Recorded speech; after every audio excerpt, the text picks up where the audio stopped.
You're watching the 420 Pace, found at 420pace.ca. Stay tuned. We'll be right back after this toke.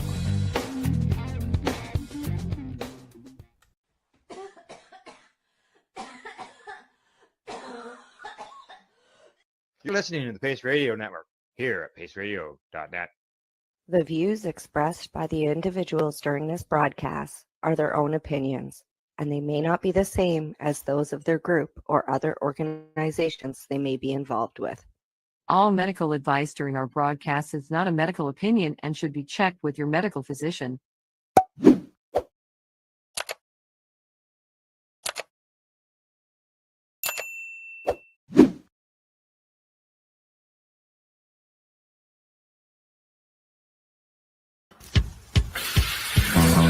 Oh yeah, baby, that's lovely.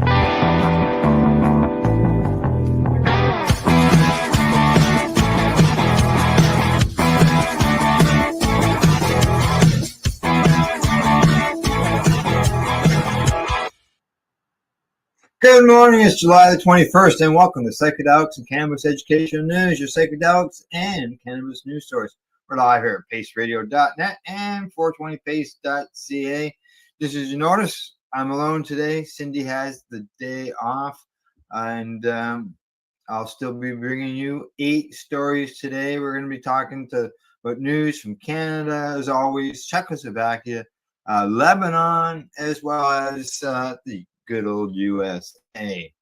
So what we'll do is just get straight to the news, being Cindy's not here for me to have a chat with her before we get started. So first story of the day is from the Business of Cannabis headlines.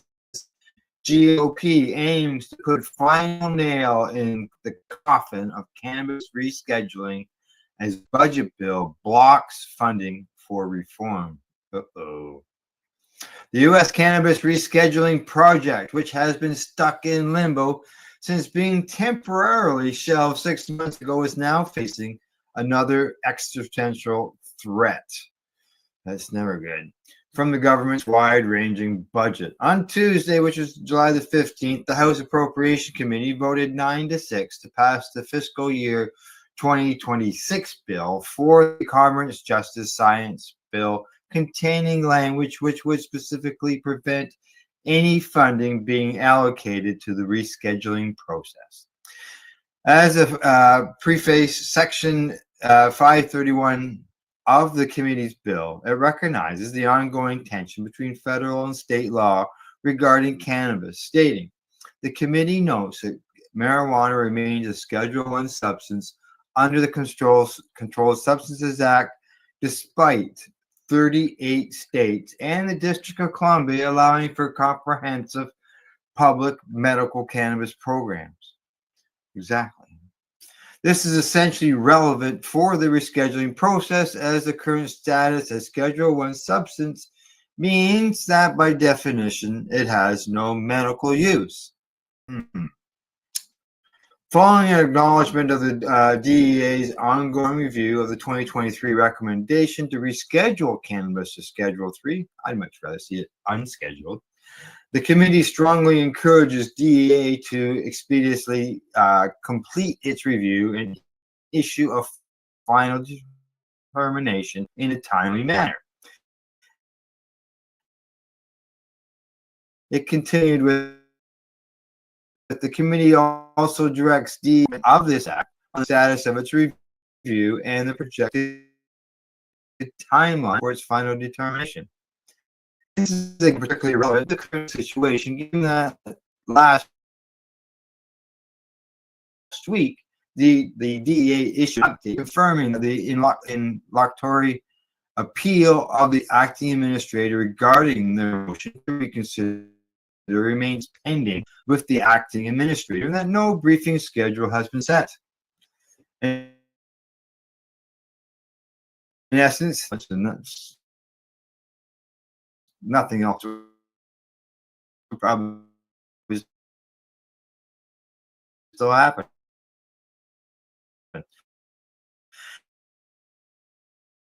Despite the recommendations to accelerate 607, explicitly blocks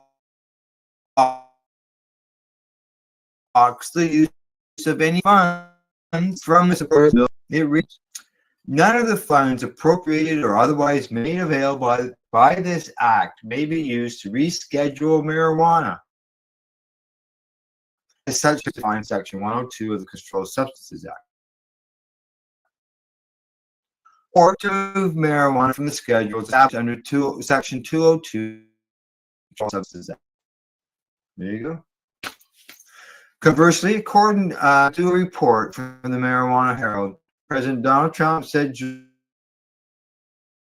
during a private meeting last week, members of the U.S. House of Representatives will move forward soon with the reschedule. So doesn't sound like it. The publication says that it was able to confirm the source of this information from a staffer of a member of the Congress, but it was unable to verify the claims beyond this. Then why remove the money? If he's going to reschedule it, why make it so you can't spend the money to do so?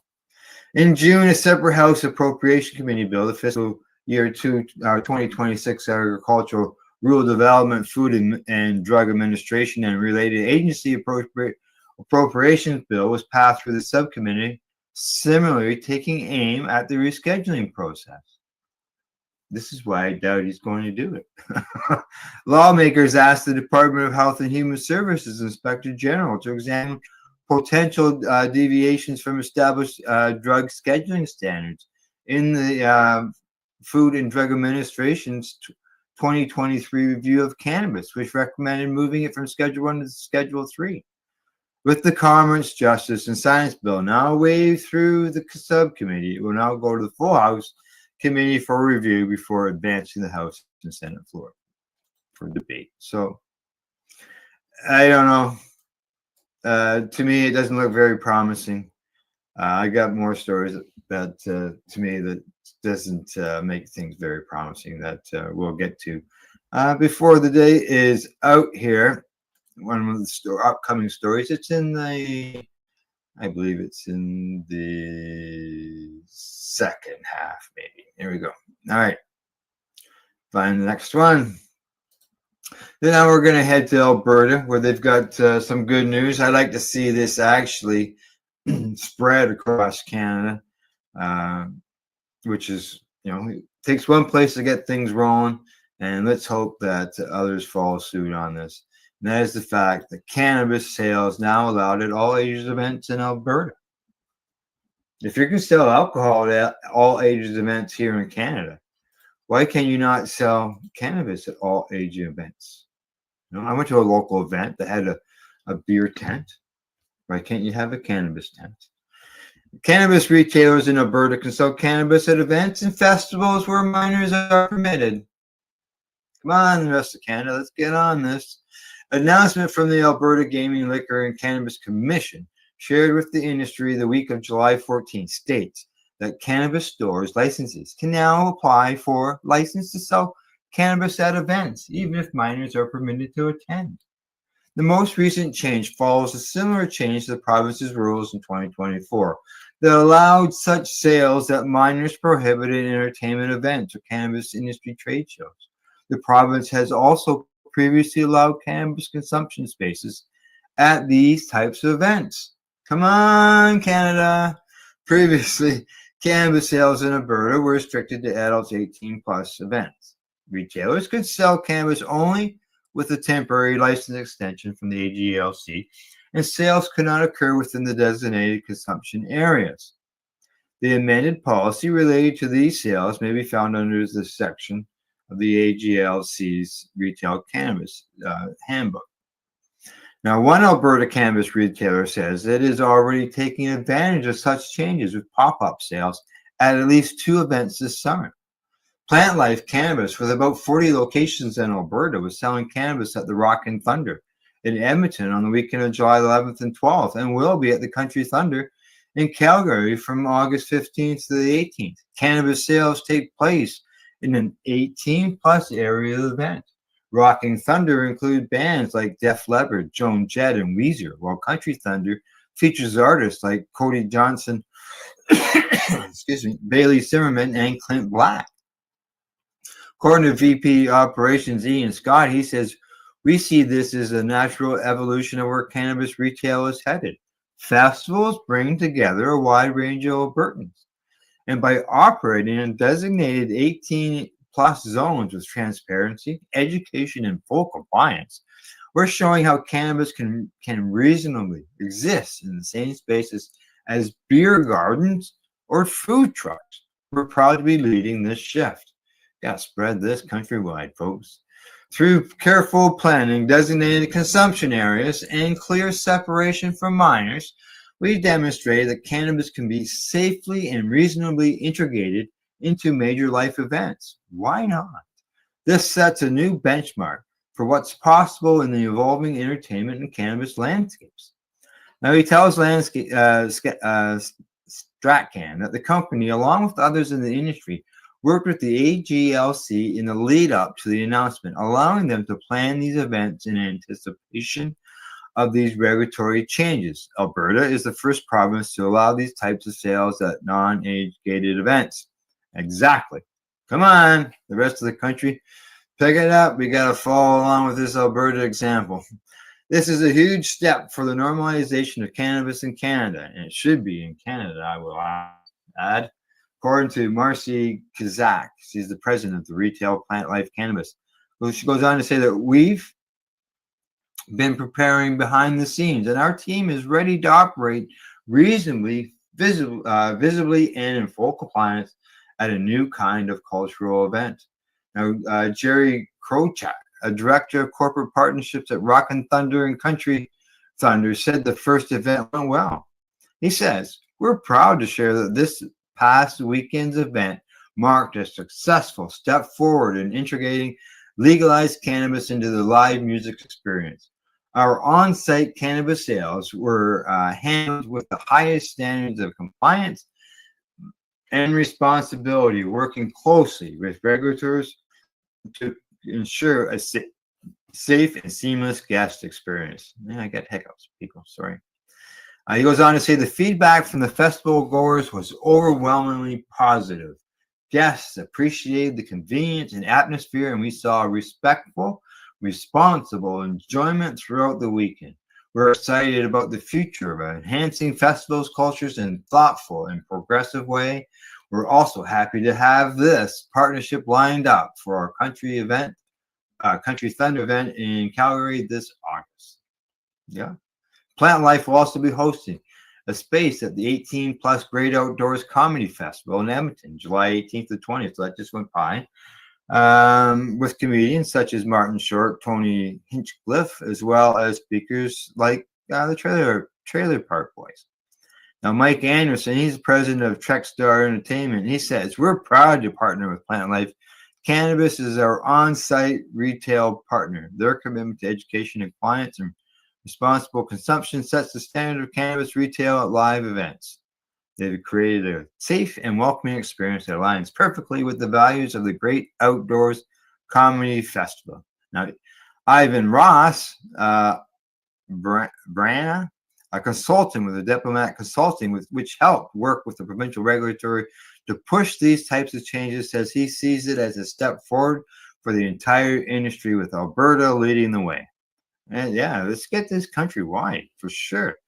It goes on to say that he also works with the Alberta-based company called Positive Intent Events, which hosted one of Canada's first adult-only alcohol-free festival cannabis consumption garden events at the 43rd annual Edmonton International Fringe Theatre Festival in 2024. And he says he expects to see many other such events and partnerships of all kinds in Alberta later this year and into next. He also says he sees this as a chance for other provinces, yes, other provinces that are looking into similar allowances to learn from Alberta's approach. The BC government, he points out, as an example, has been undertaking industry consultations to allow state sales at events as well. Continues, if we really want to push the envelope of what is possible under this new allowance, and we think it's a giant step forward for cannabis to be normalized with a new population base. I think we will see more of these events this year and especially next year. I think the clarity here in Alberta is going to be more common. Good stuff. The BC government recently issued a discussion paper complimenting cannabis sales at events as well, and something Brana says has a chance to be influenced by Alberta's leadership on the file. And it says that Manitoba and Saskatchewan have also allowed sales at events in some limited capacity. And in 2022, producer Western Cannabis, in collaboration with cannabis distributor Weed Pool and retailer Weed Boutique, operated a retail sales booth, the first of its kind in the country, at Country Theater at a 4-day festival. So, and cannabis producer retailer Delta 9 has operated a pop-up mobile cannabis store at events since 2022. Pop-up mobile cannabis store. Come on, we need to get this here in Ontario. Casey Bauer, the director of operations at Canuck Cannabis and co-founder of The Garden, which provides cannabis gardens at events, tells StratCans that Canuck just recently hosted a space at Badlands, something they say company has been for several years now. It was those events that were the catalyst to get this legislation changed to allow minors allowed events, he says. Bauer goes on to say that this is great for the entire cannabis industry in Alberta. The reaction from the public has been super positive. Cannabis has always been at these events, so this is just allowing it to be done more compliantly. Yeah, because people smoke at them anyways.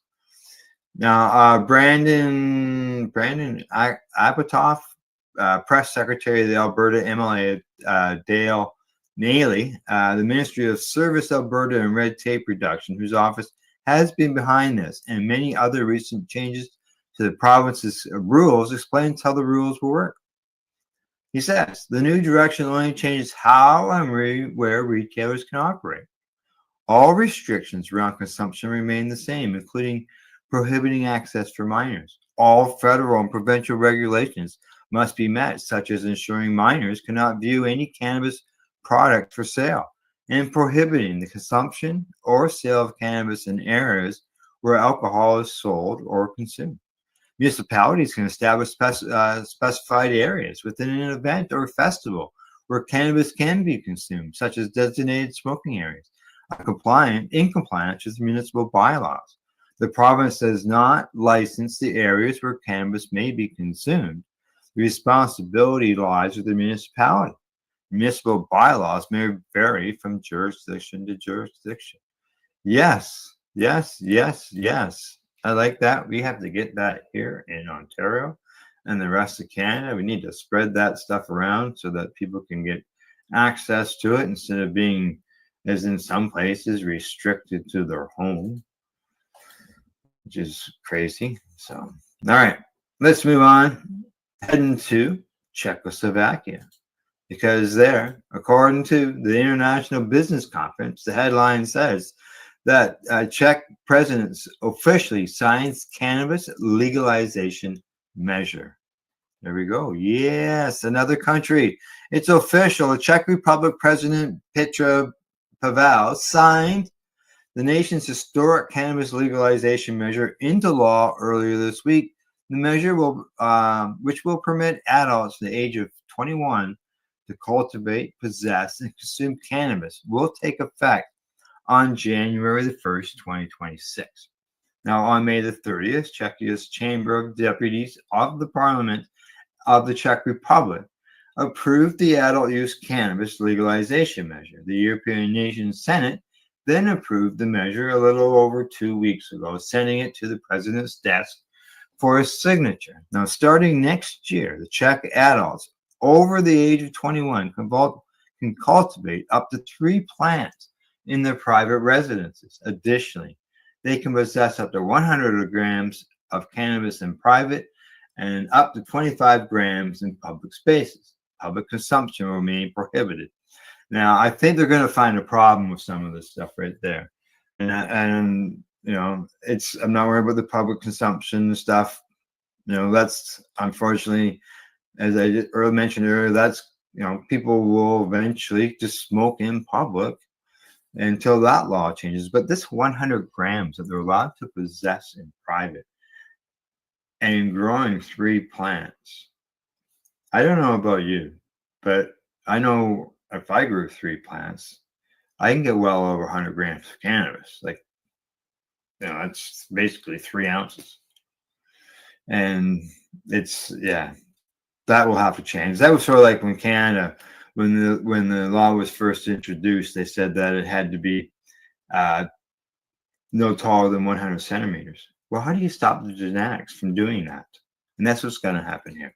The genetics won't restrict it to 100 grams. So now they say in the report, it says the reform distinguishes between cannabis possession and more serious drug offenses. Possession of 4 or 5 plants is considered a misdemeanor, while possession of more than 200 grams or cultivation of more than 5 plants remains punishable. Now, a notable change is that possessing cannabis for another person, provided it's within the permitted qualities, is no longer a criminal offense. The Czech government is pursuing a more realistic and less punitive drug policy, the outlet has reported. That 100 grams, they say they're going to misdemeanor up to 200 grams, but even that's still not enough. That's what, 6 ounces? Not even 7 ounces. So under half a pound. A lot of people can produce under half a pound on a plant. So I'm sure some growers can't, but a lot of growers can. Czech Republic is now set to implement a national adult use cannabis legalization measure, joining Uruguay, Canada, Malta, Luxembourg, Germany, and South Africa in doing so. Now, the regional adult use cannabis consumption pilot trials are operating in Netherlands and Switzerland, although recreational cannabis remains prohibited at the national levels in those nations. Unfortunately, even the European Union agreements continue to prohibit national recreational cannabis sales, such as what is occurring in Uruguay and Canada and will eventually occur in South Africa. Pilot trials and cultivation associations are permitted in the UE member nations. However, there are currently no plans for pilot trials or associations in the Czech Republic. So it's great that another country has joined the legalization movement. More the merrier. The better it is. Knock down those walls of prohibition. As Humpty Dumpty, they say, move, one brick at a time, one country at a time when it comes to cannabis. And we will get there with eventually the overwhelming number of countries will be having cannabis legal. And they will, hopefully sometime, we'll be able to move around from country to country and be able to, consume cannabis there or take cannabis with us or whatever, as far as being able to travel with it. Or be able to purchase the cannabis in those other countries. They won't allow someone to take it on a plane. Then at least allow access for tourists in their countries so that people and patients can have access to cannabis. All right, on to my last story before we go to break, and here we go. This one here comes to me from the Courthouse News Service. Headline says, in legal limbo, Brazil's psychedelic mushroom market sprouts unchecked. Some mushrooms? Touted as a natural way to sharpen focus, boost energy, ease stress, and strengthen immunity, so-called functional mushrooms are fueling a fast-growing consumer market in Brazil. But on July the 1st, Brazil's health agency, Anvisa, banned the production, sale, and advertisement of Mush Club, which claims to be the country's top seller of mushroom-based wellness products. The agency said in a statement the ban was due to a lack of proper registration and because the company was advertising therapeutic effects, only allowed for officially approved medicines in Brazil. Well, functional extracts are targeted over unsupported claims. Mushrooms that actually alter the mind, so-called magic mushrooms, remain widely available despite containing substances banned by Anvisa. Psilocybin and psilocin have been in the country's list of controlled substances since the 1990s, but the fungi that naturally produce them, like psilocybe, oh, okay, that's the mushroom name, are not listed among prohibited plants and fungi. This legal mismatch has created a gray zone where the active ingredient is banned, but its host organism is still the cultivated, sold, and consumed. That's like banning THC and still allowing you to sell the cannabis plant. The mushroom itself is not explicitly banned, says Emilio Navas Figueroa, a drug policy attorney and one of the main legal advocates behind the medical cannabis movement in Brazil. Anvisa interprets it as a substrate containing a prohibited substance. So when it's seized and analyzed, the substance shows up, and that leads to a legal debate.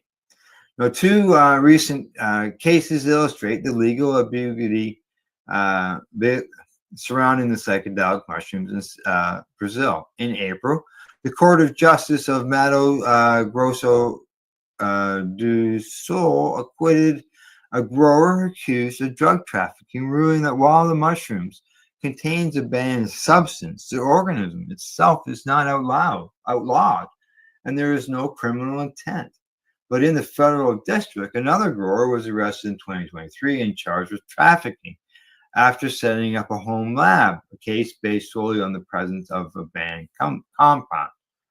Now, they use lab, but I'm going to say it's a grow. Just someone's growing some mushrooms. Despite the legal gray area, Brazil's magic mushrooms trade is thriving. Around 5,000 registered businesses currently sell psilocybin mushrooms openly, including online, where dried mushrooms go for about $4 a gram and grow kits start at $17, says Daniel Cordosa Rodriguez. He's a local scholar who studies psychedelic regulation in the Misilo Sagrado Institute, a Brazilian nonprofit dedicated to psychedelic education and advocacy. Now, attorney Rafael Nogueira, who specializes in cannabis and psychedelics, says these shops tend to fly under the radar. It's not that Anvisa doesn't know; they know. But the shops are not in the spotlight. They go after the functional ones because they're more visible, and that puts pressure on the regulators. In absence of specific regulations for mushrooms containing psilocybin or psilocin, judicial decisions and sporadic enforcement by agencies like Anvisa are effectively defining the boundaries of the market. Brazil's drug law mentions plants used to prepare narcotics, but makes no mention of fungi except for Claviceps paspala, a fungus associated with compounds used to synthesize LSD. As a result, whether mushroom growers or sellers are charged with crime depends entirely on the discretion of police and judges. If there's a website selling magic mushrooms, it could easily be reported for crimes against public health or drug trafficking, Nogueira says. Without clear legislation, everything hinges on who's handling the case. Rodriguez believes that if Anvisa truly intended to ban psilocybin containing mushrooms, it would have added them to the list of prohibited organisms, but they avoided it because they know it would create a massive headache. It's an endemic fungus. It grows on cow dung. It's everywhere. So now we have a vulnerable, unregulated market to fend for itself. All right, I'm going to cut her off there, folks, being that it's getting a little bit on the long end of things, and I see it is the bottom of the hour and time for me to take a break. So hopefully they can get this all straightened around. Now, as far as closing off, I'm going to just say that according to one person that they spoke to there, they say that they're skeptical that what's going to happen in Brazil. They say that we're a signature to the International Drug Convention until there's a broader reform at the global level, making room for scientific research. We won't change our domestic laws. Brazil is a very conservative country. It goes on to say that what we've learned from the cannabis process is that helping psilocybin move forward. Today, we have far more lawyers who understand the legal terrain than we did 10 years ago. Yeah. So it looks like they themselves are, talking about the route that the cannabis took in order to get things better. So, well, good day, Gordo. How you doing? Good morning to you as well, and hope all is going well in Scotland. I know today it's finally cooler. We've got a reasonable high of like 23 or 24 degrees on the Celsius end. None of that 34, 40 degree stuff. I can tell you that. That's for sure. But it's over. All right, folks. It's time for me to take a commercial break. I will be back in, let's see, about 2 minutes and 52 seconds. You're watching Second Cannabis Educational News. I'm live here at paceradio.net and 420pace.ca. We are people advocating cannabis education here at paceradio.net. Limestone City Hydroponics is Kingston, Ontario's hydroponics shop. Take your growing to the next level and create the optimal environment with a tent kit, or maximize your yield with an ebb and flow flood table kit. Either way, Limestone City Hydroponics has more sizes and options to fit your needs. Are you looking for the power of the sun that adapts to your budget? Then look no further, as they have professional grow lighting. They have indoor grow systems that are easy and cost effective, with many options to fit your living space and lifestyle. Cultivate your growing potential. We have everything you need to succeed. And if you can't make it to the store, they offer local delivery to the greater Kingston area. Remember, when you're looking for experts to help you grow, then look no further than the locally owned Limestone City Hydroponics, 105 Sunderland Drive in Kingston, Ontario. Call them at 613-548-0420. Rerolled Saturdays. Check it out. Nothing but non-stop cannabis and psychedelic programming. Find it at 420pace.ca. Enjoy the buzz of legalization with Campbellford Lifestyle Shop. From lights to plant nutrients, books, consumption accessories, and more, we've got all your basics to grow or consume cannabis. Visit our info center or take a look at our piercing services and body jewelry, now available in-store through Campbellford Lifestyle Shop, 17 Bridge Street West, Campbellford. Are you looking to get your medical cannabis grow license? Limestone City Hydroponics can help patients through the process of obtaining their license to grow medical cannabis. What's that? You don't have a doctor. If you meet the medical criteria, Limestone City Hydroponics has a nurse practitioner who can assess and provide medical cannabis prescriptions. What are you waiting for? Contact Limestone City Hydroponics at limestonecityhydroponics.ca or call them at 613-548-0420. PACE Radio is the People Advocating Cannabis Education Radio Network. I'm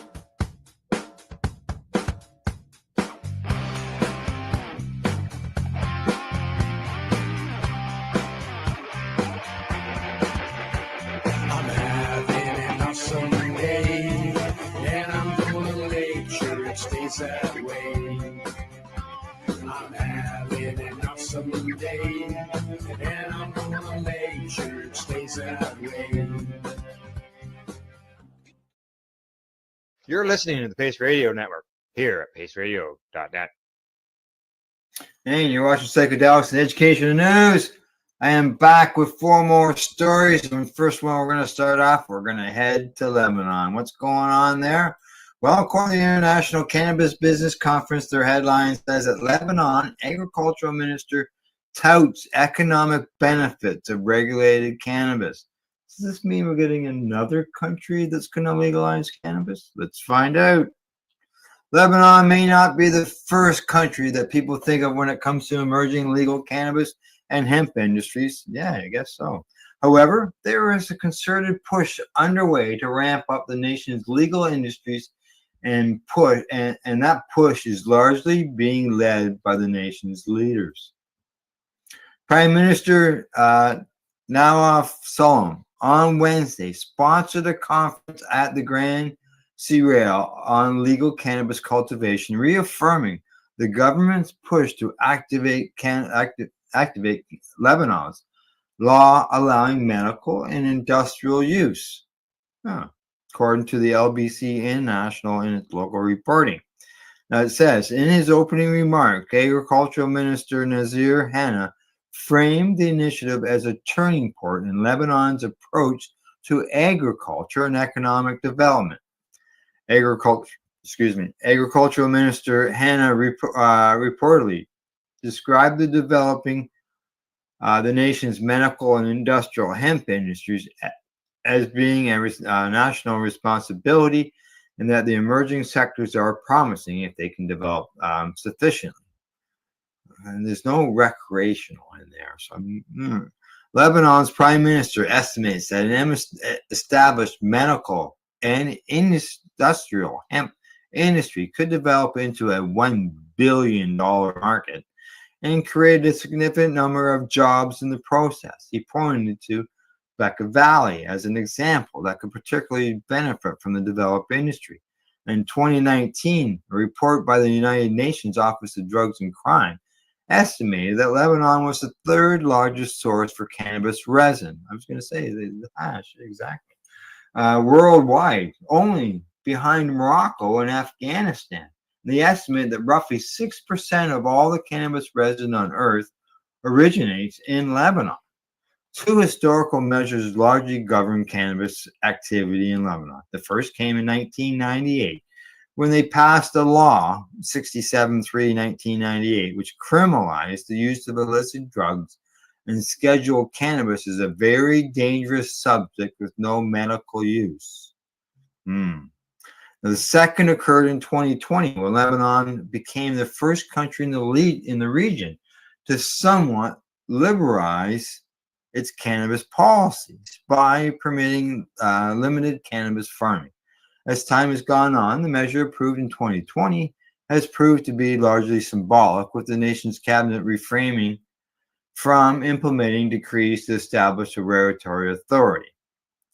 According to some researchers, they say in April 2020, after decades of discussions and controversy, the Lebanon parliament voted a law legalizing the cultivation, production, and the sale of cannabis for medicinal purposes. Although the law leaves several unanswered questions and awaits implementation, still, the symbolic nature of this is recognizing a positive role of cannabis in the local economy is significant on a regional level. Now, this is, like I said, from the researchers that were affiliated with various health and academic institutions based in Lebanon. And the researchers also wrote that the social experiment taking place in Lebanon is fraught with risks. Given the unstable political situation and chronic economic challenges, the reactions to the law have been mixed, with several scientific bodies, such as the Lebanese Psychiatric Society, criticizing the absence of proper consultation of stakeholders. And yeah, I wouldn't doubt it. I don't know of any cannabis law that has sailed through without opposition. And there's always going to be opposition to it. And, look at what happened in Thailand. They implemented it, gave away 1 million seeds. A lot of people said that it was just, they just basically dropped the law, went to nothing. And I guess maybe Lebanon's trying to avoid that, but let's hopefully the patients get access and they can open up those laws so they become recreational laws as well. So, all right, now we're going to head to Philadelphia, because for some, we've got some bad news for the people in California, I believe is where this load was headed. But this comes to us from the Canadian Border people, I believe is where this from, CBP, Canadian Border Patrol. It says U.S. Customs and Border Patrol offer, the headline, Philadelphia CBP interrupts magic mushrooms trip to Spain. There we go. U.S. Customs and Border Protection officers found nothing magical about the mushroom products they caught shipping to Spain from California and seized the shipments on Tuesday in Philly. All right, so they're going from California to Spain. So the people of Spain are going to have to do without. In total, CBP officers discovered over 12 pounds of psilocybin mushrooms, gummies, chocolates, and capsules. Psilocybin mushrooms are known as magic mushrooms or shrooms and are hallucinogenic psychedelics. The shipment, which arrived as an express consignment parcel, was labeled as supplements. However, samples of the gummies, chocolate, and capsules field tested positive for properties of psilocybin. The shipment contained 50 packages of gummies, 40 chocolate bars, and 10 packages of capsules. According to the DEA, physical effects of psilocybin include nausea, vomiting, muscle weakness, panic reactions, and lack of coordination. Users experience hallucinations and an inability to discern fantasy from reality. Longer, more intense trip episodes, challenging experiences, physical and emotional ones, psychosis, and possible death. Boy, it's a lot different than what we're reading constantly here on psychedelic and cannabis educational news with all those studies that are going on.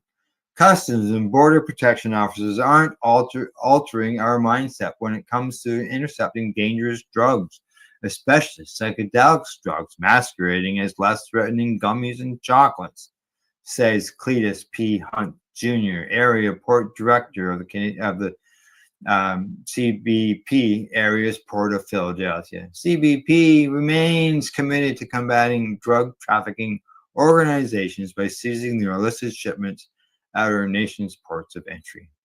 Now, the CBP officers and agents seized an average of 1,571 pounds of drugs, including 78 pounds of fentanyl every year at our nation's air, sea, and land ports of entry. And they got a link there. And what else it says? CBP's border security mission is led by our nation's ports and entry, so on and so forth. So there you go. So some people in Spain did not get the mushrooms that they were anticipating. And, they look at it as dangerous drugs, but maybe those were medicines that were headed over there. And maybe it wasn't a big drug organizations. Maybe it was some people got together to help out others that are sick, or just maybe it's a single person. Who knows? So, all right. From that story, we move on to the next one. And this one comes to us from Green State. Headline says cannabis legalization may have an unexpected benefit. That's right.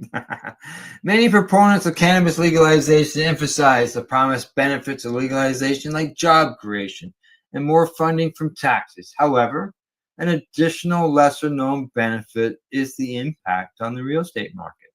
According to a new Clever's Offers report, home values in states with legal recreational cannabis use increased by $60,000 more than in states without legalization.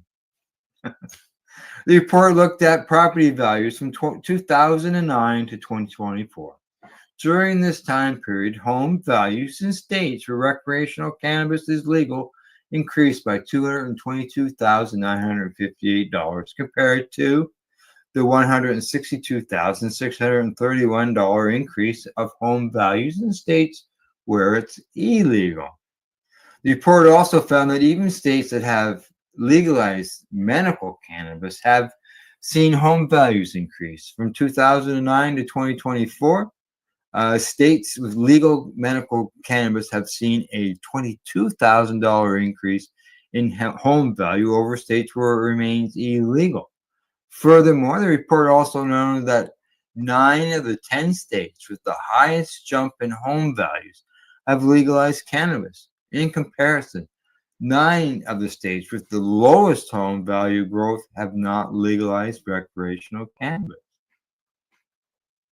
While it's unclear why this correlation exists, this is not the first study to examine the correlation between cannabis legalization and home value. In 2023, another report had similar findings, although their scope was limited to just 2023 rather than the extensive period of 2009 to 2004. Even more, another prior analyst also found that there was a correlation between home value increases and proximity to dispensaries. I remember reading some of this stuff, similar stuff. While this new report is consistent with previous correlation data on the benefits of cannabis legalization, several factors beyond cannabis legalization may contribute to the increase in home values, including schools nearby, crime rates, noise pollution, a lack of affordable housing, and others. However, the data shows that legalization could lead to higher home values, which is an important consideration even for those who do not use cannabis. That's right, yeah, because they could get more for their houses, even though they're against cannabis. They could get the benefits of cannabis by getting more money for their home. So, all right, here's the last bit of news I mentioned earlier at the first part of the show about, I was talking about the rescheduling and stuff like that. And there's more moves in going forward that really concern me when it comes to legalization in the U.S. They can't spend money to do the rescheduling or the descheduling of cannabis or anything along that line. And now they got this next story. This comes to me from Cannabis Business Times. U.S. Senate sets cloture vote on Trump's DEA administrator pick. This fella is not looking very good, folks, and you'll see why shortly if you're not sure why. President Donald Trump's nomination to head the DEA could be confirmed as soon as next week after the U.S. Senate scheduled a July 21st vote. So that's today, people, on a motion to invoke closure. Should the closure motion succeed, then Terrence Cole, a 22-year DEA veteran, currently serves as the Secretary of Virginia's Public Safety and Homeland Security, could be confirmed the next day. So that's tomorrow. This could happen. Now, Senate Majority Leader John Thune filed the motion on July the 17th, ordering the 5:30 p.m. vote on July the 21st on the executive calendar. The motion comes more than 5 months after Trump announced Cole as his choice for DEA administrator in February, after removing his original pick, Florida Sheriff Chad Chronister, from the consideration in early December because the president did not like what he said to my pastors and other supporters.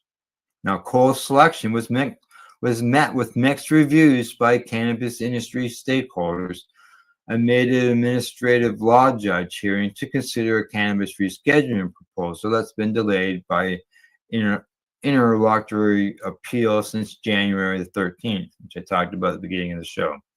Specifically, pro-rescheduling advocates offer concerns with Cole's stance on cannabis based on LinkedIn comments he made last year during a surprise visit to the Virginia Cannabis Council Authority when he said, "Everybody knows my stance on marijuana after 30 plus years in law enforcement, so don't even ask."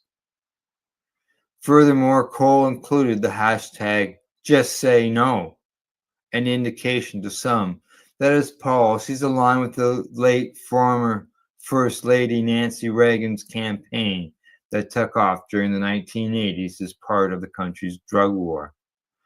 Cole also promoted an article in 2024 that suggested cannabis is 4 times more dangerous than it was 3 decades ago. And he shared another article claiming that there's a connection between cannabis and higher suicide rates among youth. Does this sound encouraging, folks? It sure doesn't to me. Cole wrote, "Concerned about our youth. Recent study shows higher suicide risks linked to cannabis and alcohol use in high school." Despite the Department of Justice's proposed rule to reclassify cannabis from Schedule 1 to Schedule 3 under the Controlled Substances Act was signed by former Attorney General Merrick Garland under President Joe Biden, the Trump White House could kill the proposed rule altogether, sending the process back to square one. Or maybe they just end it all together. Why send it back to square one when you got a guy who's saying negative stuff about cannabis within the last year? Specifically, the proposal came after Biden's Department of Health and Human Services conducted a medical and scientific analysis finding that cannabis has currently accepted medical use in the U.S. and recommended in August of 2023 under former Secretary Xavier Becerra that it should be relisted as a Schedule 3 drug. If he wanted, Trump could order his HHS under Robert F. Kennedy Jr. to conduct a new review of how cannabis is scheduled. However, Trump singled along the campaign trail in September 2024. They backed the Biden administration to push reclassifying cannabis. As president, this is what he says: as president, we will continue to focus on research to unlock the medical use of cannabis to a Schedule 3 drug and work with Congress to pass common sense laws. He wrote that on Truth Social. 6 months, nothing's going on. Nominating anti-cannabis people to positions within his caucus. How is that? Sound like that quote. Actions speak louder than words, they say. Furthermore, Cole indicated during a Senate Judiciary Committee confirmation hearing in April that he intends to move the current cannabis rescheduling process forward. Yeah. He says, I'm not familiar exactly where we are, but I know the process has been delayed numerous times and it's time to move forward. Although that was a positive sign for those wanting the hearing process to debate the merits of the Schedule 3 proposal to play out in public, Cole declined to commit to seeing the proposal through to fruition. Now, why is that? He says, I need to understand more where they are and look at the science behind it and listen to the experts and really understand where they are in the process. Or are they not being involved in this process of bringing things through to rescheduling? So you're going to listen to them, you're going to let them do that, and then you're going to decide afterwards. In May, when responding to written questions for the record from the committee members, Cole said more of the same. If confirmed, I will give the matter careful consideration after consulting with appropriate personnel within the DEA, familiarizing myself with the current status of the regulatory process and reviewing all relevant information. This context perhaps provides more evidence for certain pro-rescheduling designated participants. The ALJ hearings, who has argued the DEA stacked the deck included with anti-scheduling participants and therefore should not be allowed to participate in the hearing, especially in the capacity as proponent of a rule it did not propose. Garland broke the precedent in May 2024 when he signed the notice of proposal rulemaking, a document historically signed by the DEA administrator. However, that argument leans on claims the DEA participated in ex parte communications under the former administrator Ann Milligan, who resigned when Trump took office. Yeah, speaking to people like Smart behind everybody's back. The evidence of possible improper communications was magnified when the Doctors for Drug Policy Reform, a nonprofit organization of medical professionals in support of evidence-based cannabis regulation, filed a lawsuit in February that uncovered the DEA's cure letters sent to several anti-scheduling entities hoping to participate in the hearing process. These letters provided them the opportunity to submit supplemental information showing that they met the interested person's status under the Administrative Procedure Act. In granting pro-scheduling cannabis advocates an inaugural appeal in January, the DEA's chief ALJ John Mulroney scolded the agency. The government's failure to acknowledge in any way the gravity of the highest levels of its organization allegedly reaching out to help one of the potential DPs fortify its application to ease their task to justify its apparently pre-made determination for appeal demonstrates an arrogant overconfidence that may not serve its well in the future. In granting their appeal before the hearing process even plays out, Maroney ordered the DEA and the interlocutory appellants, now fully represented by Blank Rome LLP partner Shane Pennington, to provide him with a joint status update every 90 days. The judge also ordered the DEA's administrator or office to fix a briefing schedule to allow the hearing's designated participants to file briefs within the administrators concerning the appeal. However, without Cole's confirmation, the DEA has stalled on setting a briefing schedule under acting administrator Derek Maltz and Robert Murphy, preventing the hearing process from moving forward. Upon confirmation, Cole would need to confirm the briefing schedule and entertain oral arguments if he desires from the hearing's designated participants to get the process up and running again. Cole would need to issue a binding written decision to Maroney on whether the hearing process should resume. Still, even if the hearing process resumes, nothing guarantees that Maroney will issue an opinion in favor of rescheduling cannabis to Schedule 3 listing. And even if he does, the judge's opinion is not binding on a final decision by the DEA administrator. Furthermore, legislative attempt is to strip the DOJ of its authority to reschedule or deschedule cannabis from CSA. That attempt is part of the U.S. Appropriations Subcommittee on Commerce, Justice, Science, and CJS. That's the CJS, and related agency spending bill that advanced July 15th. The measure would prevent the DOJ from using funding to remove cannabis from Schedule 1 listing. Under the executive branch of government, the U.S. Attorney General currently, Pam Bondi, has the unilateral authority to schedule, reschedule, or decontrol drugs under the CSA. However, the Attorney General has traditionally delegated this authority to the DEA since the agency establishment in 1973. And according to legal representation from some pro-rescheduling designated participants, former Attorney General Garland undelegated the DEA's rescheduling authority under the current Schedule 3 proposal, but Maroney did not agree with that position. So there you go. I don't know. Will it ever happen? Maybe they can if they can get it straight amongst the different organizations within the country and different departments and stop working behind the scenes to tear the thing down. This makes sense. Think about it. You have 40 states with medical legalization. You've got something like 24, 25 states, somewhere in that area of legalization. Isn't the government supposed to represent the people? Right? Time for a change. No doubt about that. All right, people. Other than that, I think I am done today. I got all the stories out. And other than that, thanks for tuning in. Thanks to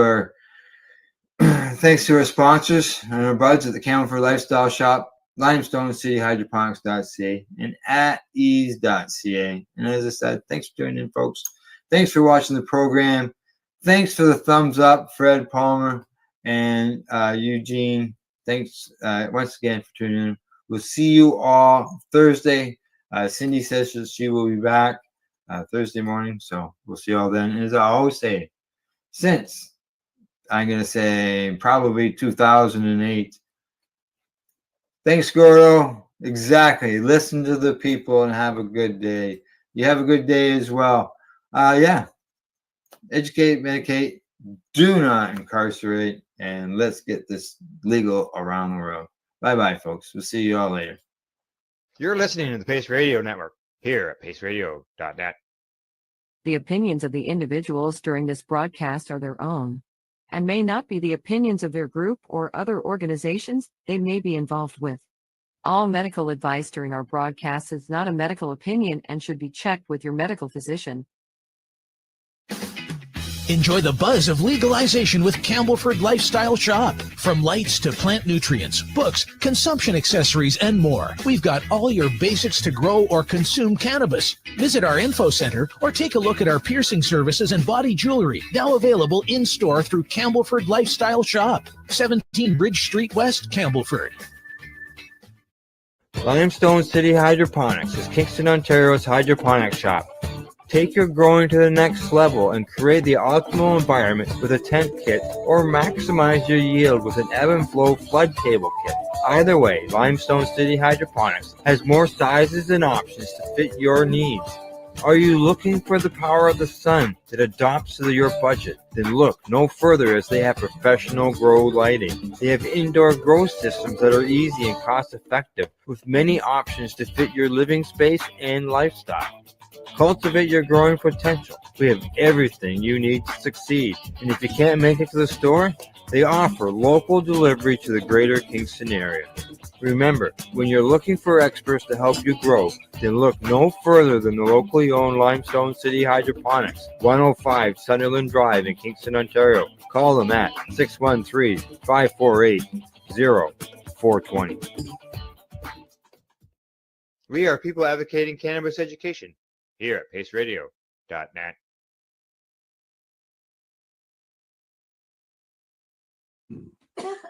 You're watching the 420 Pace Reroll Saturday.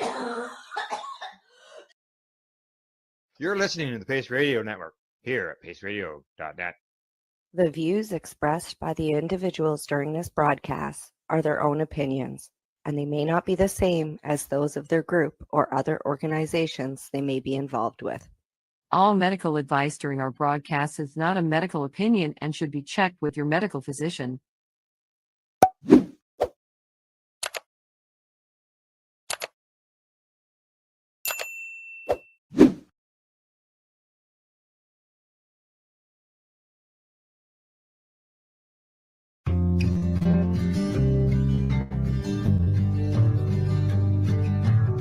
I want to talk about news, don't want the drama. From no pretentious media Madonna. I found me a great ganja mama. Cannabis and coffee with some marijuana.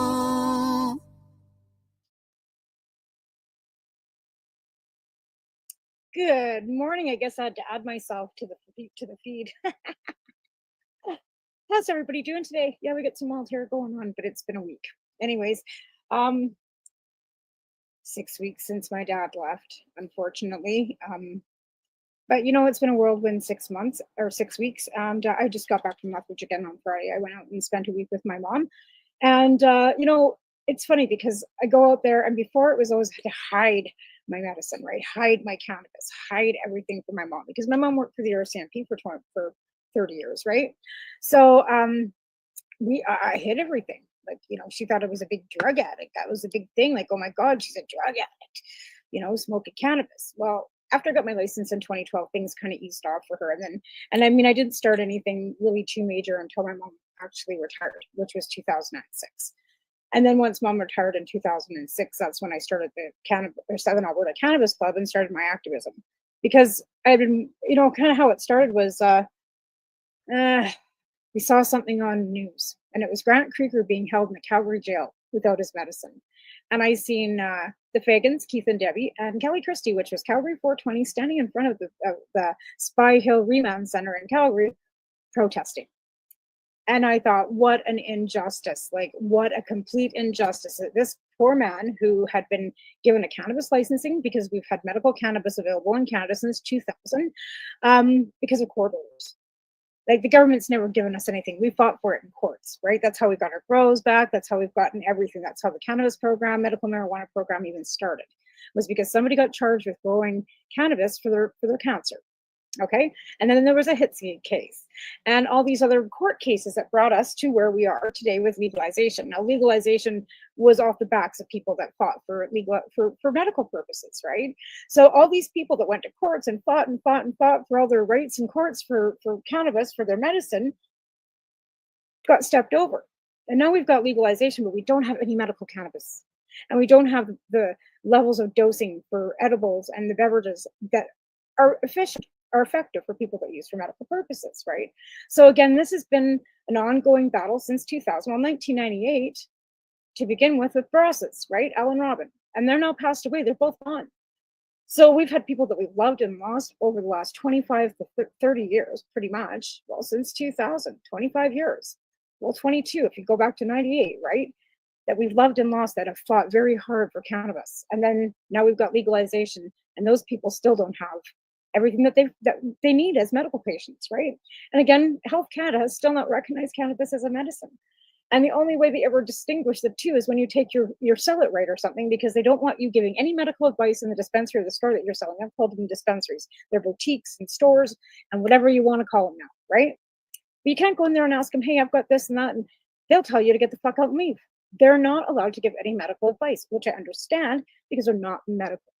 Again, we don't give medical advice on here either. We're all patients just passing on our experiences. So I'm not a medical professional. I don't state that I'm a medical professional. I'm a hairdresser by trade, but I've been using cannabis for over 30 years. And I started when I was younger, like in my, late teens, I guess I was 18, and didn't really realize that it was helping in any way, shape, or form, except for sleep and eating for me. Because I was anorexic. I had colitis since 1986. I was barely eating anything, but it would help me eat and it would help me sleep, but not clicking the two together because I was in my 20s, right? And it wasn't until I started cannabis activism in 2006, and that was more for me for law reform. I wanted to see the laws changed. I was, political scientist, wanted to see law reforms. I thought that it was ridiculous that, people were going to jail for a plant, right? I just thought it was ridiculous. So for me, it started out as law reform. I wanted to see it taken off the streets, put into stores, away from the kids, which in hindsight was not great either, but we'll get into that later. And basically take the commodity away, get rid of these people that were, making money off of it. Same thing they should do with all drugs, in my opinion. Just take the commodity away. If there's no commodity, they can't make money, right? So again, that was what my first thing was. Oh no, I'm frozen. Okay, this is great. I'm frozen. My computer's being fucky. Anyways, let's hope that it comes back here. Come on, there we go. Now I'm back. Okay, so sorry about that. My phone, I don't know if it's Wi-Fi or my computer, what it is. Anyways, so law reform, and that's where my head was at. I wanted to, see the laws change. Didn't want to see people going to jail for a joint or for anything. I thought it was ridiculous. Anyways, and a lot of the RCMP, as I got older, was talking to them. They thought it was a lot of paperwork for, it was ridiculous, right? Both my husband and I both have done jail time for cannabis, right? I did 6 months house arrest. My husband did 2 years loss a day for a large grow back in 1988 or 80 or 98 or somewhere in there before we were together. So we've both been on the other edge of what cannabis being illegal did. And it was traumatic having to be handcuffed and put in a cell and all these things over a plant, right? So like I said, when I started in 2006, for me, it was more law reform. And then over time learning, and then when I got in, contact with more activists and advocates across the country and met Michelle Rainey, then I really realized and really learned more about the benefits of cannabis for medical purposes, the inflammatory benefits it has, the fact that it helps you eat, sleep, helps with pain, inflammation reduction. Met people that have MS that have used nothing but cannabis, pharmaceuticals and all to help them continue on with their journey and their health journey, right? Because let's face it, most of the people that use cannabis for medicine are disabled or and on disability, so can't afford a lot. So again, leaving those medical people out of the whole realm of cannabis legalization, even though cannabis legalization has got positive bad aspects to it. And I fought for that. Like I was there. I wrote the policies in 2014 with Liberals in Ottawa or in Montreal, sorry, at the convention in 2014. That's when the Liberals brought the policy to effect, right? So that we could vote on it, so we could actually make it legal, so we could get the policies put forward. Went to round tables before, helping build those policies, and kept saying what about the medical patients? When are you guys going to recognize cannabis as medicine? Because you're leaving a whole demographic of population that got us here behind, right? So that's been a hard one, trying to make the government see the medical side of things. And again, no research, no testing. Now, thankfully, we do have a cannabis activist extraordinaire, Cheryl Rose, who's gone back to school, who's using her daughter, who's used cannabis since she was 15 years old, as a test research subject. She's writing papers. She's got neurological doctors behind her. We had her on I've had her on my show several times. She's also was just on our Pace Radio show again last Wednesday, explaining everything that she's been doing with the research with juicing and with sprouts. Okay. So again, there's research papers being written. There's also they'll be published in medical journals to help start getting some dosing basics, because that's a lot of things that the doctors would always say, well, we don't know how much to prescribe. We don't know what the dosing levels are. It's not the same as pharmaceuticals, because they're not. You can't compare cannabis to pharmaceuticals. You can't compare it to alcohol. They're just like, it's its own entity all on its own, to be fair. And it has to have the proper research. Now, I know there's lots of research that have come out of Israel and the States, and you can find research online. There's lots of studies that have been done, but having Health Canada recognize them, right? So you can have all these things, but if they don't recognize them, then we're still at square base one, right? With no actual evidence or anything to base anything on. And that's what they look for. They look for basic medical research. So we're kind of like at a conundrum, because some people don't recognize as cannabis. They think we're just getting high for getting high. I don't get high. All it does is help me maintain some stability in my life, right? Like, again, a lot of people use it as a preventative too, because let's face it, like, you could be taking anything else, like even Tylenol has a side effect to help hurt your kidneys. It's got to be, go through your kidney, right? Or your liver. With cannabis, it's not, the side effects aren't there. Like, even when you're eating it, sure, you don't want to pile too much RSO in, because it does go through your liver, right? And it does attach to your fatty cells, like your fatty, cells in your body. That's why if you're trying to, like, cleanse for a drug test, if you're a heavier person, it's going to take longer for you to get the THC elements out of your bloodstream than it would be for somebody my size, right?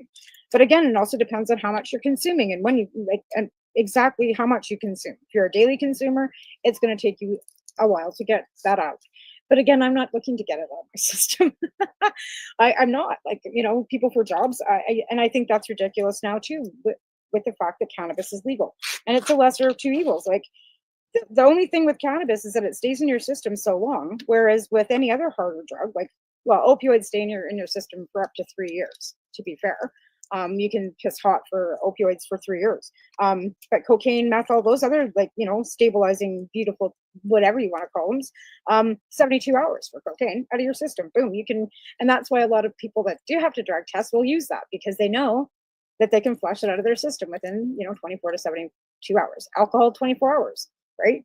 So you could get a piss test at work 24 hours after you were fucking shit-faced fucking pie-eyed for a fucking 6 months, and it'd still be out of your system. Like, well, I don't know about long-term everyday use. It might take longer than that for that. But I mean, I've never experienced that. Like, I've just never experienced it. I know lots of people that struggle with alcohol addiction, and it's as hard as it's hard. You see them shaking and rattling and and doing their things, and you have to wonder, like, what causes them. But alcohol is very, your body addict. Like, same with opioids, 72 hours. If you're using like hydromorphine or any of those, like, for like your doctor's prescribed, keep in mind, if you've been using them for 7 days, 14 days, your body is now, like, needing them. What causes addiction? Like, it's just like, it's not even rocket science. It's just fact. So those are things that you have to keep in mind when you're, going to the doctor and getting prescription drugs, and knowing that you have to wean yourself off. Like, I'm all doing CSP, and some of my clients have been cancer patients, right? And been put on all kinds of cancer, opioids and stuff for paying for cancer, and, get through their chemo and all their treatments and everything else. And the next thing you know, they're being cut off all their drugs because they're in remission. And not everybody weans off like they're supposed to, right? Like, yes, the doctor tells you to wean off. You're supposed to, do. That doesn't mean your body's going to allow you to physically do that, right? And then you're just cut off. And then you just don't have any. Now, some people will shake it rough and get, really sick and shake and rattle and get through it. And some people don't. And that's the issue. Some people don't. Then they go drug seeking. They're looking on the streets and they're looking for whatever that's going to make them feel better, right? Because you're sick. And that's the thing you have to understand. Like, people, they're sick. They're drug sick. They're dope sick, right? And they're going to do whatever it takes to get rid of that dope sickness. And it's unfortunate. But that's just the facts of opioid addiction. Anything like that, any pharmaceutical base, you know, and heroin's a hot, you know, but then so is fucking nicotine. So, you know what I mean? Like, addiction's addiction, right? Whether it's gambling, eating, shopping, smoking, whatever, right? We all have a vice. But again, it's how you deal with it. Again, I've always said, be smarter than the dope, right? Always be smarter than the dope. But also keep in mind, the pharmaceuticals that they have, like, you know, I always do like a lot of like, I know, Dr. Google, right? But again, when I'm given a new prescription, I'm checking it out. I'm looking at all the side effects. I'm making sure that I'm not gonna, you know, and I know the hydromorphine, which I barely ever take, only if I absolutely like I'm in so much fucking pain that this isn't helping. And I'll smoke this one fucking green out till I start taking the opioids, right? Like, I'm just not there. I don't like the way they don't do much. Like, to be fair, they don't do much for me. Like, they don't take the pain. In fact, so then the doctor prescribed me gabapentin, which I was totally like, I'm not taking that shit. I was against it forever. Like, no. And then I got some from her, and it helps with the shoulder pain. I'm not gonna lie. It kicks that shoulder pain right the fuck. So again, like I said, I try to stick to just this. And if I could have stuck to just this right from the get-go, when I was first diagnosed with rheumatoid arthritis, I tried everything: turmeric caps, CBD caps, you name it, every cap, every orifice I was stuffing into, you know, and I couldn't get out of bed. I was on a cane. It was bad. And I couldn't figure out, like, peg leg. I used to say, oh, I got peg leg all the time. Like, you know, I figured because I had so many injuries. Like, I mean, I was in an abusive relationship for 15 years. Like, fuck, I got kicked around. I got a scar on my forehead. Like, he's done it. Like, anything that you think of could be done to you was done. And then, so, you know, I figured, all these aches and pains are just from being fucking, like, abused and being kicked around. No. The blood tests and all the MRIs and the CT scans all showed differently. So here I am. And I was on prednisone for 2 years, and it was fucking gross. Like, I was like overweight. My face was a great big fat moon. I just felt unhealthy and gross. And then I was able to see a rheumatoid specialist and get on some different medication, which is not great either. It's got like it can give me liver cirrhosis, right? Like, I have to be really careful. I can't be out drinking and partying. I'm 55, I'm out drinking and partying anyways, but I can't be out doing excessive things that are going to harm my liver any more than what the methotrexate that I take will do. So you have to be mindful when you get, you know, diagnosed for all these things, never mind the ADHD that I'm taking Ritalin for and all, you know, so you got ups and downs and lows and highs and blah, blah, blah. And it's all mixed together in one big fucking basket. And then you got this on top of it. Woo, right? No, it's not. It's like, Jesus Christ, I'm sick enough that I've got to take all this fucking shit, right? Like, a result, you're so lucky to have a cannabis medical licensing. What's lucky about being this fucking sick and able to be able to get one? Having that many fucking diagnoses for that many fucking shitty things with your body and your health, that you're so lucky you can get a license for medical cannabis. Yeah, I'm lucky, eh? Lucky that I got colitis. Lucky that I got rheumatoid arthritis. Lucky that I got osteoarthritis. Lucky that I got ADHD. Lucky. I'm so lucky. And that's the ridiculous thing about it when people say, oh, aren't you lucky? Lucky about what? Lucky about being that fucking sick that you have to have fucking, yeah, a medical licensing. And there's my dog. Oh, I guess I left one dog out. There goes my husband out the door, because we don't smoke cigarettes in our house. I don't smoke cigarettes anymore, but he does. So he's going outside for a smoke. And I've seen that my dog's sitting back there, and she's probably just like, you know, yeah, trying to keep them like contained, because the big one, my daughter's dog, attached my old guy, and she drew blood. And yeah, I'm not impressed. That's why I'm smoking way more cannabis these days, because I'm fucking so stressed out that I just can't even stand myself between the dogs and the fucking nutbag in my backyard. And fuck, like, it's just too much. Anyways, so this week, yeah, like I said, we've been talking about the fact that it's taken us 25 years to get us here. off the backs of patients that still don't have exactly what they need. And I think we found out there's one medical cannabis dispensary in, I think it's Toronto, or no, Montreal.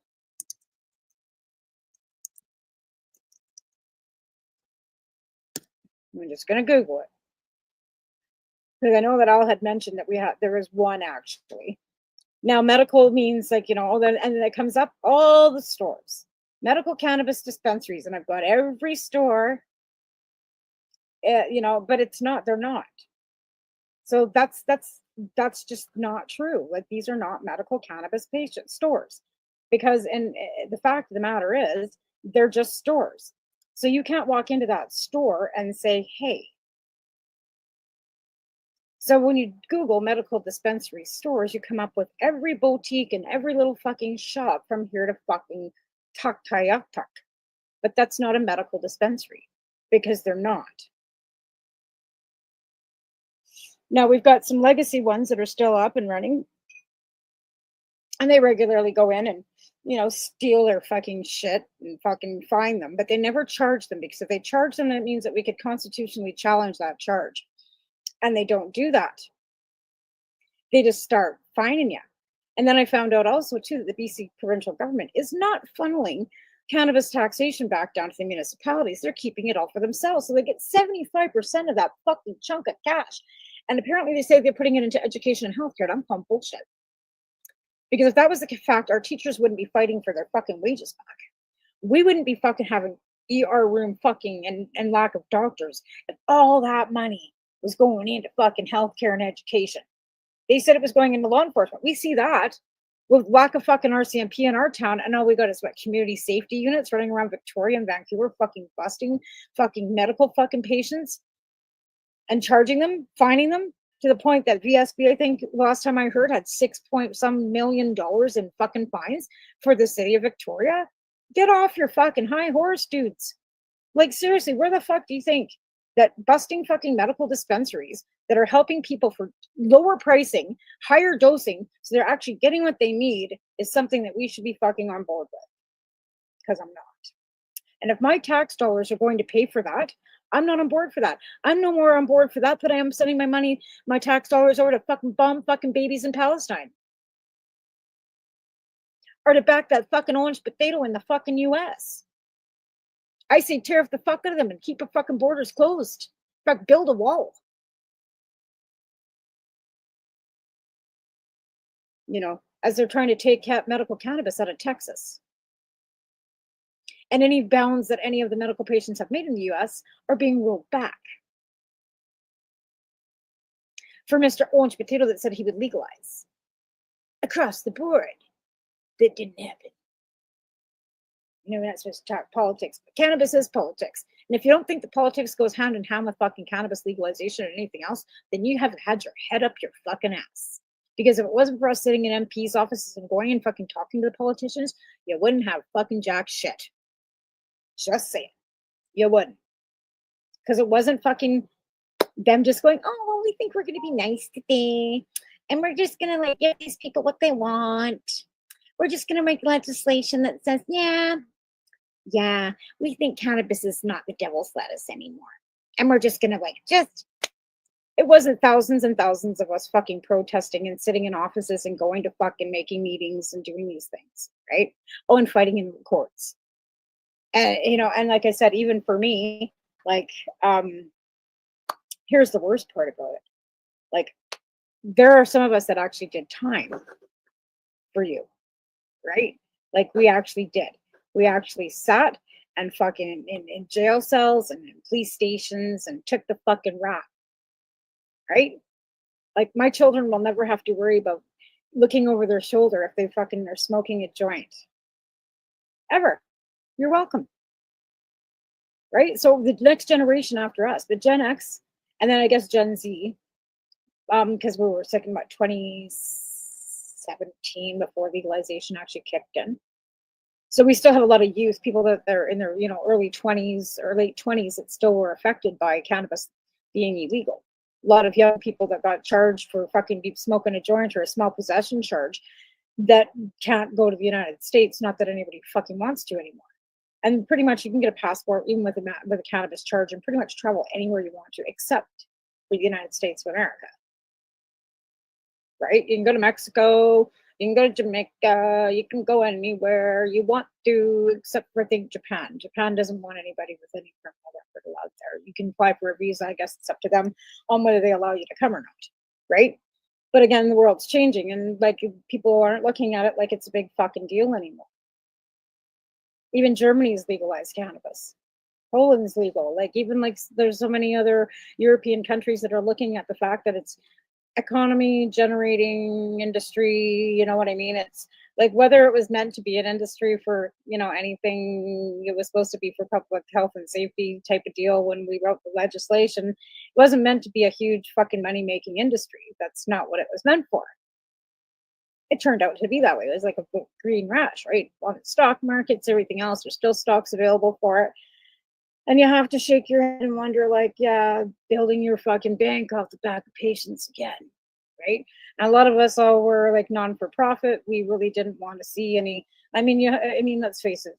Even when we were doing medical licensing through the Canadian Therapeutic, we were charging a small $25 admin fee, but that money was like for paper and mailing like stamps because we did all that portion of it, and then we took a small portion away for patients that couldn't afford it, right? There's always that person that needed a license but could not afford the $250 or whatever the doctor was charging. So we'd have a little bank set aside for that person that didn't have that money so that we could sponsor that person to get their medical licensing so for free, right? So like I said, some of us weren't out to profit. Some of us weren't looking at it as a green rush. We were looking at it for the fact that we'd have absolutely free reign to be able to help other people without the restrictions.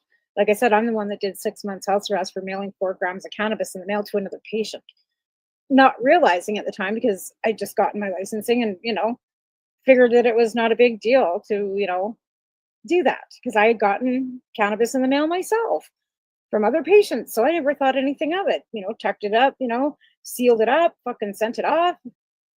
I got caught and they made a huge example of me to the point like I can't get a Canadian pardon because it was published in a fucking magazine. So there's that. But I did 6 months house arrest. Now, normally people would get 6 months house arrest for something that, you know, ridiculously small because, you know, a first offense. But it wasn't my first offense, unfortunately, right? So when you're a repeat offender, and that would have been my 4th cannabis charge, yeah, they threw the book at me. And yeah, I deserved it. I'm gonna, you know, like it was hard. It was, you know, I could have went to jail, but because I had a baby, they didn't put me in jail. They made me do house arrest. But again, yeah, I knew. Did I know? No, I was kind of oblivious. I thought patients could share. This is before the Smith ruling, right? Now you can. After the Smith ruling, you could.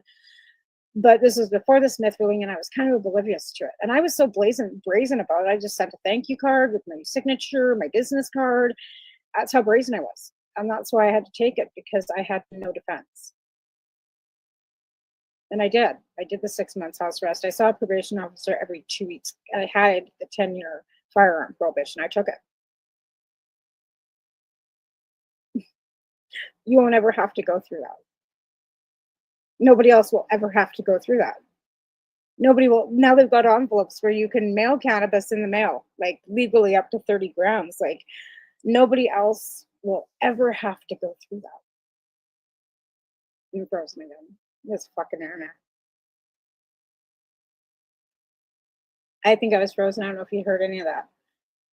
This internet's going to be like, I don't know if are we storming out there? I don't see a storm. And he's like I was saying, I did that. I took the 6 months house arrest. And like I said, now nobody will ever have to do that again. Now you can mail 30 grams in the mail legally. So nobody will ever have to do that. Nobody will ever have to go through what I went through, or my husband went through, sitting in jail for growing plants, getting pulled over, and you still can't, impaired. You shouldn't be smoking and driving, but getting pulled over and having a little bit of weed on you, you don't have to be terrified anymore. Like I remember fucking being like terrified, being pulled over by the police, hoping to God they couldn't smell anything and not getting busted. Like me and Neil Magnuson got busted he got busted for 3.5 grams. We were coming back he was on a freedom tour. We were coming back from Lethbridge, and there was this one cop in fucking Tabor that fucking hated us. And he pulled me over saying my tail light was broken or burnt out. Funny, when I got home, it wasn't. It was fine. But he, yanked Neil and me out of the car, handcuffed us both. I had nothing on me, but Neil had like a little eighth in his fucking fanny pack. They took him to jail. They held him for, I don't know, I think it was like 8 hours. They let me go because all I had on me was a pack of blue zigzags in my pocket. But they still handcuffed me, fucking jammed me in the back of that fucking police car. Right? This was before they busted me for the 4 grams in the net. And I had a license too, so when they pulled me over, I didn't have my license on me because I was running to the post office to pick up a package from another patient that another patient had mailed me. Right? So like I said, this was something that we had been doing. Like, it wasn't like, it hadn't happened before. So I was going to the post office and they're kind of like, delaying me and kind of fucking around, telling me they couldn't find my stuff and making me wait. Right? Well, in the meantime, they're in the back phone of the fucking cops telling them that I'm there to pick up my package.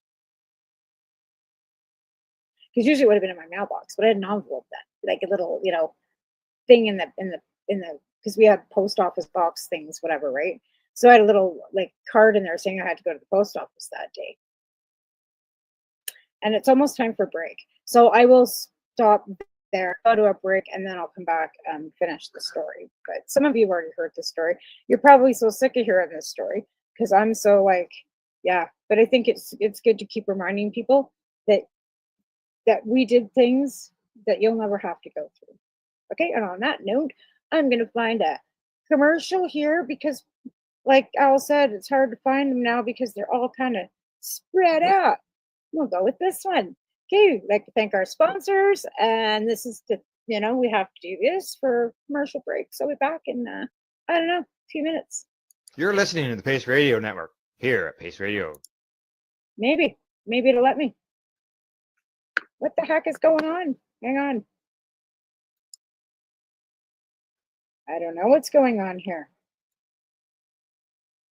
You're listening to the Pace Radio Network here at paceradio.net. Limestone City Hydroponics is Kingston, Ontario's hydroponics shop. Take your growing to the next level and create the optimal environment with a tent kit, or maximize your yield with an ebb and flow flood table kit. Either way, Limestone City Hydroponics has more sizes and options to fit your needs. Are you looking for the power of the sun that adapts to your budget? Then look no further, as they have professional grow lighting. They have indoor grow systems that are easy and cost effective, with many options to fit your living space and lifestyle. Cultivate your growing potential. We have everything you need to succeed. And if you can't make it to the store, they offer local delivery to the greater Kingston area. Remember, when you're looking for experts to help you grow, then look no further than the locally owned Limestone City Hydroponics, 105 Sunderland Drive in Kingston, Ontario. Call them at 613-548-0420. Are you looking to get your medical cannabis grow license?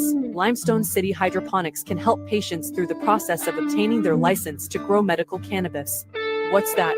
You don't have a doctor. If you meet the medical criteria, Limestone City Hydroponics has a nurse practitioner who can assess and provide medical cannabis prescriptions. What are you waiting for? Contact Limestone City Hydroponics at limestonecityhydroponics.ca or call them at 613-548-0420. What do you find at paceradio.net? People advocating cannabis education. Enjoy the buzz of legalization with Campbellford Lifestyle Shop. From lights to plant nutrients, books, consumption accessories, and more, we've got all your basics to grow or consume cannabis. Visit our info center or take a look at our piercing services and body jewelry, now available in-store through Campbellford Lifestyle Shop, 17 Bridge Street West, Campbellford. Rerolled Saturdays. Check it out. Nothing but non-stop cannabis and psychedelic programming. Find it at 420pace.ca.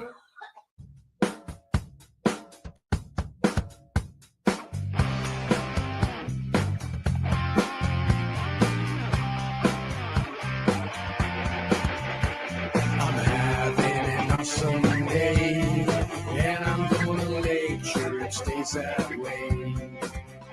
I'm having an awesome day, and I'm gonna make sure it stays that way. You're listening to the Pace Radio Network here at paceradio.net.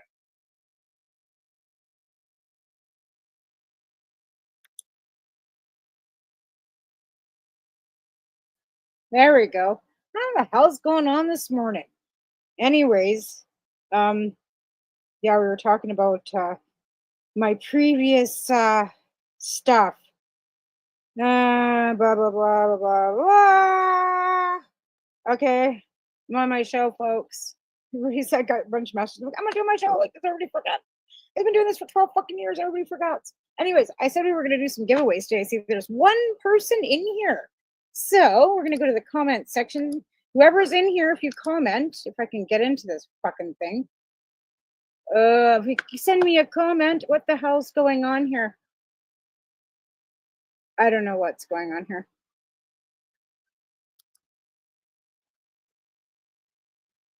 What is going on here? Oh my God.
What in the actual fucking hell?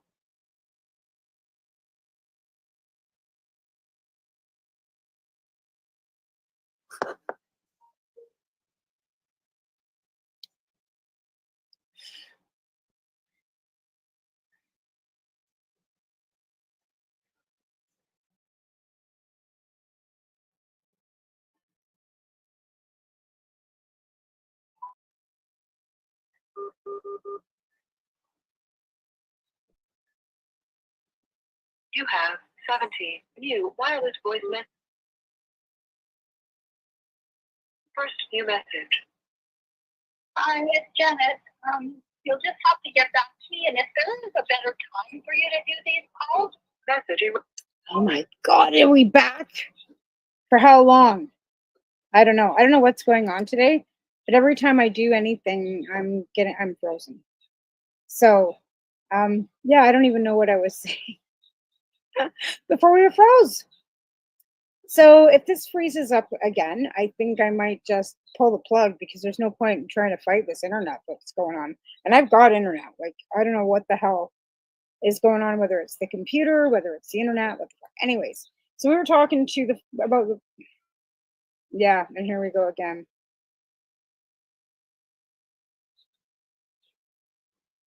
No, I'm back again. I don't even know if I should even say anything. For fear that I'm gonna freeze with some like stupid look on my face. What is going on this morning? Anyway, yeah, having some technical issues. This is what happens when we're live. Technical issues. So again, I was trying to do the giveaway. That's what it was before I froze again. So I went to go do the comments, and then all of a sudden I froze. But I'm trying to do a giveaway. So I have involved in a Beaver Network on TikTok. And it's a group of us creators that did a bunch of political things and stuff. So I'm giving away one of these little stickers for the Beaver Network. So if you're wanting one of these, hit me up with a comment on the comments. I don't even like. I'll go back after the show and look through the comments, and but put a comment saying that you were here and that you'd like one of these, and I'll send you one. And I also have these are really old. These are like Drop King seed, like magnets. Like these are like Crop King seeds. Like these are like, you know, antiques.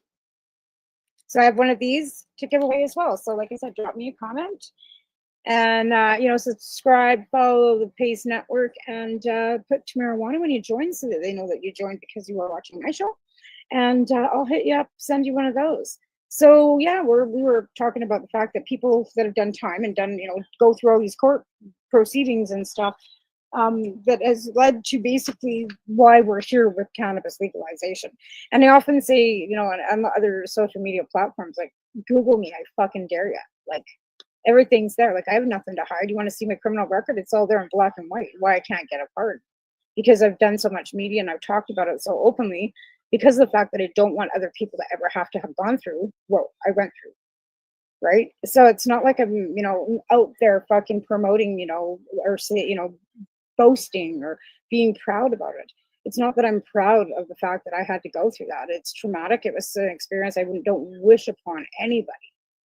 But the fact that we did those things has made it so that nobody else will ever have to do that.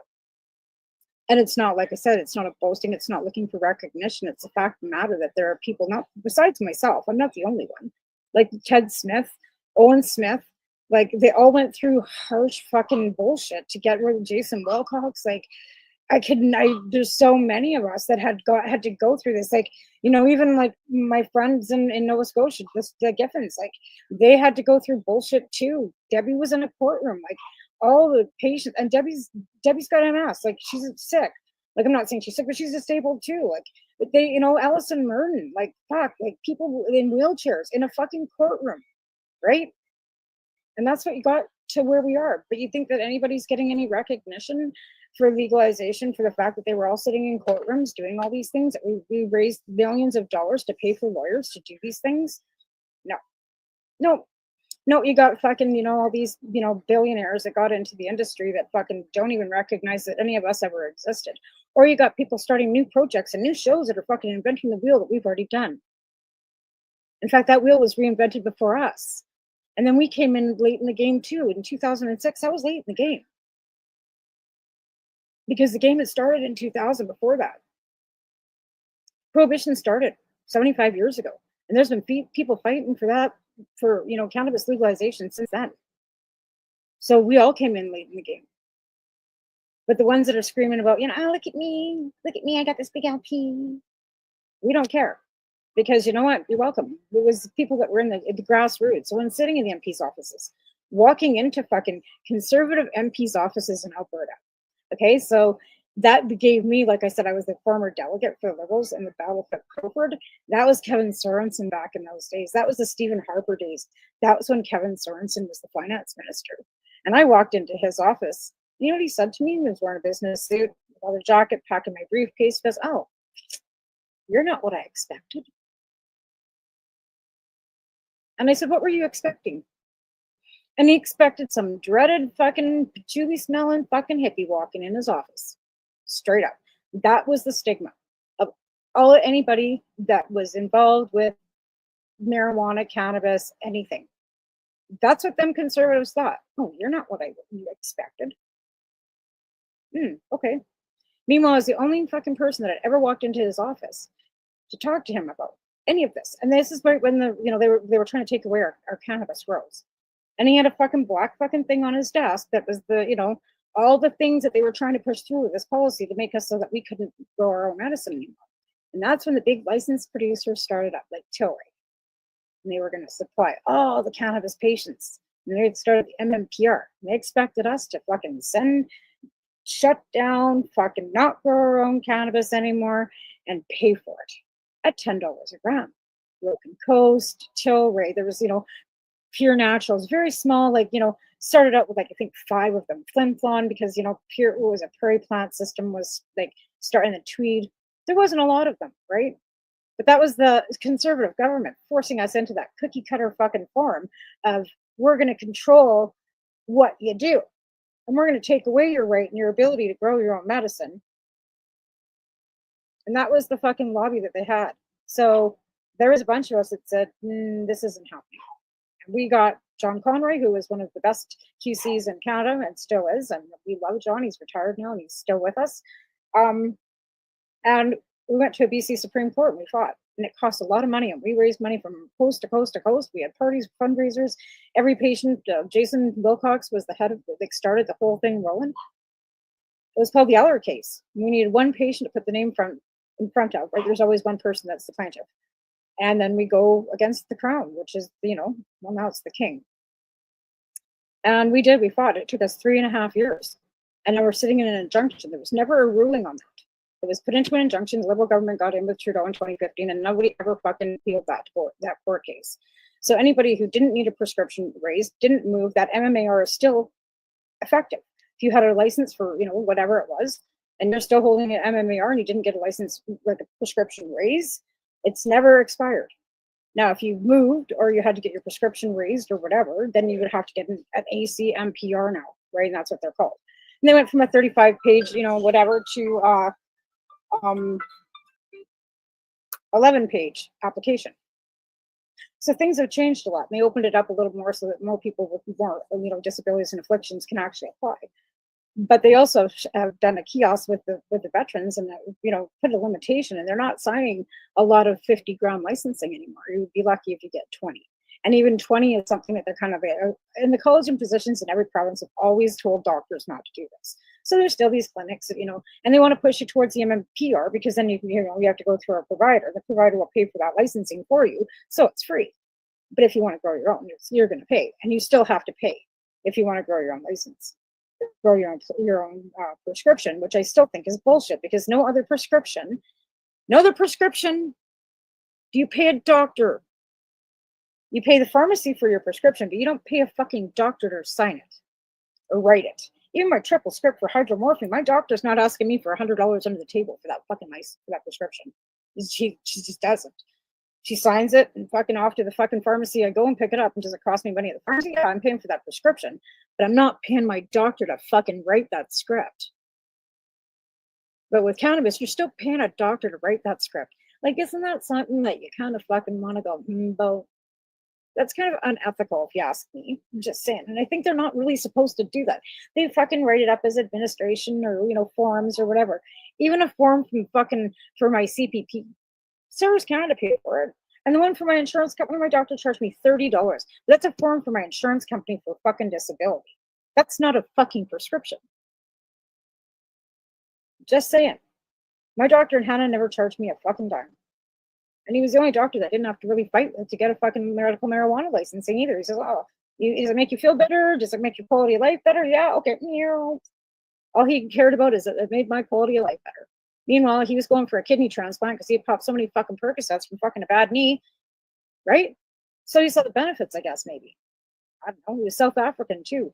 Really great doctor. Miss him a lot. But I mean, even here, when I finally got a doctor to fight with her for 13 months to get her to sign it, or 9. And then when she did, and then I went to get a renewal, it was like, no, it's legal now. Why would I do that? And I'm like, because I want to grow my own medicine. She's like, well, the clinic really doesn't like it. So I just didn't push it. I just went, you know what, I'm not going to push you. And she didn't charge either Alvin and I for those licensings to begin with either, right? They were prescriptions, right? Anyways, again, like I still think it's totally unethical for any nurse practitioner, doctor, whatever the fuck, whoever you're seeing through these clinics or whatever, to charge anybody for a fucking prescription. Whether you're growing, whether you're buying from the producer, I don't care how you fucking slice it. It's fucking unethical. But they still do it. And they're still, and they still have to fucking, do sideways fucking things because there's still no reason. Like, it all boils down to dosing and research, right? And education. And doctors can choose to take an accredited, course on cannabinoid therapies. That's up to them. They have to take so many accredited courses to keep their licensing every year. And there are some available for that. And I know there is, and I know that there are teaching a bit more now. And there are some of these newer doctors, younger doctors that are coming out of medical school that are more in tune to it. They're educating themselves. It's not like they're at medical school and there's somebody that comes in. Like even this course that they had offered at the College of the Rockies for cannabis retail, whatever the fuck it was, $5,000 fucking unaccredited course, or you get a diploma of some sort for it. But they were like, I said, well, who's the expert that's teaching this course? Well, they were getting all their information offline, or they had to go like look it up, and then they like, and I'm just like, because yeah, like who's the professor who's teaching this, so-called course? I actually never did get a straight answer on that. I think most of it was like they were using the curriculum of some University of California course or something that they, because you can take courses online from some California University of California too that gives you some sort of fucking diploma saying that you read a few things. You can read anything. Google's free. So why would you pay some fucking course online to fucking, pay them to give you a certificate that said that you did? How about just be a patient? How about just be somebody that uses cannabis? It's not like you need a fucking certificate to say that you've got the education or the knowledge. You know what I mean? Like, I don't have any fucking certificates that say that I've been doing this since 2006 and I've read things and done things and experienced things and, pretty well know a lot of things. Doesn't make me an expert. I'm learning something new every day. I think that that's the way you grow and learn, right? Make mistakes, you learn from them and then you grow. Same with anything else. You learn something new every day. And if you don't, you're not growing. And, I don't think anybody's per se an expert on everything. Even I'm sure that experts are still learning new things every day in their expertise because things evolve. Science moves forward, right? New things are learned. Science especially is always evolving. So, as a scientist, you could never say you're an expert because you might be learning something new within your faculty every single day. Same with politics. It's flowing, moving fucking motion, with everything. The world's turning, new things happen, archaeology, history's changed because of archaeology. We're finding and learning new things. People are speaking out. Like, everything's evolving like we're supposed to as humans, right? But again, same with cannabis. We're learning new things about cannabis every day. New strains are coming out. New techniques are happening. Science. It's a plant that grows in dirt. That's horticulture, which is science. Medical stuff that you want to claim is medical, yet you don't believe in medicine. It's fucking not. Natural medicine is still medicine, right? So it's still evolving science, right? As you all sit there and go, oh, vaccine. Like even Tylenol's made, like aspirin came from the birch tree, which is a plant, which involves horticulture, which is fucking science, right? So all these medical pharmaceuticals that we use were all derivatories of plants. Some of them are chemically reproduced from, the enzymes from a plant, which is horticulture, which is science. So even when you're sitting here smoking this, saying it's natural medicine, it's still devolved from fucking somebody that learned about it, researched it, which is science. Wow, that's fucking pretty simple, hey? Lesson today is all about science, natural or fucking pharmaceutical. It's all fucking science, folks. And you still have to research it, and you still have to write about it, and you still have to fucking, so doctor, medical, to see how it's all parallel and the same as you want to fucking try and divide it and hate on it. I've had somebody call me a drug addict because I take fucking pharmaceuticals because I'm not just straight using this. My, how the tables have turned.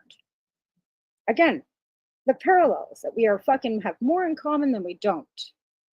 Whether you use or don't use, whether you fucking smoke or don't smoke, eat, whatever, we are still all the same. We're all fucking humans, right? Off the same planet. We're all related. Good morning, Paul. Hi from the UK. Good morning. And you know what? You're my first comment. So you know what? You just won. And I will put this in an envelope and send it to the UK. I will send you this, which is a network that I'm involved in on TikTok. And I think because you're from the UK and I have 2 of these. Let me see, where did it go? I have it here somewhere. It's a magnet. It's a Crop King magnet. That's an antique because you can't get these anymore. In fact, I'm not even sure Crop King exists. So, my dear, just send me a DM on my personal page or in Cannabis and Coffee. Doesn't matter. Send me your address, and I will put these in a fucking envelope and I will ship them off to the UK. That's brilliant. I love that. fact, I might add a little some other Canadian stuff for you. Because, we are all related, right? My heritage comes from Scotland and the UK. So that is brill. I love it, mate. That's so great. So, yeah, again, because we're talking, I think the UK is actually looking at medical cannabis too, but again, a plant, right? And that's something that we all have to look at, and it all connects us. And again, like when we're sitting here looking at dividing everything, divided we fail. And we would say that a lot when we were advocating for cannabis, right? There's lots of infighting in any activism and anything that you do in a group setting, community setting. There's always people, because we're individuals. We all have different ideas. If we all had the same ideas, we'd be the board. And I said this before. If you're part of the MAGA or the part of Maple, you're part of the board, right? Like if you're a Trekkie, you know what I'm talking about. One mind, all in a cube, doing the same things like me. Don't be a Borg. Stand up and be a fucking petunia, right? Stand up. Oh, you can DM me under Tamara Cartwright. Just add me as a friend, Paul, and then on Facebook, and then you can send me a DM through there. And because I said I got nothing to hide, my real name is Tamara Cartwright. I live in Canada, British Columbia, Canada. If you want to Google me, it's all there. But yeah, just send me a DM through my personal Facebook page, and I will send these off to you. In fact, I will do it today. I just think that's bro. I love it. Actually, my cousin goes to the UK quite a bit. He's married to a beautiful man, and they travel over there quite a bit. And today, actually, they were at the coronation of the king. I don't know how the fuck they managed that, but they were there. Probably because Curtis is an award-winning costume designer. Did I say that out loud? Sorry, I dropped his name too. Anyways, we got about 5 minutes to wrap up this lovely show. Bad times. You know what? I think everybody's having a few bad times. I don't think it's unequal everywhere. I mean, the economy sucks everywhere.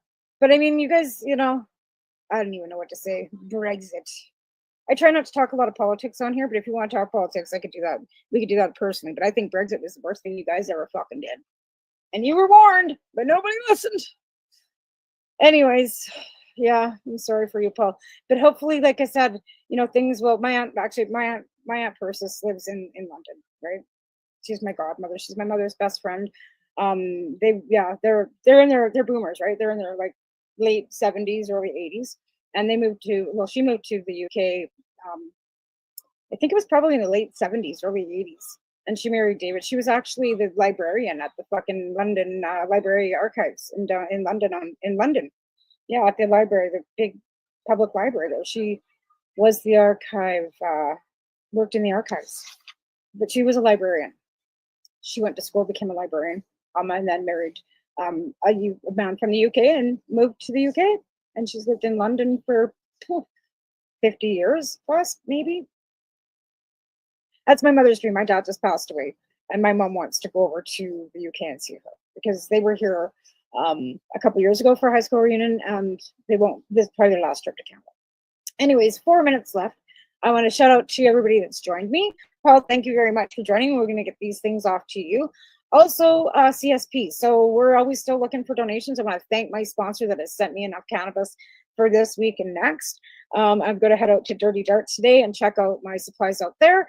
And other than that, we are always looking for donations. So you can send them to tamara9@hotmail.com, or you can DM me with an address if you've got something you want to send in the mail.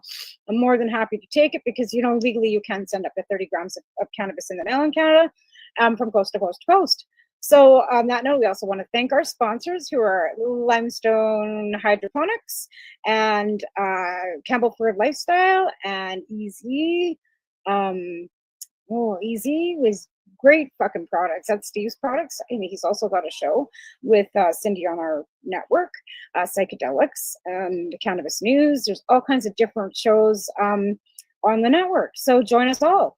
And I'll be live again with Al on Wednesday night on paceradio.net for our Pace Radio show. And I believe there is cannabis news that was on before me, and there's cannabis news tomorrow. There's shows every day, all day long, plus our 420 network project, Pace 420 project. I can never say it right. and get my ass kicked. Anyways, y'all have a great week. I'll see you again next Monday on Cannabis and Coffee with me, to Marijuana. And thanks again to our sponsors. I will look for you, Paul. Don't you worry. When we're done here, I will go and I will look you up. Because we're on StreamYard. You could be watching us through StreamYard or Facebook or one of the Facebook pages or YouTube, right? Because we're everywhere. This goes out to several different social media during the show, and then you can watch it again. But thanks, and again, we're gonna get these stickers off to you, and thanks for joining me. So again, that's Cannabis and Coffee with Marijuana and Cranbrook Substitution Program, where we help houseless, addicted people once a week or more with free meds. They get free stuff. They get mitts, hats, jukes. In the winter, we just do a lot of like outreach, and there's one in Surrey and Langley, BC as well. Also across the country, you want to start your own up, just do it. There's no network, there's no franchise, just do it. Look us up and find out how the project runs. So again, on that note, I'd like to thank everybody, and I'll see you again Wednesday night with Al on paceradio.net. You have a good week. Thanks for joining me. You're listening to the Pace Radio Network here at paceradio.net. The opinions of the individuals during this broadcast are their own and may not be the opinions of their group or other organizations they may be involved with.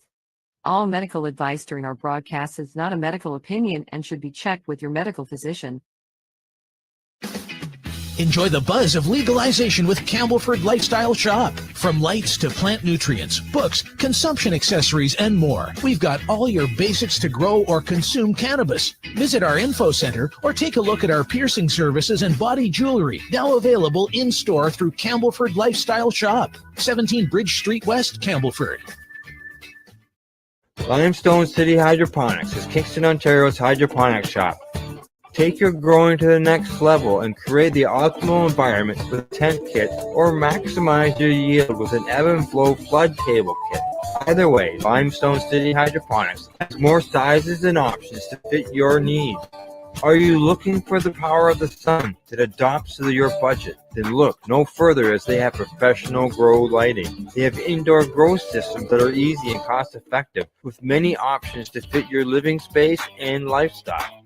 Cultivate your growing potential. We have everything you need to succeed. And if you can't make it to the store, they offer local delivery to the greater Kingston area. Remember, when you're looking for experts to help you grow, then look no further than the locally owned Limestone City Hydroponics, 105 Sunderland Drive in Kingston, Ontario. Call them at 613-548-0420. We are people advocating cannabis education here at paceradio.net.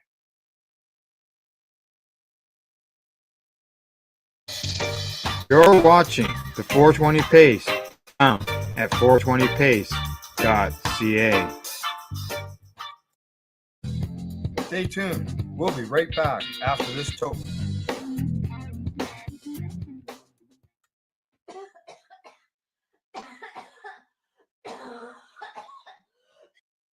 A new study published in the journal Pharmacology provides evidence that cannabis and its primary psychoactive ingredient, THC, may actually improve certain types of memory in aged rats. Through these effects depend on sex, the method of delivery, and the specific type of cognitive task. In particular, the researchers found that acute cannabis smoke improved working memory in aged male rats, but impaired it in aged females. Now, chronic THC, on the other hand, enhanced working memory in aged rats of both sexes without harming spatial memory or affecting younger rats. Wow, isn't that interesting? Chronic. That means chronic. Yeah. Okay. No problem. No problem. The only thing that makes you cough. Cannabis use is becoming increasingly common in older adults. It sure is. From 2015 to 2023, the percentage of people over the age of 65 in the United States who reported using cannabis in the past year nearly tripled.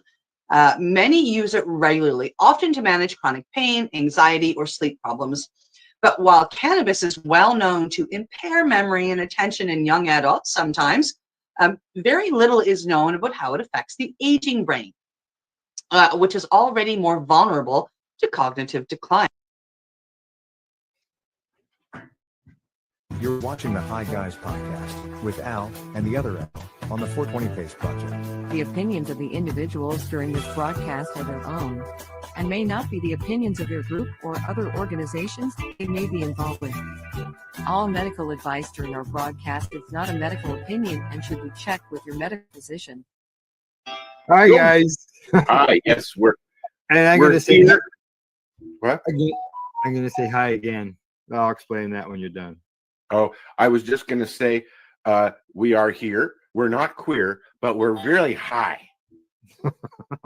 The reason I said hi again is because I forgot to remove us from the room when I hit the live button. Well, you know, I mean, okay, whatever. Oops, I better hit that go button. You'd think you'd know what you were doing after how many years? Oh, yeah, I know. Well, normally I've been using the intro automatic. I thought it was set up, and I'm mistaken. Yeah, it wasn't. So I just hit the button afterwards. I went, oh shit, So better hear it now. let me just hear. That's what we're missing. Oh, okay. So we'll go here, and there. Now it will go. Now it will go. Yes. Yeah. But so I got a question for you, and for everybody else who tunes in. All right. What are you smoking? I have to change that. I got it. Did you see what I did, Al? Before I answer, I put our avatar. I stole your avatar that you made. I'm smoking some Mac 1 at the moment. Mac 1? Yeah.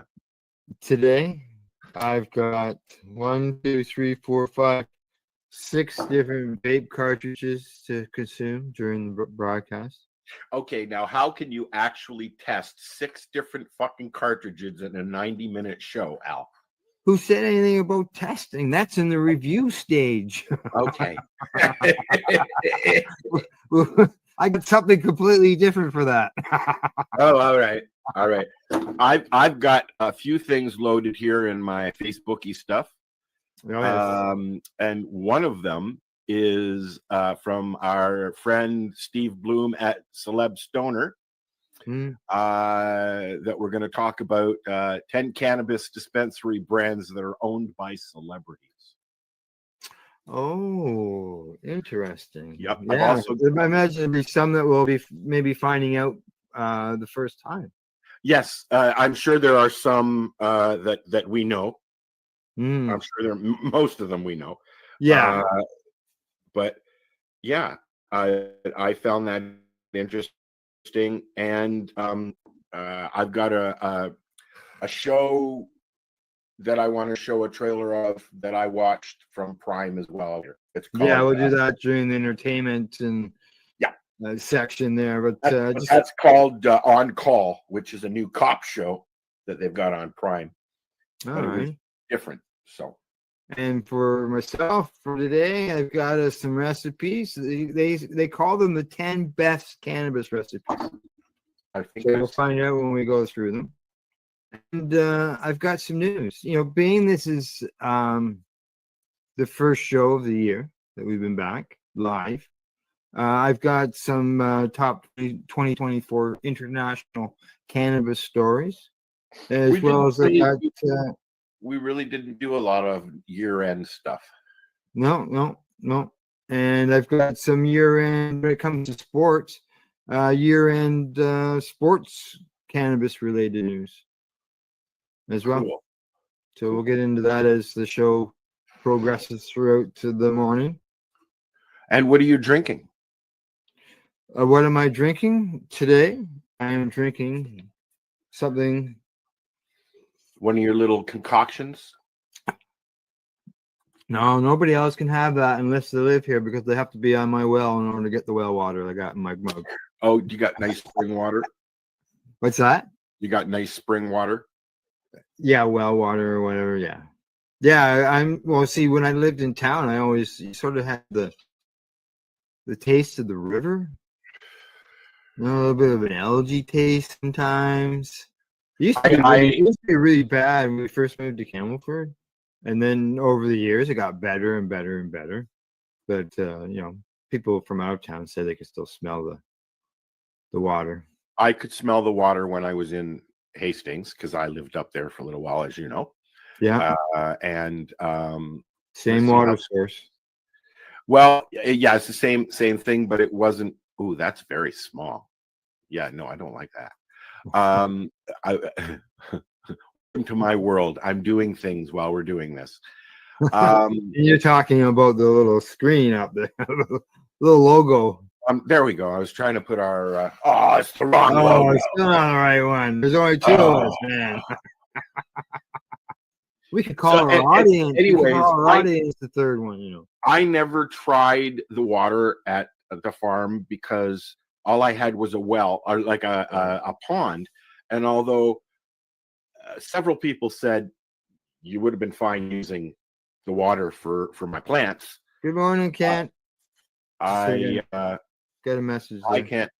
I didn't ever use it. I got bottled water, as you know. Oh yeah. Oh, I hated it. Until we got the bins. Al took me to get some water jugs, big. What do you get? 1,000 liter tote. We had got you a black one in order to help you create some warm water. Yeah, and it was really, really cool because I had it up on the top of the hill, as you know, by the gate. And by 11 o'clock, the water was not boiling hot, but nice and warm enough to have a shower. Well, that was the thing, right? And if you needed water to be cold, you can always put it in the fridge, right? Well, I bought bottled water still because I was told not to drink out of those jugs because I didn't know what was in it. So all I did was water the plants, the dog, and showered and did stuff. Right? Yeah, not for consumables. Exactly. No, we didn't drink it. We didn't drink it, but and the water here in Terrace Bay feeds right from Lake Superior, which, as we've discussed many times, is the coldest of all our Great Lakes here in North America. Yeah. And the water is always cold right out of the fucking tap. It's like ice cold right out of the tap, dude. Even after making its way through the ground and all the processing. Minus 30, dude. Yeah. A little chilly up there, eh? It is a little chilly, and it's been windy, and I lost another panel on the greenhouse. Oh, so it's this side now. Is this ice fog that I'm seeing in the screen? Is this from the coldness? You know what? I'm trying to light a joint, but what I've done is I have my buddy Dean got me this little stand, and incense goes on top of it. Yes. And the incense has a hole in it. And it draws down, not up. So it creates. But what I've discovered is draws so that the smoke from the incense comes down. It comes down, it goes through a little hole. The air. Yeah, it goes through a hole, and then it goes out into the air. And what I've discovered is that if I put it directly under the camera, I get a really neat effect. Oh, yeah. I'll do it with my doobie. So, what draws it down? It's just naturally, you light it at the top, and as it burns down, it draws through the hole in the center of the incense. Yeah. And comes down the little holder and spreads. It's just it's like a cool little, but Dean made sure that he got me a mushroom in a hand. So that's cool. Yeah, that's cool. That's cool. Yeah. He gets me mushroom stuff, incense, and gnomes. He likes to find gnomes that look like me. Yeah. Yeah, I have a few. Yeah, you do, eh? Yeah. Okay, let's see. Shall we get on to your 5 high list? High five, or however you pronounce it. It's, you know what? It's called the list. The list I have today is 7 reasons to eat nuts. Oh, really? These nuts. And I'm gonna try and pull it up as big as I can. Okay, well, hang on. I gotta run this. It's certainly high on the list. All right. I'm certainly high on the list. Yeah, I can't eat nuts. I know. I'm tapering off nuts because I am seeing that problem. Yeah. Do we want to do 7 nuts, or do we want to do 10 cannabis dispensaries?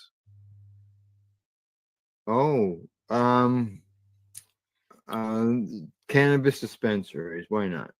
Cannabis. All right. They're cannabis nuts. You know? Well, I don't know. Are there cannabis nuts? Is cannabis nuts? Cannabis makes me nuts. Flavor, roasted, whatever, cannabis related. But go ahead. This is our 10 cannabis dispensary brands owned by celebrities. Yes, yeah, we talked about that 10 minutes ago. Yep. So number 1 is Burner. I don't know who Burner is. Neither do I. Burner. Be Real, of course, we know who Be Real is. Be Real, from Cypress Hill. And he has several dispensary locations in California, as you can see. Now, when we talked about this earlier on, it was we said, well, we'll probably know everybody on there. And the very first one, neither one of us knew. Yep. And let's see who. I didn't even look to see who he was. He's an entrepreneur, a rapper, and an entrepreneur.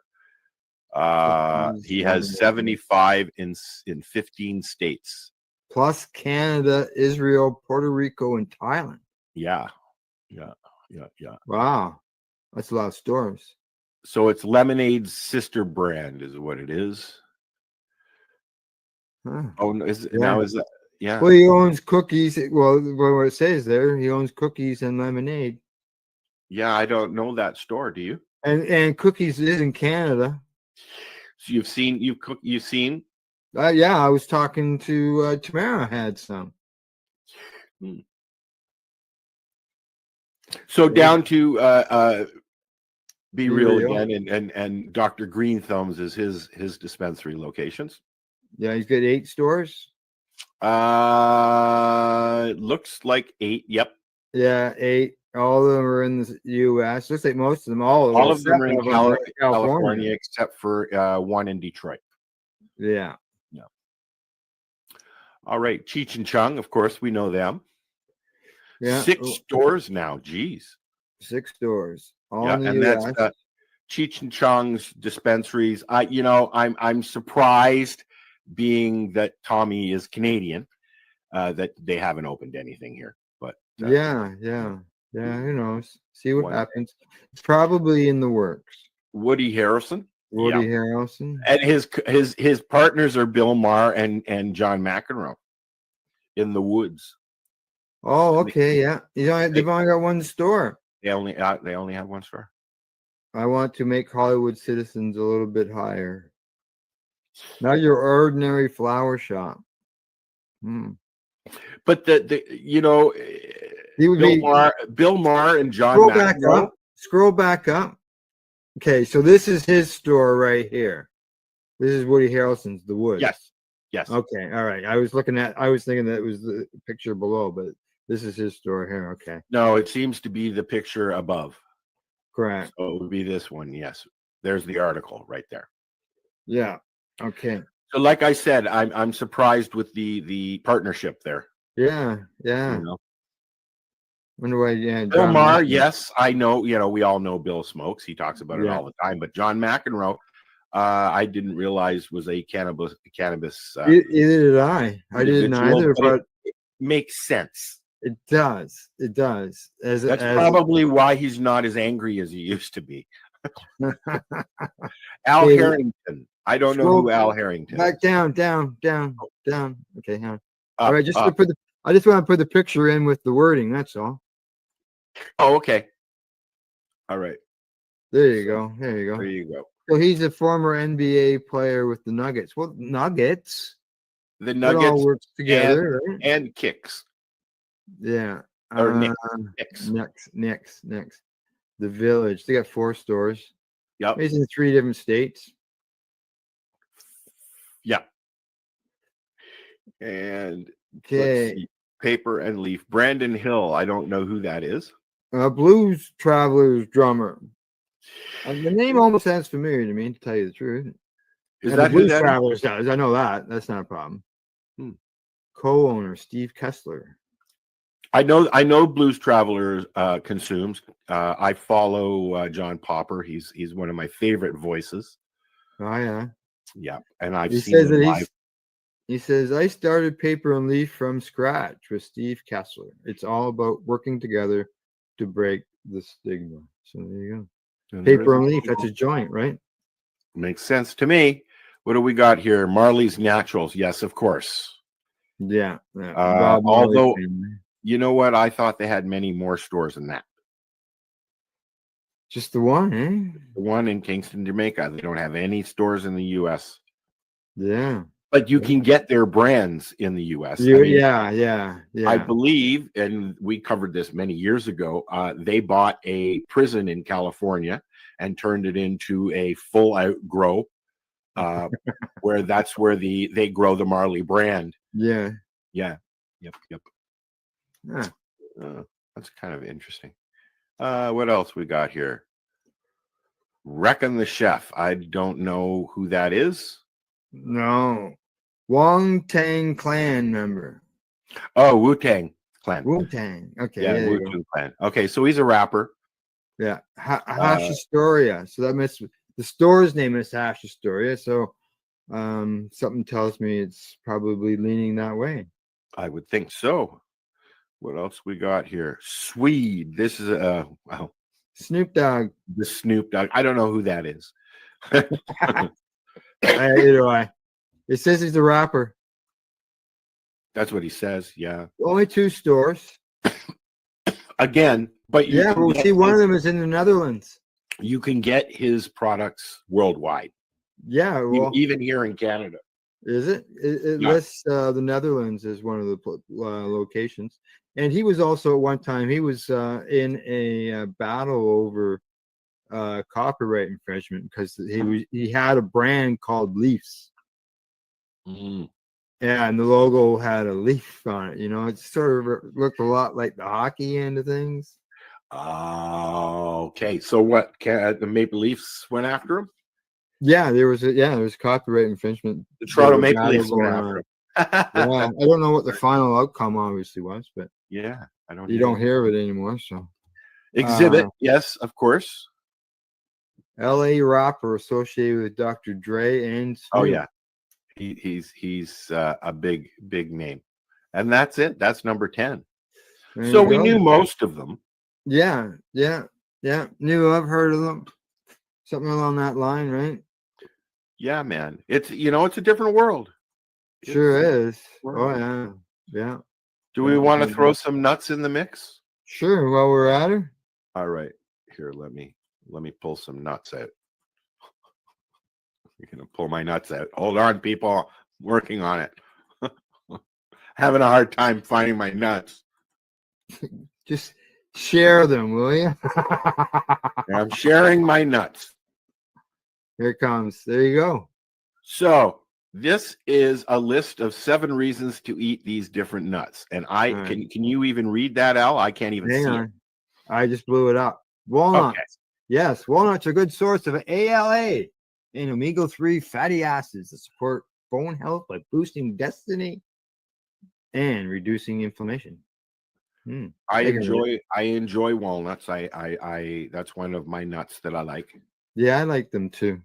But you can't eat them. I can't eat any nuts now. I eat peanut butter, but it's not crunchy peanut butter. And I don't like peanut butter, but I like peanuts. So you get almonds as I well. Brazil nuts. The Brazil nuts. nuts are rich in selenium. That's an antioxidant. So that's Yes, good. and you can also get Brazil nut oil. You can get pretty much any nut oil. Yeah, yeah. No, I think I'm hearing my dog at the door. Mine hasn't been out yet.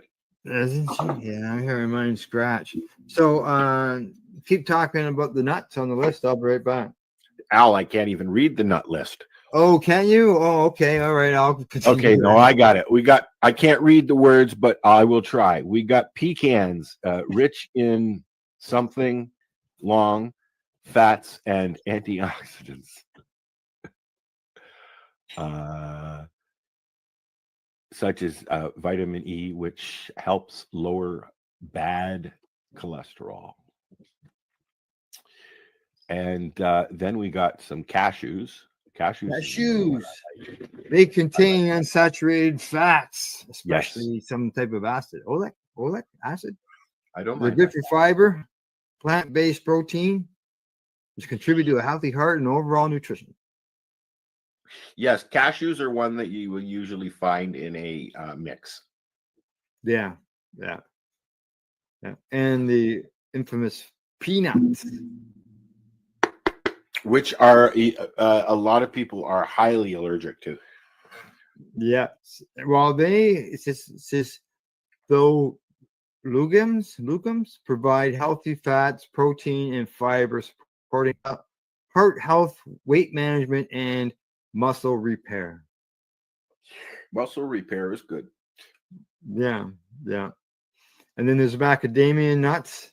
They're high in monosaturated fats, supporting heart health, reducing inflammation. Hey. And it's not hazelnuts and macadamia nuts. I'm not a big fan of. Yeah. Aiding weight management, helping control blood sugar with low glycemic index. Yeah, so they would be good for people with diabetes, wouldn't they? I've heard it's a good nut for people with diabetes. Yes. Yeah. So there you go. There's your list of nuts. That was nuts, man. Yeah, that was crazy nuts. All right.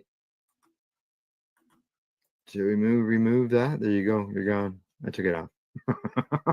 That's what I was working That was on. nutty. But nuts are obviously very good for people. It's just, it's people like myself that are dealing with the digestive issues. They're hard on the system in order to break down. And I'm having a hard time with vegetables, with frozen vegetables, like corn and peas and things like that. Right. Yeah. It sucks. My list of not edibles are getting longer, like yours. Yeah. Well, you find out ways of cooking the same thing in different ways. So like chicken, like I can only eat chicken, turkey, and fish when it comes to meats, like normally. Now I've added some pork though. You can't eat beef? No, I won't eat beef. Not now. No, it almost hospitalized me the last time I ate it. But you can eat chicken and fish. Oh yeah. So it's red meat that is. It's the red meat, and pork's not the same as beef as far as trying to break it down in your system. Yeah, but it's got uric acid a lot. Like it's really high in uric acid, and it can cause gout and things like that. Yeah, chicken, right? White. Yeah, that wasn't what was bothering me. It was just the beef's just hard for your system to break it down in order to process it. Yeah, it is. Yeah, and pork's not. No steak for you. No, I won't eat steak. No, thank you. Oh yeah, I love steak. Yep. All right, talking about steak and stuff. You know what time it is? It's that time.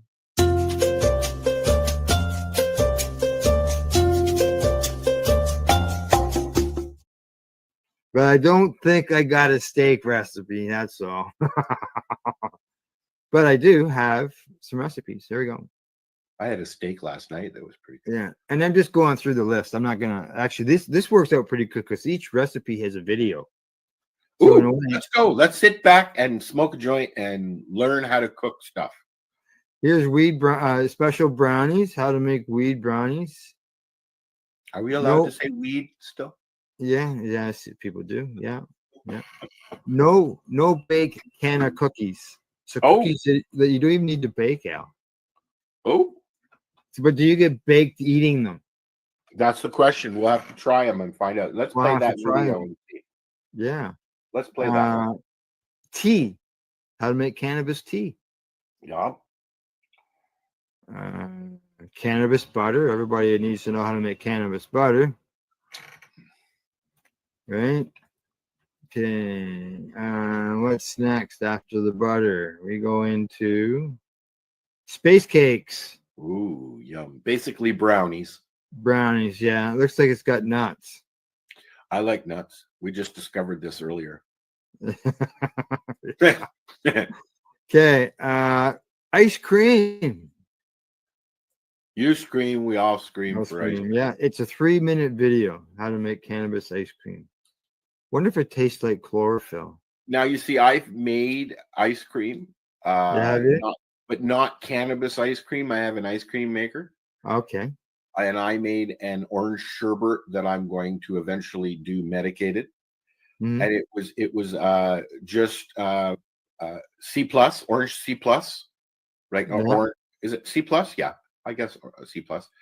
And of course your milk stuff and Mhm. some sugar, or not even some sugar. No, I think that was it. Just the milk stuff. The what do you call it? Sweetened, evaporated stuff. Yeah, yeah. It's not like cream. No, it's the other stuff. No. Yeah. The It's other the other can. stuff. Yeah, exactly. The other That's can. the It looks the same. I know because I bought the wrong can the first time. Did you?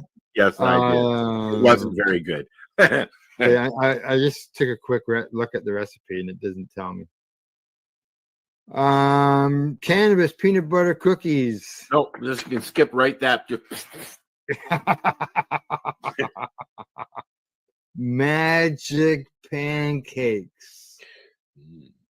Yes, I've made magic pancakes lots of times. I've put cannabis butter on my French toast and pancakes, but I've not infused a pancake. Yeah, I've infused them, and then waffles too, man. Waffles, I've had them, but I've not done them. Oh, it's the same mixture, just a different machine cooking them. That's all. Kelly uses Bisquick. Oh yeah, Yep. yeah. It's been a while since I made them. Yeah. So, grandson's coming down for a visit. I heard the printer going. You got a 5-minute chocolate mug cake. I have a mug cake in a mug that I got for Christmas, and it comes with the mix, the mug, and Smarties to go in it. I have not done it, but I ate the Smarties already. Did you? Did you get it, anybody? Yeah, I got it. All righty. Have fun. Looks like he's going to be doing some coloring. Oh, cool. Yeah, homesick from school. So, all righty. And number 10. Look at these weed Oreos, man. Oh, yes. I've had a frozen version of this with ice cream. Have you? Yes. They say mixed Jello, Oreo cookies, and cream with 500 milliliters of milk in a bowl. How long is the video? Oh, it says 1 minute. Let's watch it.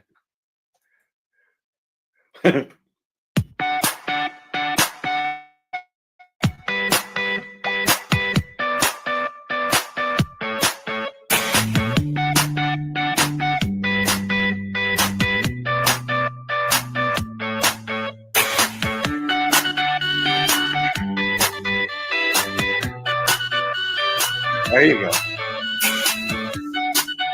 Isn't that easy to mix? Melted?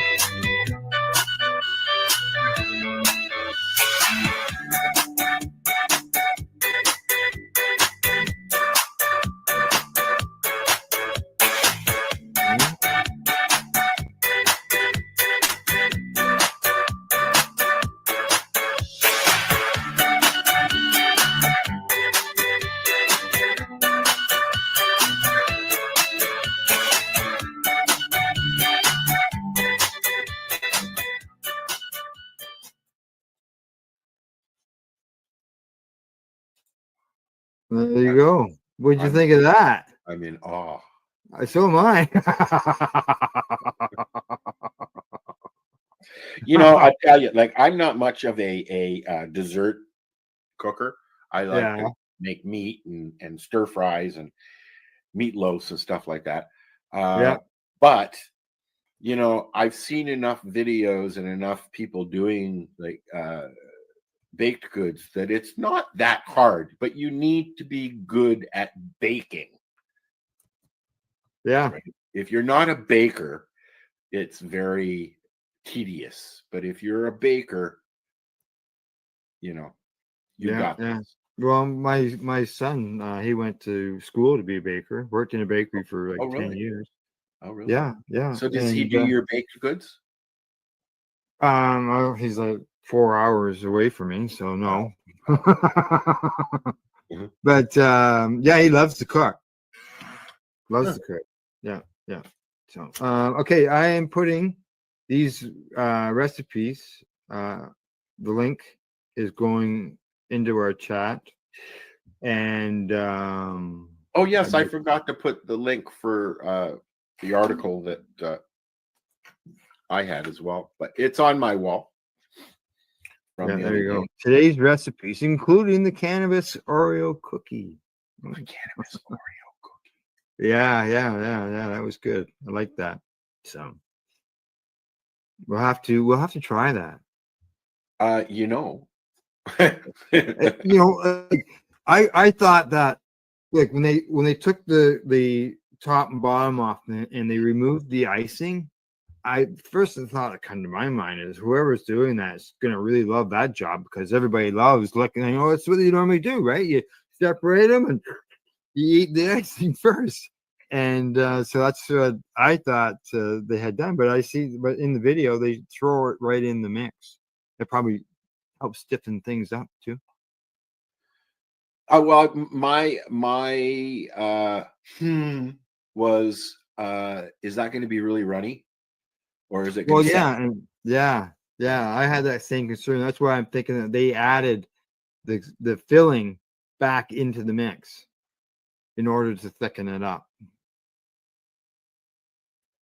That's what I was thinking, anyways. So, all righty, all right. Anything else on the recipes? No, I'm hungry now. You're hungry now. Sorry. It's okay. You do this to me every week. Every week. I yeah. know. All right. Okay. Well, let's just run a quick video, and then we return with a product review. Okie dokie.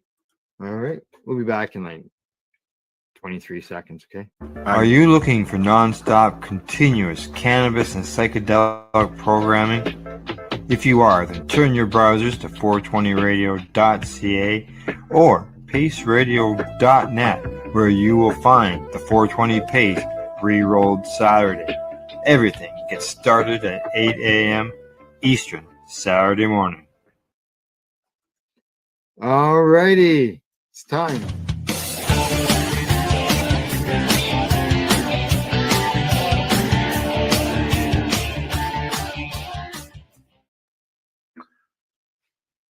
All righty. I didn't hear my high list thing. Did we do that? Your high list? Yeah, you did. We did the nuts and the dispensaries.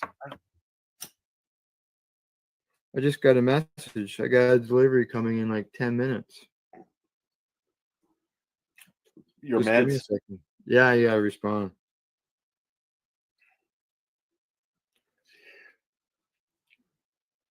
Dead air. Dead air. Yeah, no, you gotta keep talking while I respond to this guy. How can I smoke a joint at the same time? It'd be like, Okay, hey, what happened? Yeah. I got to. You gonna tell us what the meds are? Yeah. The review is what I did is I took some of my Cherry Dragon cannabis that I've already done a review on, and I took that and took it over to my friend's place, Mr. Squishy 705. He said hi to us earlier. Yes. And had him squish it some. And it's hard to see probably because it's a dark container, right? So everything just looks dark. So you got some cannabis, a strain. Yep, Cherry Dragon. And then went over and had them squished. Now, how much did you put in, and how much did you get out? I didn't weigh what I got out of it. Al, I know. we've spoken about this, Al. It's not the first time. I know.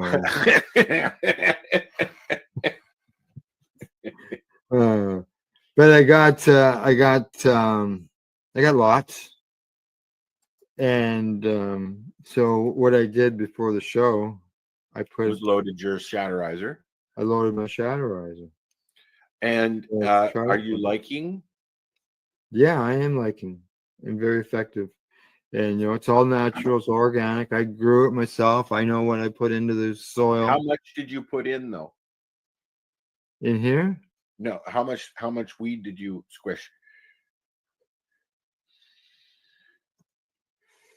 An ounce. Okay. I have not squished in a while. Might have been more. Yeah, I think it was. I've kind of it tastes good. I've been using a lot of hash. Have you? It's been helping me sleep, so I haven't been squishing. But I broke my the stock there in my dewdrop. Yeah. And Dave is nice enough to be sending me one, but mail is crazy now. Yeah.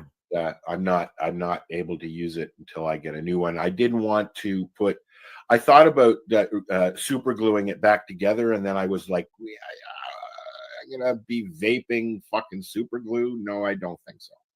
Yeah. No. Yeah.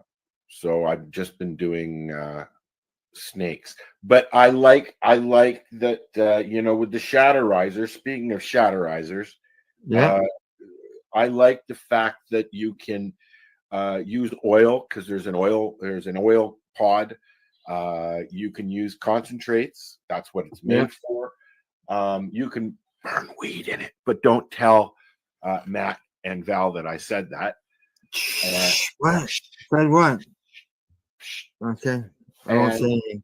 But what I like about it is, sure, you can go to the legal store, to the indigenous store, to your buddy down the road. Hell, you can probably get a CBD pen at the corner store now. But it's usually an isolate or a distillate that they have in those pens. Yes. Some of the stuff that they use as filler is not supposed to be inhaled, and I just can't do it. I mean, they're reasonably priced. You can get some really good pens with some nice, but I don't do well with just an isolate or a distillate.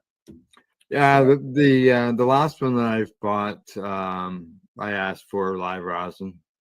And you got that, yeah? Yeah, and I got it because of the others that I was buying. They would say added flavor agents. Yes, yes. What is it? What is a flavor agent? Well, it's if you were to ask them seriously, they'd probably say we add terpenes, buddy. But with the Shatterizer, you don't. Why not just added botanical terpenes? I've seen that written on some. Yeah, which is fine. It's you don't get the additives with something like a Shatterizer. Well, and that's the thing. It's like, I made this all. And they're available at the OCS and many, Yep. many fine dispensaries throughout Canada and the world. You can get a Shatterizer anywhere in the world now, you know, as well as their Shatterizer extract brands. Right. They've Yes. got their Yes. extracts as well. Extracts. Exactly. Yeah. I have had some of that. I've had some too because I'm their chief tester. Oh. To what new products? No, I know you can't tell us. No. But, yeah, no, it's this unfortunately cherry dragon rosin. Just not available in stores. You're gonna have to grow some and squish it. So, and just with heat, that's the nice thing. Technically, it's one of the only legal ways of doing it. Because anything explosive. Yep. It you know, that butter oils but not, you know, what do you call them? Plant oils. Yeah. What else? Olive oil. Yeah, I make coconut oil and all that stuff. You got your vegetable glycerin as well that you can use. Yeah, I've done that in the past. I haven't made that in years. That's what I prefer, the vegetable glycerin method, because and most people don't because it's very sweet. But being diabetic, it sweetens my beverage, my tea, right? So you can consume it. It doesn't bother your diabetes then. No, it'll spike it a little bit. Oh, well. Right, just like a sugar additive, you know, like a substitute, right?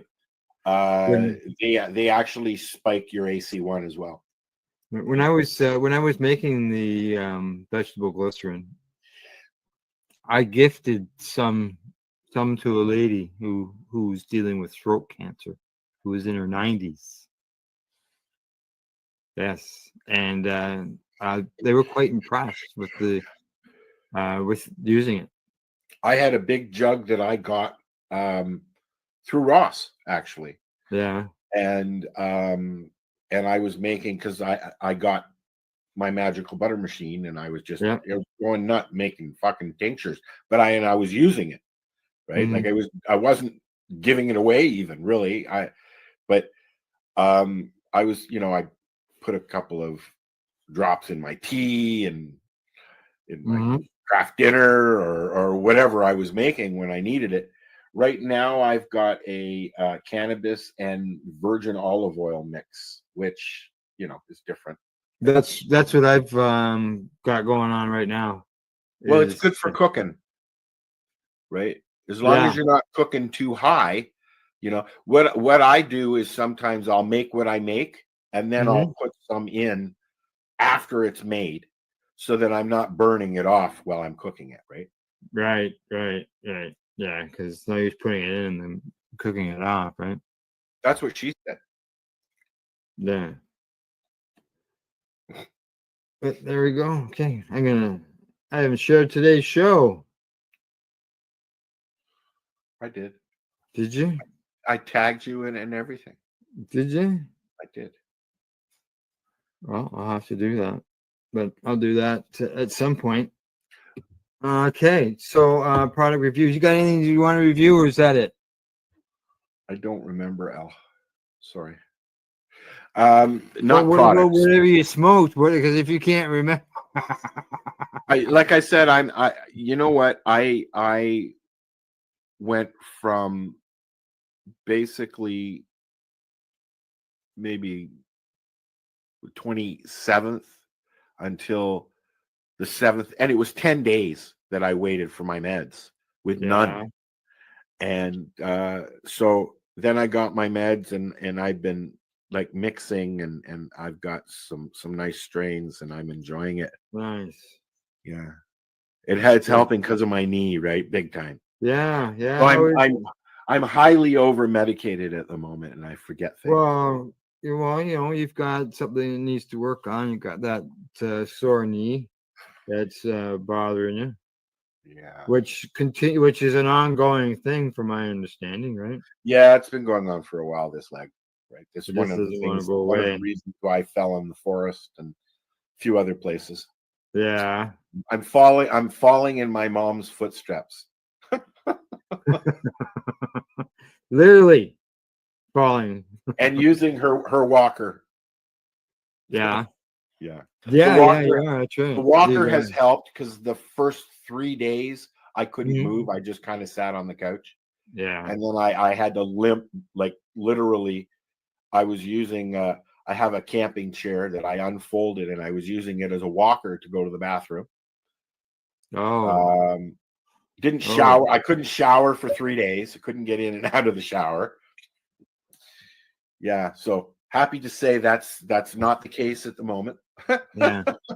Yeah, a walk-in shower would come in handy if you're in that type of situation. Fortunately, I have a low Tub. lid. I call it it's a 1960s, 1970s shower pod. It's a complete, Yeah. you know, Yes. Yeah. my shower pod. Yeah.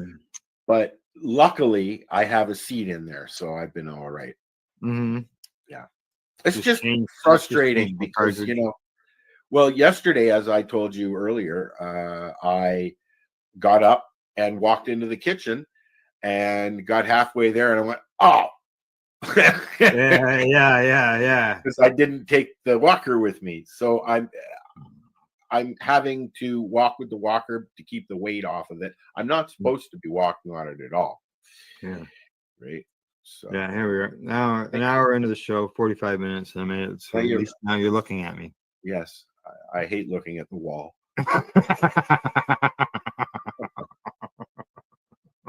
You might walk into it. So, all right. I'm actually, the funny part, I'm actually sitting in a closet. Oh, are you? My desk is actually in the closet. I'm not in the closet, but my desk and computers are all actually in the closet, right? And yeah, I've seen that before. It gets the desk out of the room, gives you more room. Yeah, like but you're it's not using it as it's claustrophobic. not a bedroom where you're hanging things in it. No, it's my laundry room. No, they, You'll but be going into your laundry room soon. yeah. I don't know what you call this room. It's the front entrance. An exercise room. We got a treadmill. Oh, and it's a bigger room, is it? I thought it was just like a hallway. well, it is. It is, yeah. Yeah. My Our bathroom, front entrance is there, and our stairs to upstairs is right there. when you come in my side It's door, a reverse location. the bathroom's right there. The Yeah. bathroom is actually in the hallway. There's 2 doors that you can close it for some privacy, but when the doors are open, the bathroom is actually the hallway going into this part of the house. Yeah. Oh, It's weird. weird. It's weird. Yeah, it's weird. Well, All right. they maximize the space in these old houses. But anyways, Yeah. All right. I think is it time for us to get into some news? sure.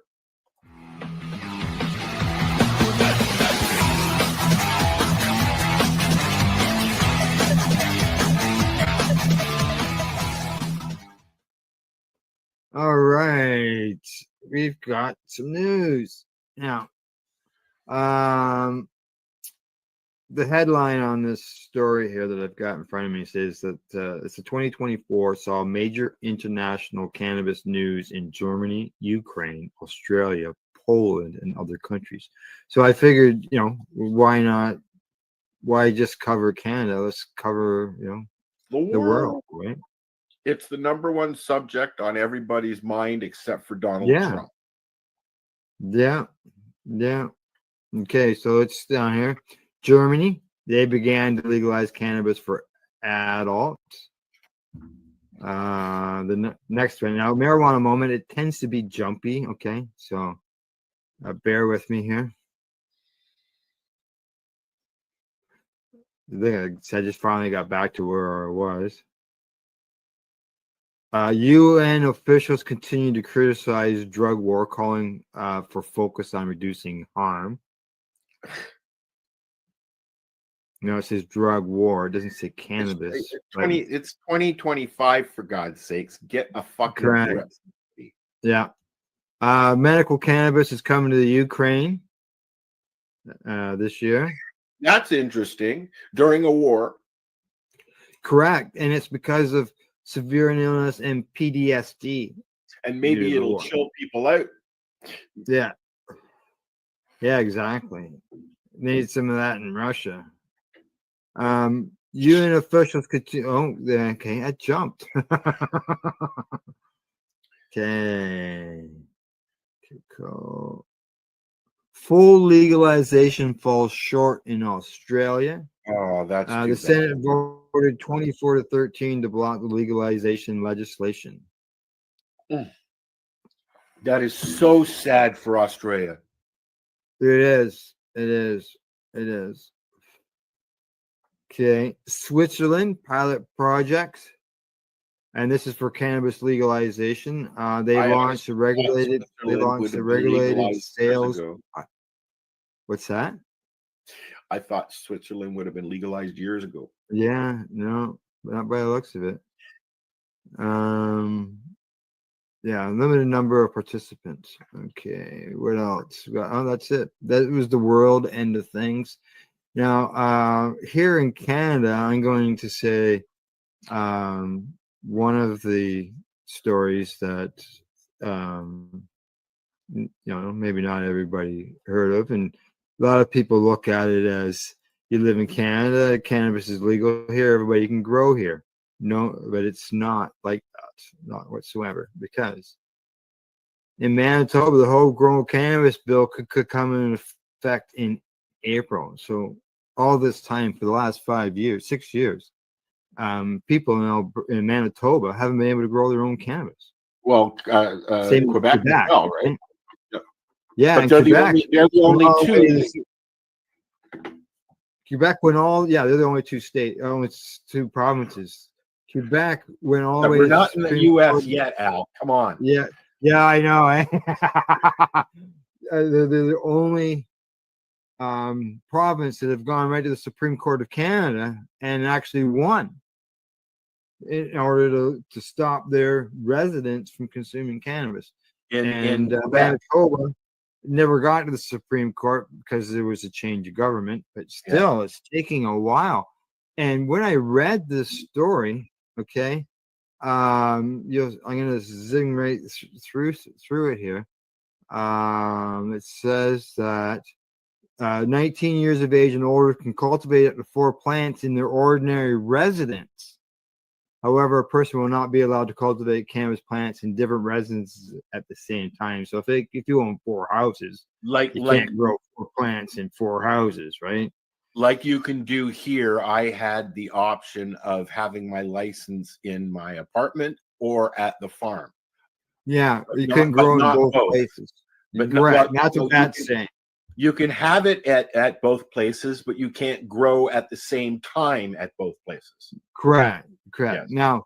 Now all cannabis plants will be required to come from seeds or plant material that is not illicit cannabis. And all plants must be cultivated indoors in a room or a container that is securely locked or in a no outside growing. No outdoor growing. Wow. No, that doesn't seem fair to me. I didn't like that either. I know BC's got a law where it can't be visible to the public. They tried to do things like that here in Ontario. They added things like you can't be near, you have to be X amount of feet from a park or a children's playground, which they've had to remove from the medical part of things because you can't really, do that. Yeah. I lived right beside a daycare. It wasn't a public daycare. It was just a home daycare at one time. But as far as the legalities go within the regulations, that's not allowed. Yeah. Now it says here the proposed regulations state that a person who is cultivating cannabis in the residence may possess cannabis that they have cultivated that is not packaged, labeled, or stamped. while that cannabis is in their residence. However, okay, so because it says while that cannabis is in the residence, what happens? What about outside the residence? Are they allowed to take cannabis outside the residence? And people were really questioning that. Now, according to the LGCA, they're saying the regulations is not stating that an individual cannot bring cannabis that they've grown legally in the home out of their home. So they still can, but the wording just says, while in their residence. Are you allowed to consume in Manitoba in public? I doubt it. Like you can here? Yeah. Like in Ontario, pretty much anywhere that you can have a tobacco cigarette, you can use cannabis. Correct. Yeah, I don't know what the smoking laws are, and that is actually part of the law, isn't it? Is that not correct, Al? In well, Ontario? It is in our province. Well, yeah, because we've got the Smoke-Free Ontario Act. Right, correct. But they're trying to abolish the tobacco, not really the cannabis part of it. But unfortunately, it falls within the Smoke-Free Ontario Act, and this is one of the reasons why Ontario has no legal consumption labs. Yeah. Although there are many popping up on technicalities. Yeah. Now, Kirk Chusaw, he was interviewed for this. Yep. Because he worked with Toba Grown, and he says, "We are pleased that Manitobans will finally be able to grow their 4 plants, like almost all other Canadians have been permitted to do since 2018. That said, it is disappointing that Manitoba will continue to prohibit outdoor cannabis cultivation on the misguided belief that doing so will protect young people. Cannabis has been grown outdoors throughout Canada legally for decades when you consider medical cannabis cultivation, and there are virtually 0 incidents in which young people have access to it. This is just continued fear-mongering that has no place in modern Canadian society." Hear, hear, Kurt. Exactly. Apparently, he's back at work, eh? Yeah, that's what I heard. Yeah. It's gonna. Well, I saw John Conway post that after the next federal election, he wish he was a lot younger because it's going to be a lot of work. Yeah. I know Jack is busy. Yeah. Oh yeah. Exactly. Okay, I can close that off. Okay. You got any other cannabis news that you want to add into there? No. No. Okay. All right. That means that it is time for.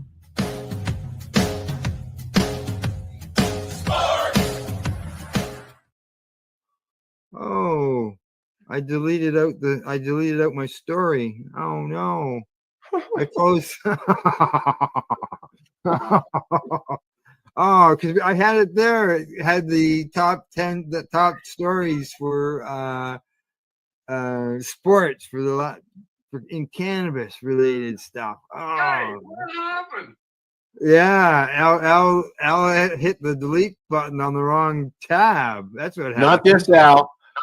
My hands are right here. Yeah, it wasn't me. Yeah.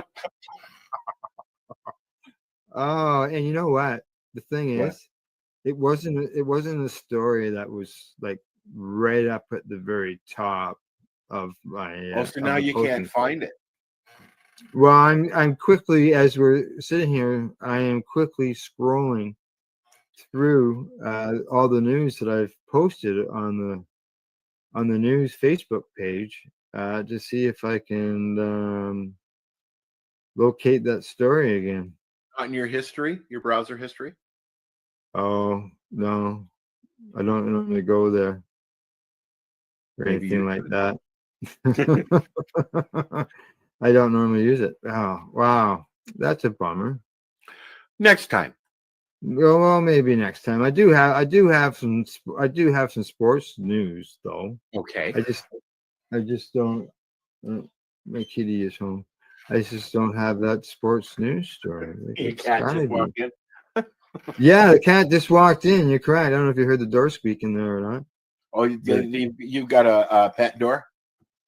No, No, I just got someone open the door for him. Oh, That's all. But yeah, well, that's a bummer. And, I'm almost there. I can feel it. It's the story is probably like there's that first one. It's got to be there. No, that's not it. 5 reasons to grow your own cannabis. I thought that was it. Oh, wow. Yeah, I don't. Oh, there we go. There we go. Right there. Now I see why I closed it. It was another marijuana moment story. I just figured it was the right tab. So here we go. I got them. I just gotta. Let's just share it, right? get over What are you with it rolling? already. Huh? It looks like you're rolling something. No, I'm lighting an incense. Your head's down. I was lighting it. Okay. Well, here you go. I found it. I'll bring it up. Now you'll see the effect in a second. Oh, this is the one that blows the smoke up over the beer? Yeah, okay. All right. How come there it is. Okay. There we go. This is still loading because marijuana. Here we go. The sports league's top steps to update their cannabis policies as the legalization movement grew in 2024. What is that? Oh, okay. That's not the right tab. There we go. Too many tabs on the go, Al. The National Football League, they appears to have further reduced the penalties for players who test positive for THC.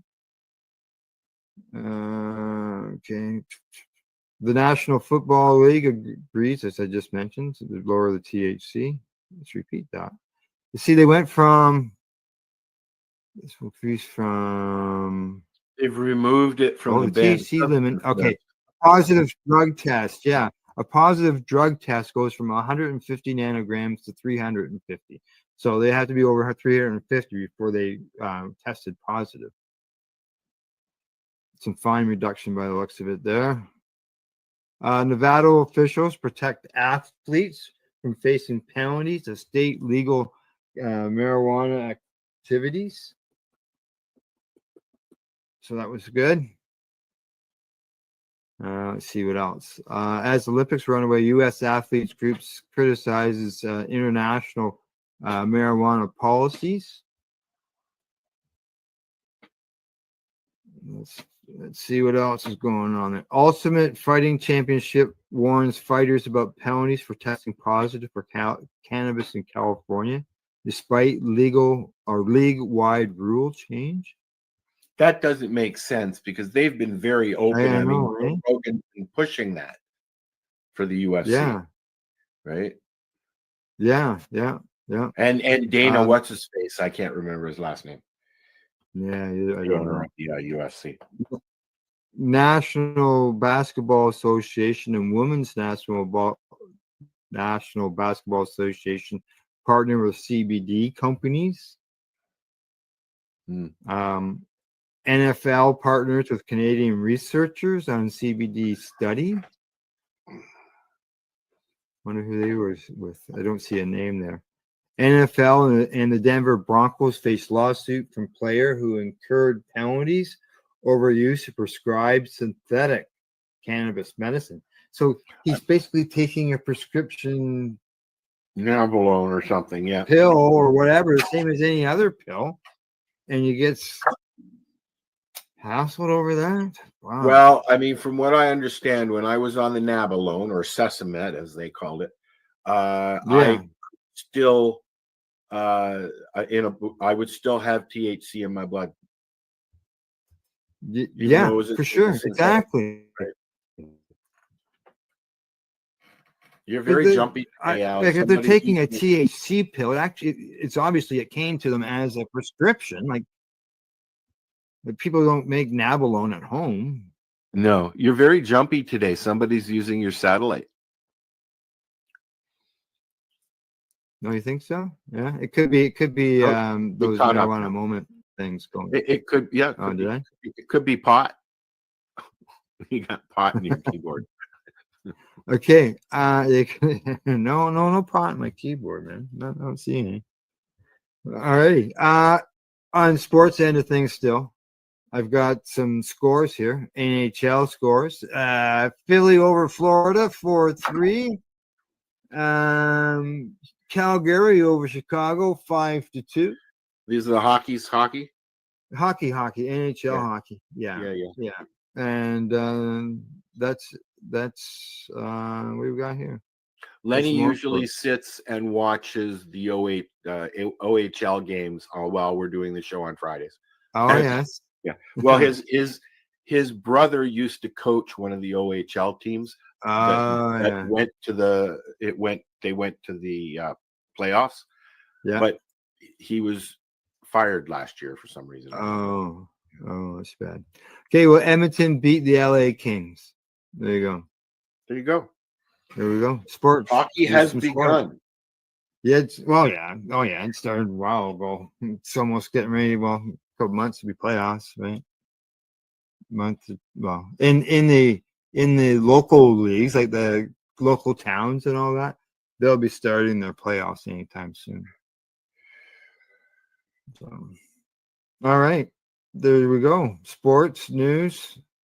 News. Are you ready? For entertainment and events. Oh. Here we go. Okay.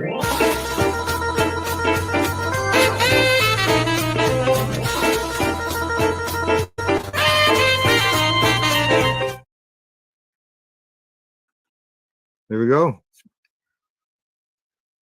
So entertainment. I didn't grab any events. That's okay. I was watching, as I mentioned at the beginning of the show, I was watching a show called On Call, and it's a new cop series on Prime. It's different but the same, but got a really, really down and dirty right from the beginning. And this is it's a 1 minute trailer, and if you like that kind of show, check it out on Prime. All right. Tonight's an opportunity to act fast. No bullshit policy or red tape. We put these motherfuckers in check the way we used to. You're going zero tolerance on East Barrio. You want every banger possible locked up. If there's an outstanding warrant, parole violation, hook them up. I want to see lockup full tonight. Some of you already have specific assignments. Everyone else, get with the team to assist. If you do not want to assist, that's fine. Just stay out of the way. Lieutenant? Let me be crystal clear. This isn't a retribution tour for Officer Delgado. This is about preventing more bloodshed. Use good judgment.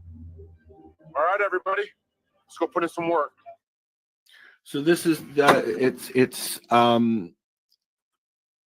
Long Beach, California is where they take place, which unfortunately is where the fires are going on. Fires are, yeah.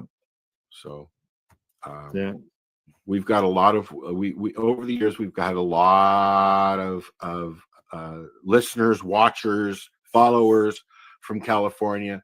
A lot of people from the industry are in California, and I just, I feel helpless because there's nothing. What am I going to do? What I don't like is what I'm hearing the orange guy saying, and also some of the stupid things that are coming out of people's mouths, like it was green rays that came out of the sky, and it's ridiculous. This is really it was nature. Nature can be a beast, unfortunately. And California is no longer what it used to be. Los Angeles is no longer what it used to be. Hollywood is no longer what it used to be. I've been in the Hollywood Mountains. An old friend has a house up there, and I'm sure it's not there anymore.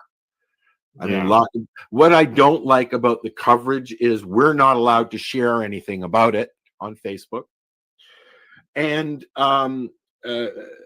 because U.S. news is, And I well, it's but yeah. the articles and the things that I am seeing, Al, are a little bit disgusting because it's all about the celebrities. It's not about real John and Bob and Carol. Yeah. It's all about Steve Gutenberg lost his, backyard or his home, or all these huge celebrities have lost their homes, and I feel really bad, but they're not talking about the public people. You and me. Yeah. Joe, yeah. So I mean, Yeah, that's a lot of and like I said, there's a lot of celebrity homes up that way. So. And here's another one. They're not using ocean water because the salt will destroy the ground and the vegetation. So they're not using ocean water, but yet they'll go and they'll fill up from a pool and use chlorined water. They're taking from the lakes and the reservoirs and stuff like that, but there's not enough. California, it's all. I saw Newsom on TV saying there was enough water. He told the president-elect and his buddy to come down to California and see for themselves. So, he told him basically to shut the fuck up. I think basically in a kind way, but I'm as far as your video there, that's on Prime now. It's on Prime. Yep. On how many episodes? 8 episodes, I believe. I watched them all in one day. I just put it on and go about my day. Right. Were they like 45 minutes or something? Were they like 45 minutes or hours? Yeah, hour long. It's you remember Homicide: Life on the Street? No. Is it a show? I never heard of it. Yeah, it's like it's from the cop's perspective, as opposed to like Law and Order. You get both sides. Although I love Law and Order as well. It's something that's new, and it's done with the same action that you would get from Chicago PD. Which is another show that I enjoy. I like all the Chicago series except for Chicago MD. I don't like that. Yeah. Since my mom passed away and finding my mom when I went into her apartment, I'm unable to watch rescue shows anymore. And because the instant I see somebody in distress on the floor, I get a flashback. Unfortunately, that's something I'm going to deal with for the rest of my life. I'm sure. Yeah, exactly. Okay, now events. Just so you happen to know, I did find something. Now, it didn't list anything that's happening tomorrow, but these are some bigger events that are happening across the country throughout the year in 2025. This is 2024. Oh, ow. But I will say, I did see Can Expo. I saw Can Expo listed there, and that's in March coming up. Correct. And we are going to be broadcasting there the whole weekend. I'm looking forward to it. I'm looking forward to doing something out and about with everybody and having fun because I enjoy doing stuff like that. So we'll be there. Yeah. And you'll be able to either watch us here or you can go down. Of course, we want you to go down. You can go down and say hi to Al, and Sherry Ann will be there, and I believe Cindy will be there as well. Cindy will be there. I was talking to Cindy yesterday. She's going to start looking for a room as well as booking her flight up here. Cindy and Al are getting a room. We're going to get a... so we can be close to the event as possible. Yes. Yeah, and that way I'm not traveling back and forth. Stay away from that building across the street, though. I know it's in a different place. It's down. I'm thinking of a motel that is probably on Lakeshore Road. Am I thinking? Oh, so you're about going to go down to the Motel 8 on Lakeshore, are you? Is I've that been what there. you're thinking? I've been there. I used to stay at the Seahorse. Did you? Oh yes, a few times. Yep. They had the party house there. Oh, so like how long ago was that? Late 70s it would have been. 70s, Wow. early 80s. Really? Late 70s, early 80s. They had a house there which was the original owner's home, which they converted in, and you could rent it for a night or a weekend, and we would have parties there. Yeah. It's not there anymore. I think it was next door to the Rainbow Motel 6 or whatever. Now I think it was the Seahorse, because that was one of the more famous ones where you could go and meet a really nice girl that you might get married to. Well, maybe it's not. Gail and I, when we got married, we got a gift certificate, and I believe it was the Seahorse. Was it? Well, that place, it was actually a very, very nice place back then. Yeah, and we got to we went to a Blue Jay game down at the exhibition stadium. Yep.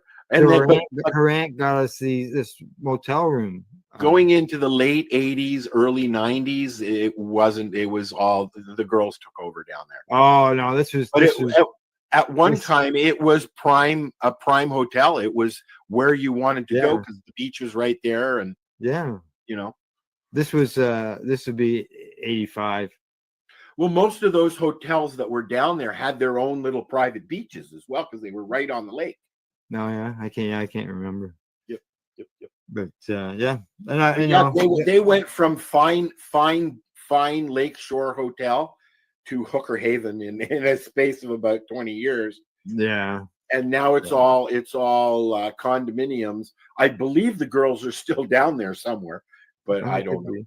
Yeah, they're hiding. They're now living in the condos. Who knows? Who knows? All right. Well, next week I'll find some events that's coming up. I had just a funny offbeat story. I lived in an apartment on Vaughan Road in Toronto, Vaughan and St. Clair, which is an awesome area. It was right down the road from Dutch Dreams, the ice cream shop. That was in the movie The Freshman with Marlon Brando and Matthew Broderick. And it was an older building. But anyways, I had a bachelor apartment when I first moved in there, and the guy beside me, I won't say his name, but the guy beside me ran girls. And he used the apartment at night, and he just went home to his condo. Yeah. And so to keep me happy, he was always coming over with weed because he didn't want me to be pissed off because you could hear the girls coming in and out with their johns at night and that, right? Yeah. So he was, once a week or so, he'd knock on my door and he'd have, a baggie here and a baggie there for me, keep me shut up. Toronto living. Now I've been able to do it. I checked the date this time. Oh, did you find some more lists? I found some, and there was an event over the weekend. I don't know anything about it. I just saw that Nikki Lawley had posted about being in Canada at an event. But this she website comes up here, to a lot of events. She does. The promo that we run on Saturday for the Pace Radio Show is an interview that we did with her. And she said during her interview that she credits Canadian cannabis for saving her life. Yeah, I've known her for years and years and years and years. Yeah. All right. So we got here. You can see it there. Okay, January. Too late for this one. It happened last week. This was Alternative Products Expo. It was held in Peru. This list is more than just, this is global.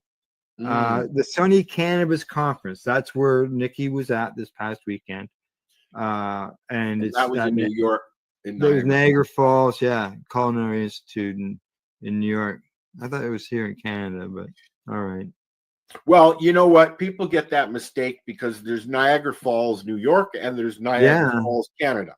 Yeah, and who knows? Maybe I just did that earlier. In at the end of January, the 29th to the 31st, I get that word out. In Las Vegas, they're having the Total Products Expo. There's a lot of those shows in Las Vegas. Yeah. Probably weekly. End of January, the 8th Hawaii Cannabis Expo. Cool. Connecticut Cannabis Expos in February. Like this just keeps going on. Champs trade shows. Champs trade shows. It's in Las Vegas. It actually was at the Metro Toronto Convention Center for 1 day. They tried Champs up here, but it didn't work out so well. Correct, yeah. Much like Lyft. I mean, Lyft is still in the closet as far as I know. I don't know where they are now. Yeah. The Champs was here for the 1 year. I bought their T-shirt because it was a hemp T-shirt. Yep. But it didn't even have a leaf on it. Really? It didn't have a cannabis leaf on it. Maybe it had something to do with, coming across the border or something. I don't know. But they had no leaf on it. So Lucky Leaf Expo in Minneapolis. That happens at the end of February. That 3 times. Yeah, exactly. Natural Products Expo in March. I'm just going to do the end of March. Alternative Products Expo. That's in March. That's in Colombia. Who's going to Colombia? Coming up in the Toronto area, we're going to have a lot of access to different things that are going on, not just cannabis stuff. Sherry Ann Baker is going to be out and about, showing us what's going on in the city. Spanibus. It happens in Spain. I've always wanted to go to Spanibus. Yeah. There's an International Cannabis Business Conference. I get a lot of news from them. Now, that is owned by High Times now, I believe. The IB Cannabis or Spanibus. Oh, Spanibus. Oh, okay. Yeah. It doesn't say in here. Yeah. I believe they were bought by the people who own High Times. High Times. Yeah. Look at there, Cannon Expo. There you Right go. there, March 21st, 22nd. In 25. Toronto, Queen Elizabeth Building at the exhibition place. Yep, looking forward to that. Yeah. Green Tech Americas. That's going on in Mexico. There you go. There's a list of the end of March. Now bookmark that so that you can. I have a list on my calendar as well. I should be taking a peek at during the show. Yeah. It'd be nice to have some Toronto events in there because we're in. There aren't any. I've been. But we do because we're in cyberspace. We reach a global audience, so we got to have global events as well, right? I wish that we could find a few people elsewhere to go to things like Spanibus or if you're going to Spanibus and you want to be our representative that's there, let us know. Yeah. Go there and talk to people. Yeah. I wish I could fly around and just do that stuff, but the thought of going through customs just terrifies me. Well, yeah. We had a news story on Monday that Cindy and I covered. Pearson Airport. The number of arrests during the month of October was huge. Of cannabis stuff? Cannabis. People trying to smuggle cannabis in. Most of them was around 20 to 25 kilograms of cannabis. And I've been watching the Canadian Border Patrol. Mm-hmm. And a lot of the stories are about people traveling around, getting caught at the border. Like if you go up to Thunder Bay or you go down to Toronto, if you go down the wrong road, bang, you're in the US. And Well, if Niagara you have Falls, Canada, yeah, if especially. you have Canada and it the same way coming back into Canada, if you have cannabis with you, here's what happens. Yes, it's legal here. It may be legal in the state that we're bordering, but you'll be charged with smuggling. And Yeah. it doesn't matter what amount it is. Great. Okay.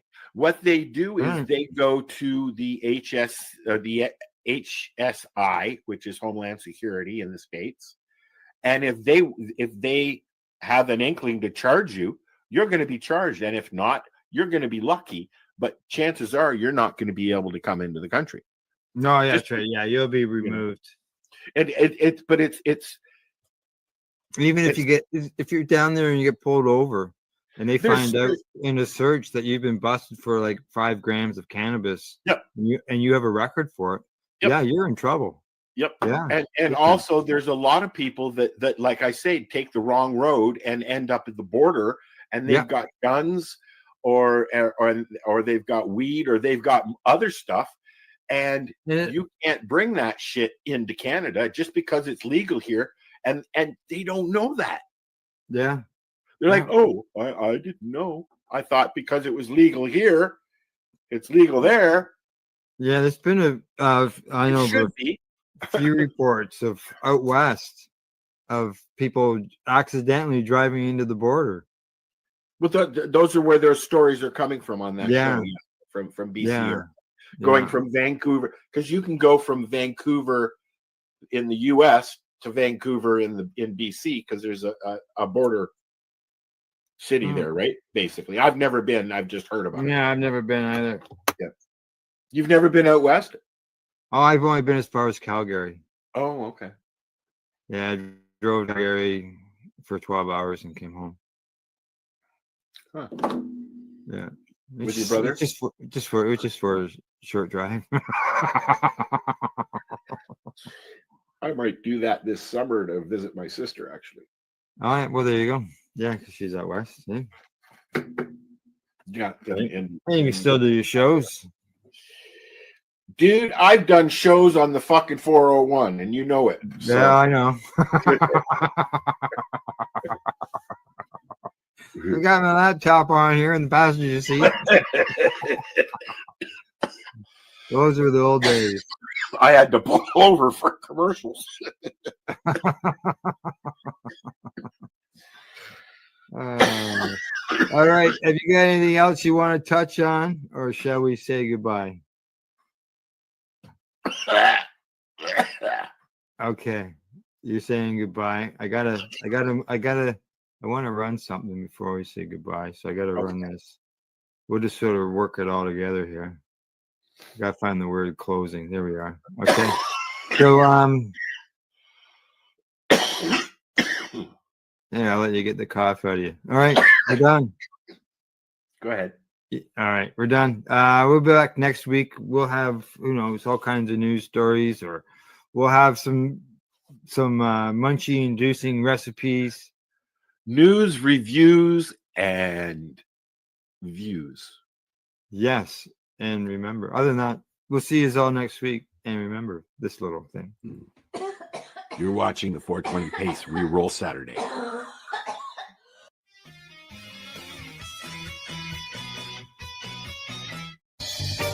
You're watching the 420 Pace Network, found at 420radio.ca and paceradio.net. Are you looking for non-stop, continuous cannabis and psychedelic programming? If you are, then turn your browsers to 420radio.ca or paceradio.net, where you will find the 420 Pace Re-Rolled Saturday. Everything gets started at 8 a.m. Eastern Saturday morning.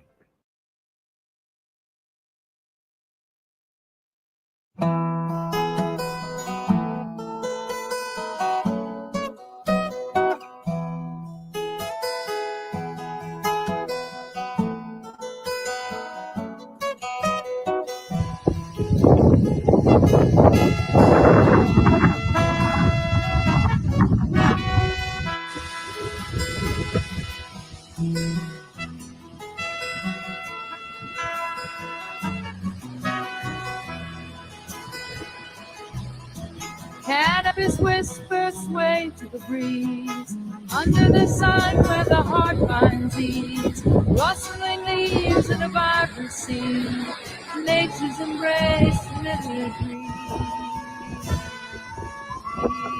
Let the good times roll and shine in this golden dawn that you are mine. Waves of green under the endless sky, roots run deep as the days drift by. We'll sing along with the birds' sweet song in this magic space. We know we belong. Oh, let the good times roll and shine. This golden moment, you are mine.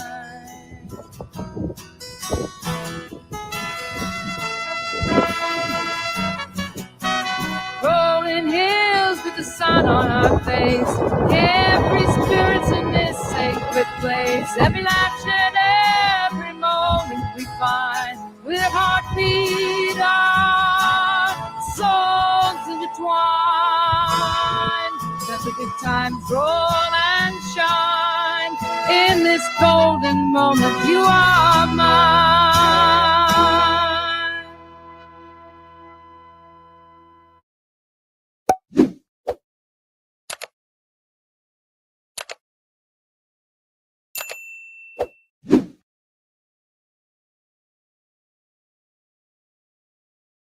Both males and females showed enhanced accuracy after 3 weeks of THC consumption, particularly at longer delay intervals where aging tends to improve performance or impair performance.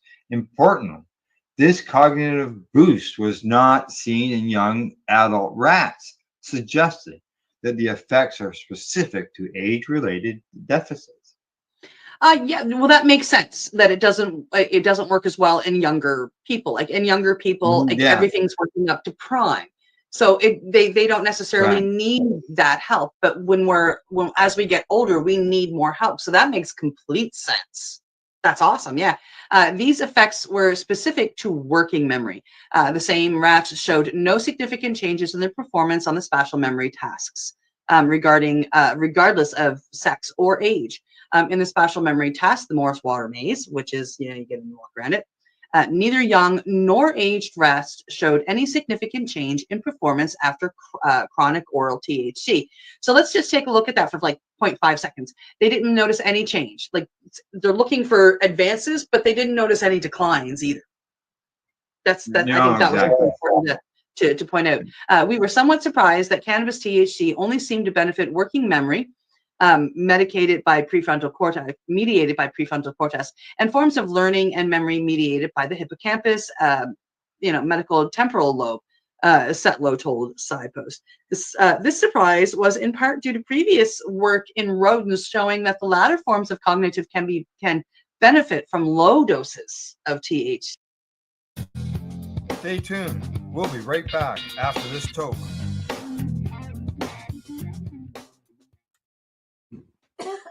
You're watching the 420 Pace Reroll Saturday.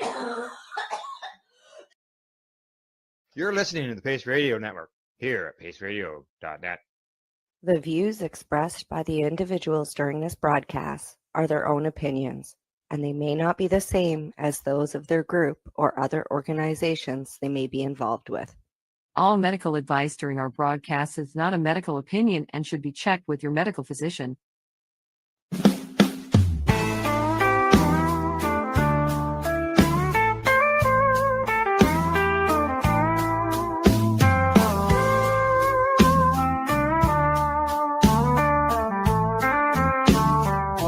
Look at all that money, yeah, the money that they've spent. Take another look and take some time for him. Don't cut trees for paper, 'cause it hurts the environment. Stop deforestation, yeah, it's time for him. Well, Well, an acre of hemp makes 20 barrels of oil. No need for pesticides to poison all our soil. People got no food, they got no clothes, they got no rent. Well, it's time for him to... Whoa, you caught me in the middle of a hit. Whoa, oh my goodness gracious, that was a good hit. And I want to remind you to hit the subscribe button if you haven't below, and hit the like button. We'd appreciate that. That adds to the algorithms, which helps us be found in other people's feeds. And please share us with your friends. I am your host, Casper Leach, and you are watching Time for Hemp. This is a program about the importance of educating people about this fantastic plant, and we are working diligently to try to end prohibition on hemp all around the world. And with that said, we have an international program today. We have people on from Canada and, of course, from the great United States. And speaking, before I go any farther into the program, don't forget, anytime you hear the word joint on the big broadcast, we ask that you hit your pipes, your vaporizers, your bongs, and your joints, and take time for hemp. With that said, I'm going to bring on one of my joint hosts here in the United States, Mr. Al Byrne. He's one of the founders of Patients Out of Time. He has been diligently dedicating his life to ending cannabis prohibition so that people who need medical cannabis can have it without having to become a criminal. Isn't that right, Al? Well, yeah, exactly. We don't need criminal anything. And in fact, all of the major federal U.S. government studies that have ever been conducted on that subject have said just what we said, that the use of cannabis by individuals should never have been criminalized. Schaefer Commission, on and on. Certainly the two IOM reports, Institute of Medicine reports, thought that the cannabis is a medicine. It shouldn't be criminalized. And while I'm on that subject, because it's time for hemp, well, let's remind everybody that cannabis is the plant that hemp is also called. It can be called by different names, but it's cannabis is the basic plant. And I repeat again, it's a plant. So as you go through your life and you hear people talking about marijuana and the drug cannabis or something, they're wrong. You know, marijuana is a slang term. It was used as a derogatory term in times past, mainly aimed at Mexicans and Mexican Americans in the United States South, black people, of course. And then cannabis is a real term, and it's a plant. It's a very valuable plant. In fact, it is an herb. In 2014, the American Herbal Association declared cannabis was an herb. So I wrote all this in my book there. You see, some of you see it, For Country and Cannabis. It's out. It's everywhere. Apple Books, Amazon. It's an ebook. It's a real book. It's 360 pages long. I have it full of information, education, some of which I just gave you. And I wrote it for that reason. And it's also a history book. It will tell you how and who made medical cannabis a subject matter for discussion and actually a subject of success, not only here in the United States, but as where our guest today is in Canada, and essentially all over the European continent, although we still have some problems in Asia. That's not universally true, but they still haven't grabbed it. Anyway, that's who I am. I'm an author. I've been doing this work with medical cannabis and legalization of cannabis for years, decades. And with that, I'm going to introduce my other co-host besides Casper here, another Al Graham up in Ontario. So you American guys have to go with him a little bit. He doesn't really speak English like we do. But hey, Al, how you doing? What's that all about? or is that all a boot? I like that about. So I can't even do it, but I really like that OUT stuff, you guys. Yeah. Hey, we're neighbors. We just have to figure out how to spell it. That's all. All right. A nice book. I didn't know Casper had a copy of it sitting right there. All right. I'll have to get myself one. And even though I went to public schools in Indiana, I can read most of it. There's a lot of big words in it, so I have to get somebody to help me with the big words. But I'm sorry about that. But those are my dogs on the cover, golden retrievers. So you know, yes. I'm a dog lover, and you'll find a lot of dog stories in the book, including how I feed cannabis to my dogs every evening. Okay. And the dog sitting in the middle with the white hair is a Sheltie. Isn't that? Yeah, that's true. We borrowed him for the picture. All right. Other than that, paceradio.net is where you're going to find psychedelics and cannabis educational information, news, stories, and interviews. And don't we have a guest from Canada? We sure do. Today? We sure do. We got a guest from Canada. And actually, she's from my neck of the woods. She's from right here in Ontario. And we do run into each other occasionally at different events. So our guest today, as I mentioned, she's a cannabis consumer and advocate for 46 years. So she's been consuming it for quite a while. So I look forward to finding out how she got started. She has worked in the cannabis industry for the last 8 years as a founder and educator, which is a career that has seen her recognized in helping patients and especially the seniors. She says to have been a huge part of legalization in Canada has been an experience I will never be able to put into words, but it's been the highlight of my career. Today, we're going to see if we can get her to put it into words, see what happens.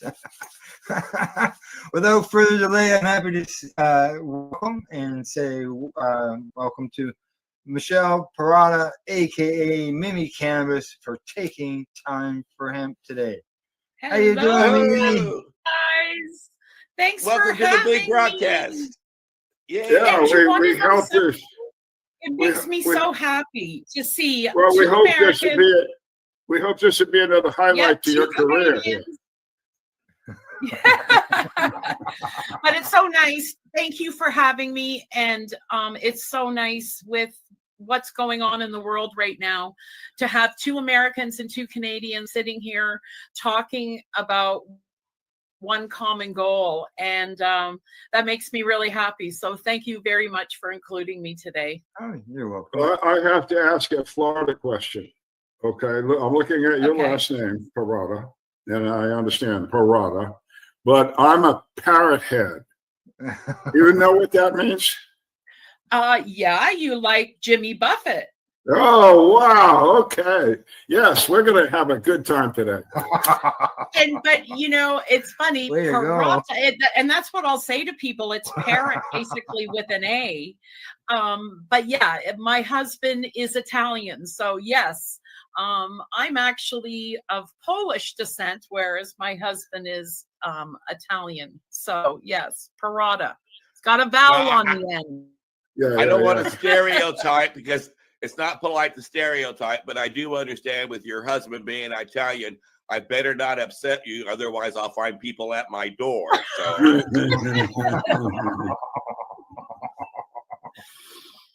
He's one of the gentle and kind ones. Good. Good. All right. As I said, when I introduced you, welcome to the show, Mimi. To get things started, you said you started 46 years ago, cannabis. Oh, yeah. How'd that all get started? A metal pipe down by the creek in Kingston, Ontario. That's when I tell my story, I always include the metal pipe because nobody uses them anymore. But it was really funny. I remember the first time that I tried it, I was like 15 years old. And I thought to myself, because I never really liked, you know how when you're young and you would get into the alcohol and you would get sick or whatever. It was just never for me. Alcohol was just never for me. And I remember the first time trying cannabis and thinking, I like this, I like this. And at the time, you don't realize you're medicating, but as you go through life with cannabis, you realize how it takes you from one place to another and heals you. And like I said, I cannabis oil and smoking cannabis, two of my favorite things in the whole wide world, for sure. So when you're a kid, you're back in your teenage years. I have a daughter. Now she's way grown up. But there's a lot of angst as a teenage girl. Self-esteem problems. You got all kinds of, am I really a woman? What the hell's going on anyway? Did you found cannabis help you with that? Is that what you're saying? Absolutely. Cannabis, it just always made me feel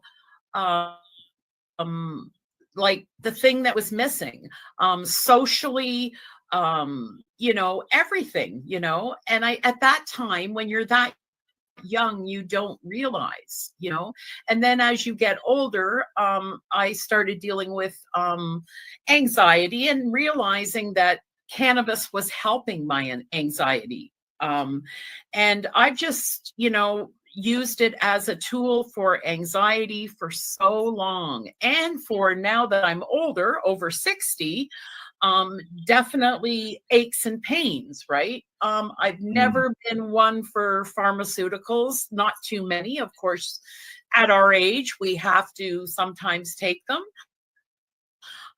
But cannabis has always been the thing. I believe in homeostasis, and I think that's the biggest thing, is that I feel like my body is balanced properly with cannabis. If that sounds, and I truly do believe in homeostasis, and I believe that in the, the endocannabinoid system that we need to have, use these receptors that we have, right? And but honestly, I couldn't function without it now. Like, there's no way. And it's not in a bad way, because I probably use 70% oil, 30% flour. So I take oil, and I like 1-to-1 oils. I like even balanced amounts of CBD and THC. That's my right. And honestly, it helps me with my aches and pains. I have a lot of spasms. It helps me with anxiety. It helps me with so much. But I love balanced products. I love balanced flour. It's hard to find, especially in our recreational market, because it doesn't sell well. It's hard, when I get my hands on it, I grab it because it's really sometimes hard to find. Let me interrupt for the audience. We know what we're talking about. They might not. When Mamie's talking about having a balance in her cannabis dose, what she's really talking about is matching up THC, the compound, with CBD, the compound. Now, the reason this is important is because CBD mitigates the psychotropic activity of the THC. Absolutely. What that means in plain language is it keeps you from getting stoned too much, but you get all of the medical attributes of the whole plant, which we as professionals in this communication thing here all agree we need, and that's what Mimi uses. The whole plant. But again, that balance is there so that she gets a therapeutic value and she gets some psychotropic value. The stuff goes to your brain, but it goes in such a way that it's modified, that one compound modifies the other. So it's very manageable and very, very easy to titrate. Now, which I want to get to you. Exactly. Exactly. What- Titration. How do you do know? it? How do you titrate? How do you smoke this stuff? Do you eat it? What's going on? And how do you titrate? I take my oil every single morning when I get up. So you wake and bake. No, I physically take it like as if it were medicine. There's no bacon. There's no bacon no involved. bacon. No bacon until later in the day. Okay. You know, how do you take it? You put it under your tongue or Yeah, under my tongue. Maybe even if I'm having breakfast that morning, I can stick it on something, whatever. Right. Doesn't it taste like hell? honestly, Doesn't it taste terrible? I'm used to it. I like the taste of it, but yes, there are people that don't like the taste of it, and that's why they take edibles, because I honestly don't mind the taste of it. And Okay. I mean, there's some people who take the oil and it doesn't agree with their stomach. I mean, let's face it, you're eating oil, you know, things can happen, right? So your titration is some by people- experience. Yeah, I take 2 full mils of 15 balanced oil every day. 2 full mils, one in the morning and one probably around 3 o'clock. So that's 15 milligrams of each. Is that what you're Yep. saying? 15. Per mil. Well, you're a right? real stoner. Jeepers. Well, And then you smoke it too?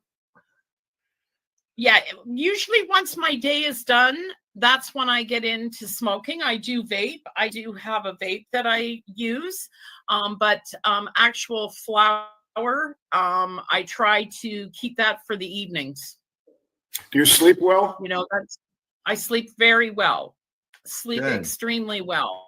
And I also am very much into topicals. Like, I mean, I don't go to bed at night without putting some sort of a ointment or topical on the back of my neck. Like, I don't, you know, like topicals are one of the most underrated thing that we have, you know? Yeah, I find it funny we can only buy them in recreational stores. You take Praying that's going to change. Yeah. And now, you put the stuff on your neck for pain. Is that right? Sometimes I just put it just to relax me, you know, just kind of lulls me off to sleep. But I love topicals. And I'm very much all about terpenes, certain terpenes. So my company has its own terpene face serum, so made with terpenes. So that doesn't even have cannabis in it, but it has beta-caryophyllene in it, right? Which is a cannabinoid, right? So it's incredible. Like, I'm very much have taken the time to learn why it helps me so much. Not just, it helps me great, but I've really taken the time, and it is terpene profiles. It's all of those things. I know right away. I can open up a bag of cannabis and smell it and know right away that it's not for me. You know? Well, I do have a question. I do have a question here. First of all, I would imagine that putting it on your neck is kind of like perfume, like Calvin Klein's Essence of THC. Yes. But, I was curious. Vaporizing. I've heard a lot of things about vaping. I know that a lot of people do it, but I can certainly tell you I've heard a lot of negative things about vaping, that it might not be healthy. When I vape, I can't, because it has to get to such a high temperature that it hurts my throat. Right. So do you find that there is any health drawbacks to utilizing a vape? I don't think it's good for us. I mean, I agree with you 100%. But what I do find vaping good for, because I do deal with spasms for onset. You know, if I'm having an onset pain or onset spasm, I find vaping very quick and very helps relieve it fast. Of course, flowers even better, but in the daytime, if I need some type of a quick, you know, I'm having a bit of a spasm in my back, and I get a lot of Charlie horse pain and things like that. So that's why I find for onset, something that happens immediately, this is the ticket. Now, when people talk about the negative effects of vaping, I look at it as they're really talking about, maybe these carts and all that. I can't see, at least I'm not aware of anywhere. I've seen a study showing that the vaping of whole plant cannabis through a vaporizer is beneficial. There's nothing in it. Well, it's funny that you should say that. One of the other products that is available through my company is the nose adapter for a vape cartridge. So there are A nose people adapter? doing it. Yeah. Wait. The A nose nose adapter? adapter? You mean like A when you're in the nose nursing home adapter and they got the little... yes. For your vaporizer. And because some people, it does affect their lungs so badly. If you do it through your nose, the terpenes go right to your brain, it's incredible. For dental work, if you're getting dental work done, this is another great device. But yeah, it's not good for our lungs. Vaping is not good for our lungs. And I think that we're going to find that there's going to be some regulations. I believe they are going to be taking the flavoring out in Canada like they have in many states in the United States. So I'm not sure. They can't remove, they're not talking about removing natural flavors. No. They're talking about like the stuff that makes it attractive, like making it taste like cotton candy or cherry or that type of stuff, right? I've seen on some vape cartridges it'll say added flavor agents. That's all it says, added flavor agents. Right. What is it? Yeah, and what are we inhaling, more importantly, right? Yeah. So I do, it's funny because my husband yells at me a lot for vaping. Like he's like, you cough, your cough, I hate, you know what I mean? So yes, people who don't vape notice it too. Will notice it in your cough. So yeah, but I'm bad. I do it. But that one. Yeah. Well, I live in a situation where I don't smoke in my house. Yeah. I have others that come in here all the time and they don't want the smell and all that. And so I use the vape while I'm inside. Exactly. That's the same with You don't me. smoke cannabis in your house? No, I don't. Oh my God, you must be outside like 18 hours a day. I do it in the office. I do it in my office because I say I have a cannabis related business, so I'm allowed in my office. Yeah, I do dabs, but like I don't smoke a joint. Yeah. I'll do dabs in the house, but not joints. All right, now Michelle, well look, you're like the rest of us. You're like 100 years old now.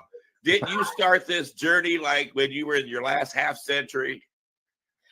Oh my God. It's so funny. I was in hospitality my whole life, hotel sales.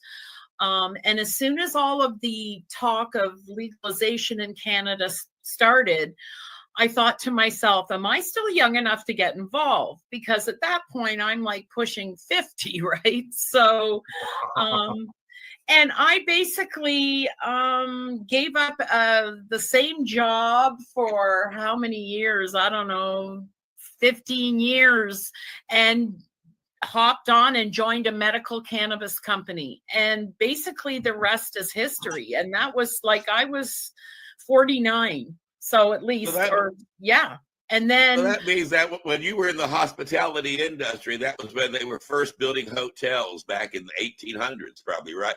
Exactly. So what made you decide to stand up and go, well, put a bullseye on me and make me a hemp activist? I'm going to talk publicly about this. Well, do you want to know something? I think people close to me always knew.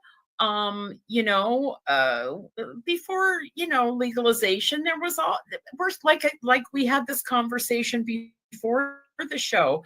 Even now, we're going into, what are we now, Al, year 7 of legalization?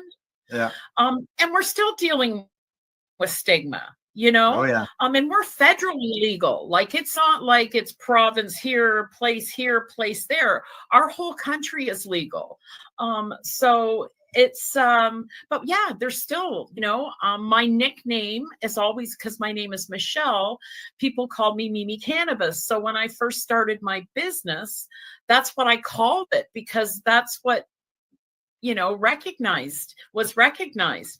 But then as I started to grow and not just supply cannabis stores or head shops, so to speak, I made the change, and now I call myself MC Lifestyle Wholesale. So the Mimi Cannabis is still there, the MC, but I tried to bring it more as a lifestyle as opposed to a bad thing. And, you know, it's really helped my business. It's the best thing I could have done, because now I'm in stores that aren't like cannabis related. So I've opened up the market so that everything that I sell in my company could be sold anywhere. So there's you no got kids? regulation. Do you have children?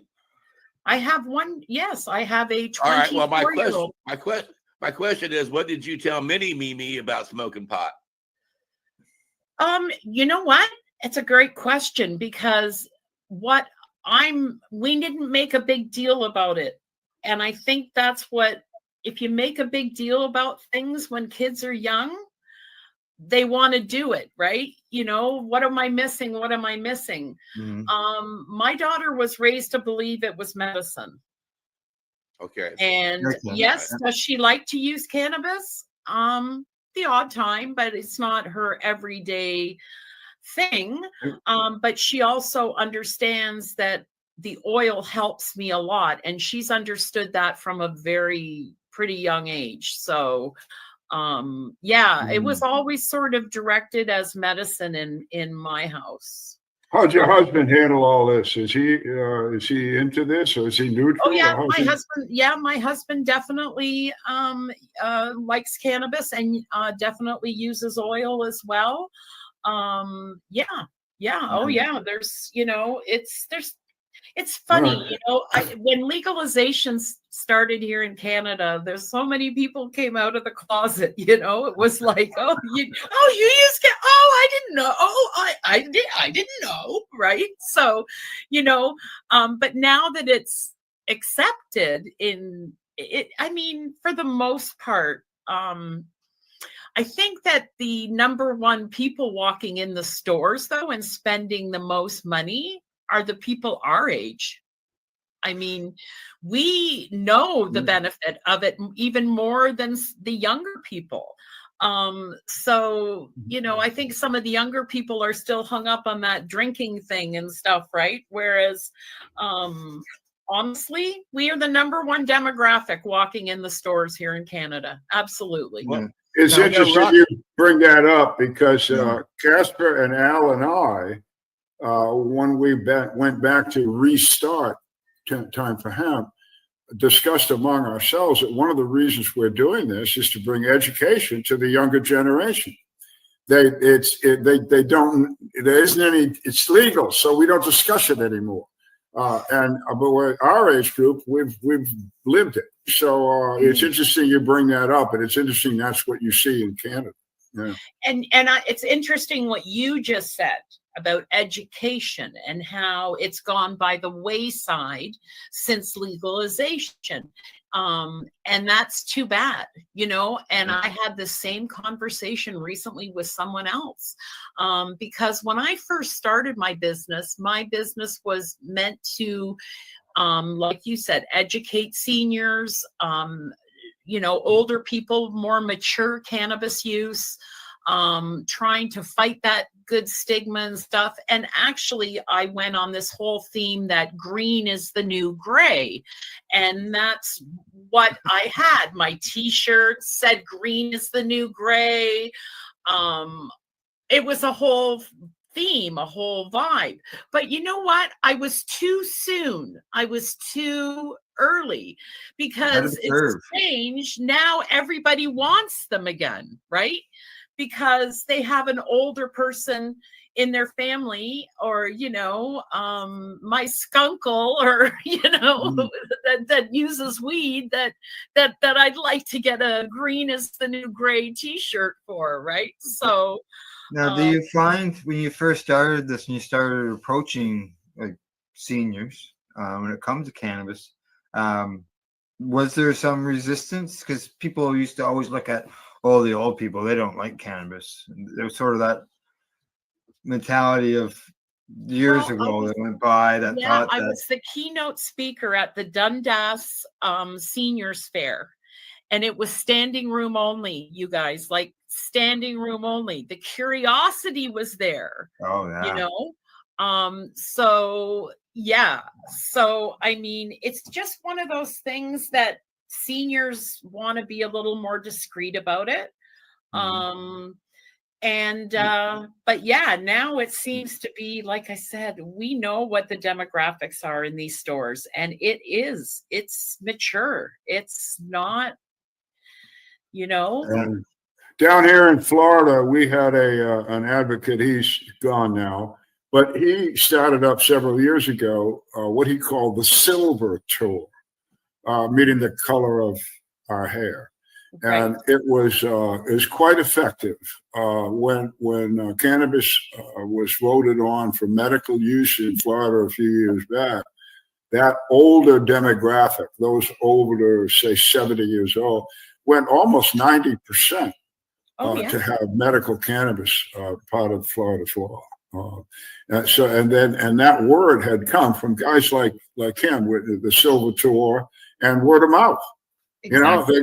One guy goes to a Silver Tour meeting and he goes to play golf with three other guys the next 3 days, and he's talking the talk. And now, so that kind of educational activity still needs to go on. And that's, again, why Time for Hemp is here. We're trying to do that, and you're helping. And I know we're trying to help you to take your message and broaden it in some way. Well, do you want to know something? It makes me sad to see that the states can't get it done federally. It would be so nice. I think it would be great for both countries. I think it would be great for trade. I think it would be great for so many things. But with, Florida, I mean, it's just still medical. You can't get recreational there. And you're in Indiana, Casper? I am. And I tell people that when it's 3:00 in New York, it's noon in California, and it's 1955 in Indiana. So, Oh, dear. So you can't even get medical? You can't even get, no. Wow. No. The only thing we can do is we can get vapes, but they still arrest people for having recreation, medical, and it's a lot of drain on the economy, because not only are they enforcing it in that aspect, but then there's a lot of people who take their dollars to Michigan, Ohio, Kentucky, and Illinois. Jeepers, all the states around us, even Kentucky, I think, and we go and buy our medications there.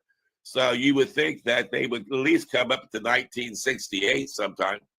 Right. Yeah, because even you taking it across your state border is a charge. Yeah. Yeah. State line, you're not even supposed to, eh? Yeah. Now, Mimi, dealing with the senior end of things, do you find that a lot of them are surprised that you don't need to smoke cannabis? I think that, and I think the other big thing is that, because let's face it, arthritis is the biggest thing we deal with, as far like when we're in medical cannabis and we're talking to seniors, it's arthritis. And what is arthritis root of? Is inflammation, right? We already know that THC and CBD are two of the most powerful anti-inflammatories, plant-based, that we have access to.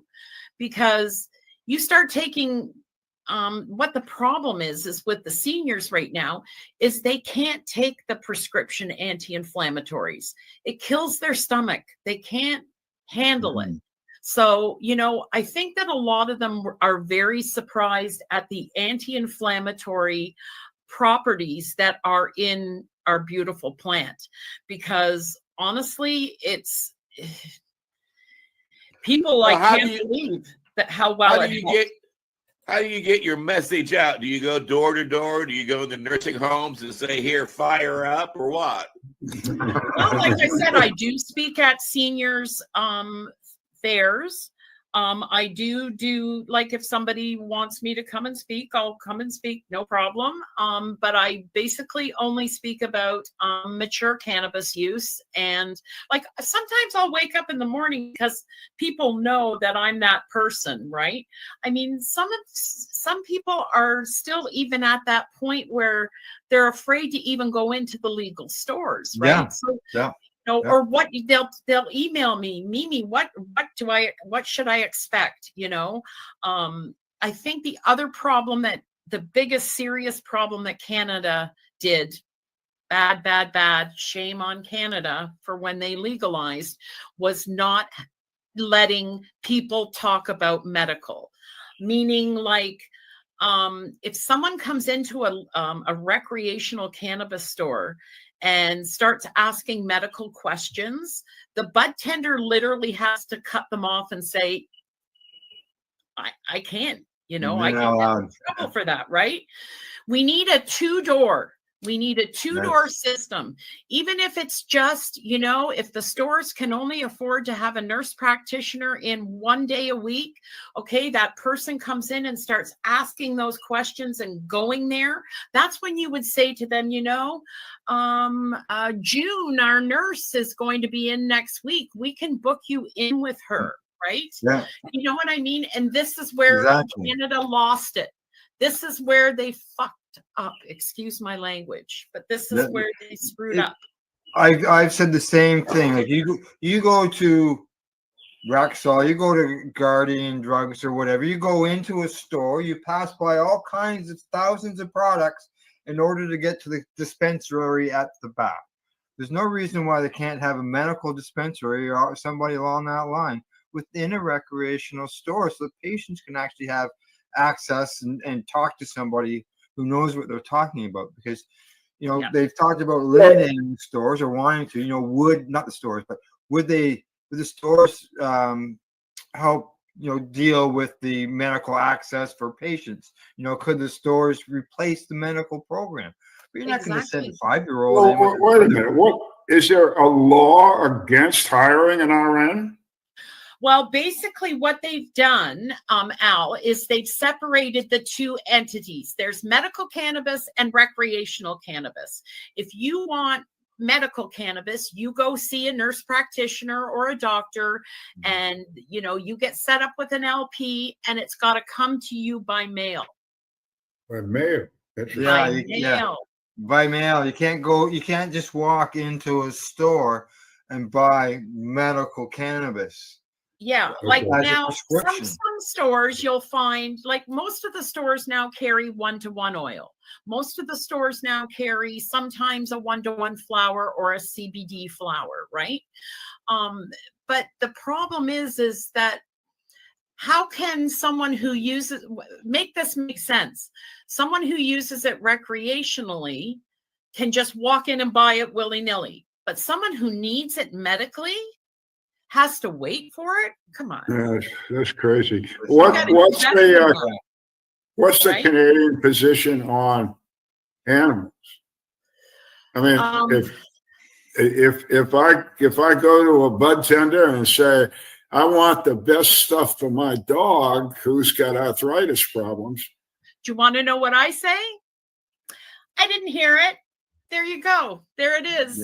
Yeah. Because honestly, this is where New York State did it better than us. They opened up, they were allowed after the Farm Bill to open up CBD shops. So all of these stores opened up, all these people opened up CBD shops in New York State. They had time to establish their clientele. And then after, they got to apply for their THC licenses. And theoretically, if they had done it that way here, I don't think we'd be in the situation that we're in right now with the lack of education. But yeah, I mean, we're hearing rumblings that you will be able to get a CBD license within a year and open up just a CBD store where you can sell the pet stuff and you can sell just CBD stuff, no THC whatsoever. Am I waiting for that? Yes, because honestly, I think that Canada needs it badly. Yeah. I think when it comes to the regulations, I'm not quite sure, but I believe the veterinarian end of things is still in the works. It sounds like the cannabis health products that they're doing right now, that they're asking for public input on. They are, and you can apply, you can get on a list, and it does include pet stuff. But theoretically, like I said, like in the recreational stores, it's very strict, and like the government will send in people pretending to ask medical questions. Oh, sure. Yeah, they always do that. To catch them, right? No. All right. Now, I've had this question thrown at me, but I think you're better suited to answer it. I've had people say, so do you think there should be an age limit on utilizing cannabis? Do you think children should be allowed to use it, like even for medicine? And so I'll let you address that to the people who might have those questions, because you seem better in a situation to give them a more profound answer. Well, I will say that my company has helped actually 2 children get access. So, and it's in regards to seizures and epilepsy and that type of situation. So do I agree? Absolutely. I agree that everybody should have access to this medicine, whether it's safer than pharmaceuticals. I mean, as far as I'm concerned, it is. And I know that that's how this panel probably feels too. So yeah, I mean, I've heard of so many stories in the States of people having to, go move to another state that's legal for their child to get access to it. And that makes me sad, because there are internal refugees in our country, not in yours, but in ours. But let me tell you what the Massachusetts law on cannabis basically is. I can say it in a sentence.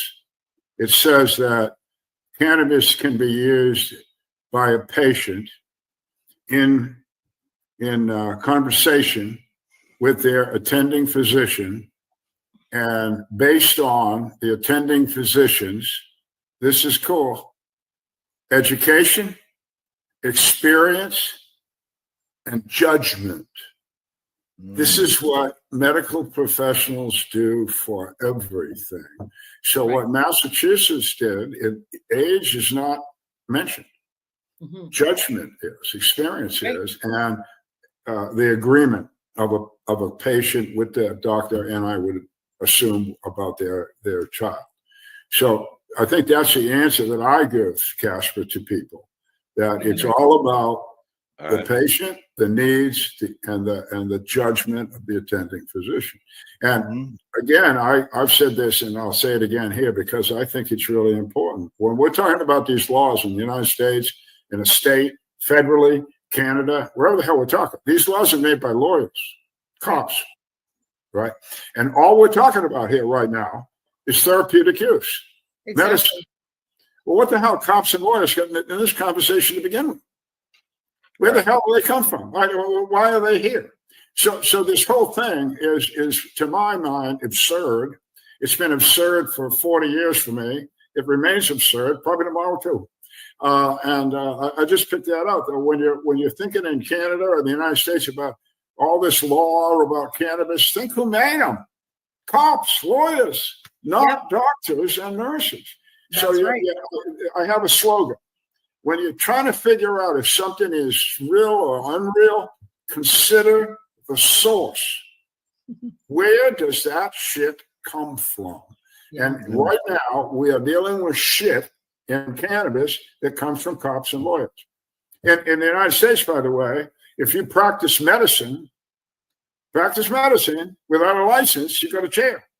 Yeah. They practice medicine every day.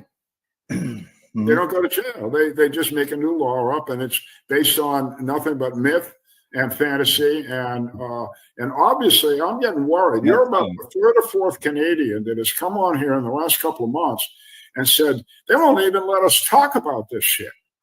Yeah. I'm an American. That doesn't ring good for me. You don't tell me what to say.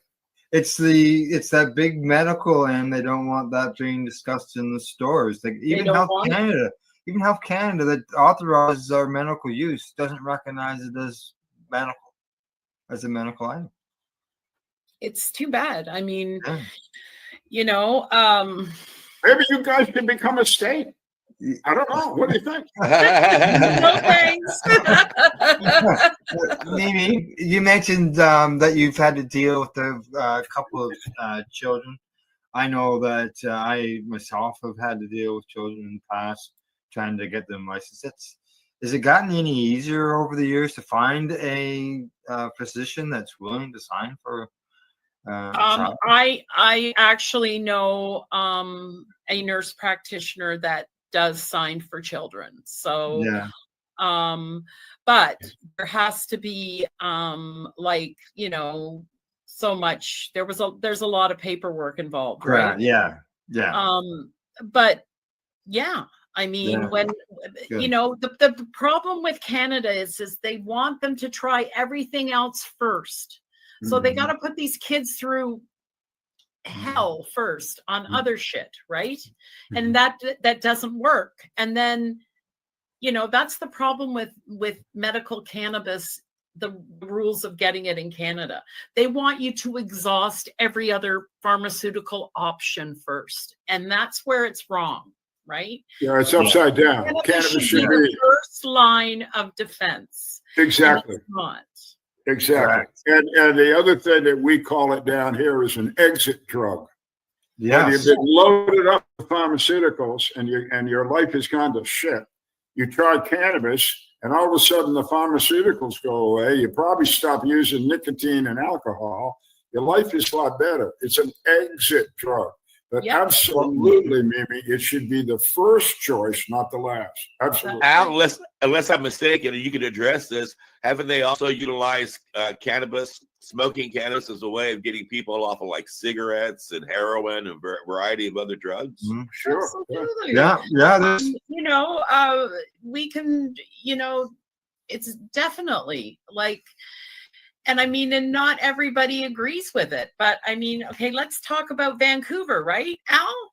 Yeah. There's been reports, we've reported in our news shows of the benefits of not surveys, but of studies talking about the benefits of people using cannabis as an exit out of stuff as far as like opioids, all the heroin addiction. I know of people, advocates right here in Canada, who are running cannabis substitution programs, and they're seeing benefits. Yeah, because there's a very big opioid problem, definitely in Vancouver. And I know they've had some great success. I mean, I know Jody works hard out there. There's lots of people working really hard out there. And look at Neil Magnuson, like, he just recently passed away. He was one of our biggest advocates, and he would be in a trailer there, getting people to take cannabis instead of, because it's bad. There's some bad spots there, right? Yeah. Harm reduction is the biggest thing that we don't talk about, and people say, what do you mean harm reduction? It's harm reduction. It is. Yeah, exactly. It is. So, Michelle, now I know you've been active in Women in Cannabis, and you've been active in a variety of. So I tell you that you don't work solo. So you've got a team of people that you work with. Tell us more about your work as an activist. I have one partner. She is a respiratory therapist, and she is the inventor of the Noser. And then her and I have been doing the terpene rich, which is our face serum for pro-aging. And then my company basically is Mimi's Joint Jewelry, and we sell joint holders. We supply most of the stores with joint holders, fancy little, exactly, that's what we do. And I sell them wholesale, right? Snakes. It's even got snakes. You got one in the middle. That was a pandemic pivot, strangely enough. And now, it's caught on. It's crazy, right? So everybody wants it. So, but I mean, I pretty much sell any type of supplies as far as what you would need for lifestyle. I'm getting into more sort of pro-aging stuff too, using terpenes and cannabis and cosmetics and pro-aging stuff. So that's really my passion, is cosmetics, and skincare is always been a big passion of mine. So that's kind of where I'm heading now, is skincare, right? So yeah, there's that terpene rich face serum you were talking about earlier. Yeah. So it's like every moment of your day is spent doing something with cannabis, it seems absolutely, pretty much, whether I'm in a meeting or whether I'm, out in the stores filling up, because what I have to do, the stores that have my merchandise, I go and I fill it up. So I go and I do that and talk to all my customers. I am in legal stores. I am in stores on First Nations stores. I support every aspect of the, it's not our fault that we have three different industries in one. I mean, we have our legal industry, we have our indigenous industry, and then we have our legacy, what we call legacy issue industry, which is, unregulated, right? Basically. So, most of the indigenous now are all self-regulated. Yeah. I say that Canada has three cannabis regulation industries. Absolutely. Yeah. Well, Michelle, now that you should be putting yourself into Shady Pines nursing home instead of doing all that, what drives you? I mean, goodness gracious, you've got a business, you go out and help people with their medical needs, and you're busy educating people about, shouldn't you be like getting up and watching Frasier and figure out if Niles is going to say, I love you to Daphne or something? No. I'm honestly, what drives you? What? I'm going to tell you right now, like it was so, because I always tell the young people in the industry, right? You're going to be sending the limo for me to pick me up, to take me to the parties, right? Just make sure you send the limo for me and I'll be there. But, no, I'm just that type of person. I'm not even, I want to keep working as long as humanly possible, especially. Well, why the cannabis industry? Why the cannabis industry? Wouldn't you make more money going back into hospitality or running a brothel or something? Probably, but it's not as rewarding. It's not as rewarding. And I'm going to tell you something, and when I say that, being a part of this legal industry in Canada, putting it into words is hard, because it's like we're trailblazers. You know what I mean? Mm-hmm. And that's, we're all going to go down in history of, these are the people that did it for us, right? And that's really important to me. That's really important that that we were here, even us people over 60, because, we understand. We are bringing business experience also. There's an awful lot of people in the industry who thought, oh, yay, it's legal and we're just going to open a store and everything's going to be wonderful.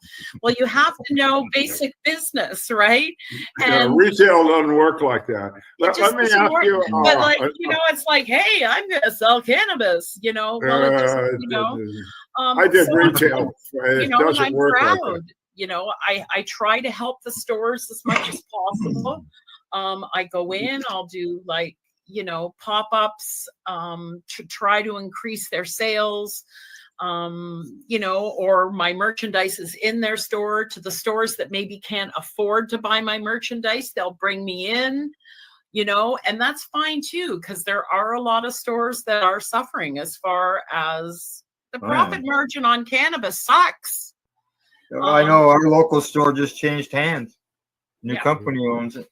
Yeah. Listen, Mimi, in your journey here, we're running out of time, and I just want to find this out. Canada's disturbing to me now. More I talk to Canadians. In your journey here, especially since you've become sort of vocal cannabis, I'm out there. Has the government of Canada given you any trouble personally?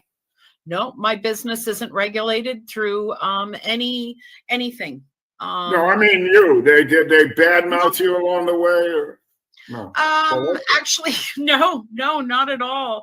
I think they have so many bigger fish to fry as far as them trying to keep this legal industry afloat. But like, that's why I thought about opening a store at the beginning of all this. My husband and I were actually quite interested, but I'm so glad that we went this way because, it's not a big, people thought it was going to be a license to print money, and it just isn't, right? No, the failure rate down here in the United States is like 85%. Yeah. Yeah, the competition is huge. I mean, I live in the woods, but Tallahassee is a big city north of me, an hour or so. And there's got to be 24 hemp stores up there in Tallahassee. Probably could support 3. There used to be 36. Now there's 24. Give it another couple of years. It's a product like any other product. You're showing me your products. These are unique. They're new, they're changing, etc. Pot is a banana. I mean, it's a vegetable, and you can only grow so much of it, and there's only so much of a market. Now we're trying to say, hey, this hemp thing, is way underutilized. I get that part of the story, and I want to emphasize that. But as far as we're talking about therapeutic cannabis and selling it in a retail store, and that's your only product, you ain't gonna make it. No, exactly. You're not with that profit margin. No way.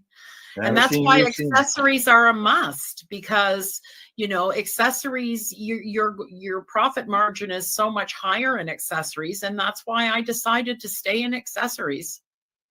Good move.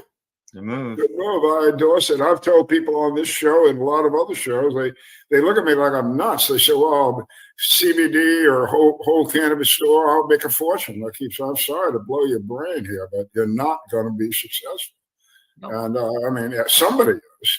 But unfortunately, even down in Florida, we're fighting that mass of somebody comes in and gets a license to open up 20 stores. Well, right away, your competition has just got really skewed and twisted badly. And so the idea is we need to broaden what we can among small business owners, not conglomerates, but America's conglomeration. And so I just see the cannabis industry just getting swallowed up like it was corn or beets. Yeah. Well, and another aspect of this is I've shared this before the show.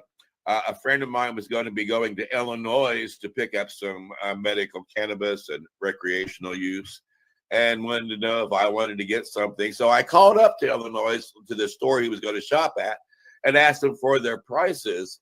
And it was like $200 and $300 for an ounce. I was like, jeepers, I can get better on the black market. I can get a good ounce for $120. And he said, yeah, I know, but we got to pay a license fee. We got overhead to rent. We got employees to hire. We got insurance to cover. And for us to be able to stay in business, that's what we have to charge per ounce. To which I said, well, I guess I'm shopping on the black market. Thank you and goodbye.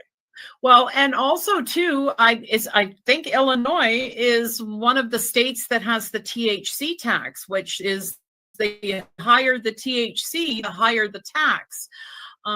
So that can make it really, I know Massachusetts is the same. The higher the THC, the higher the tax. So the THC tax makes it pretty, you know. In Canada here, I mean, in the recreational store, you can get a decent ounce for $150 Canadian in the retail stores here. You know, it's not that bad, especially when you're looking at your American dollar compared to ours.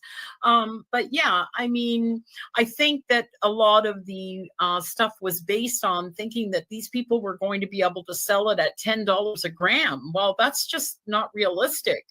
You know, it's just not realistic. You know? I also got a question. You're pretty astute to all the laws and regulations in the different states of America. Did you learn that because you realize that within the next couple of months you'll probably be our next state? Or no. How did you learn this? Just out of general interest, basically for me. And you know, Canadians are very astute as far as knowing what's going on below us.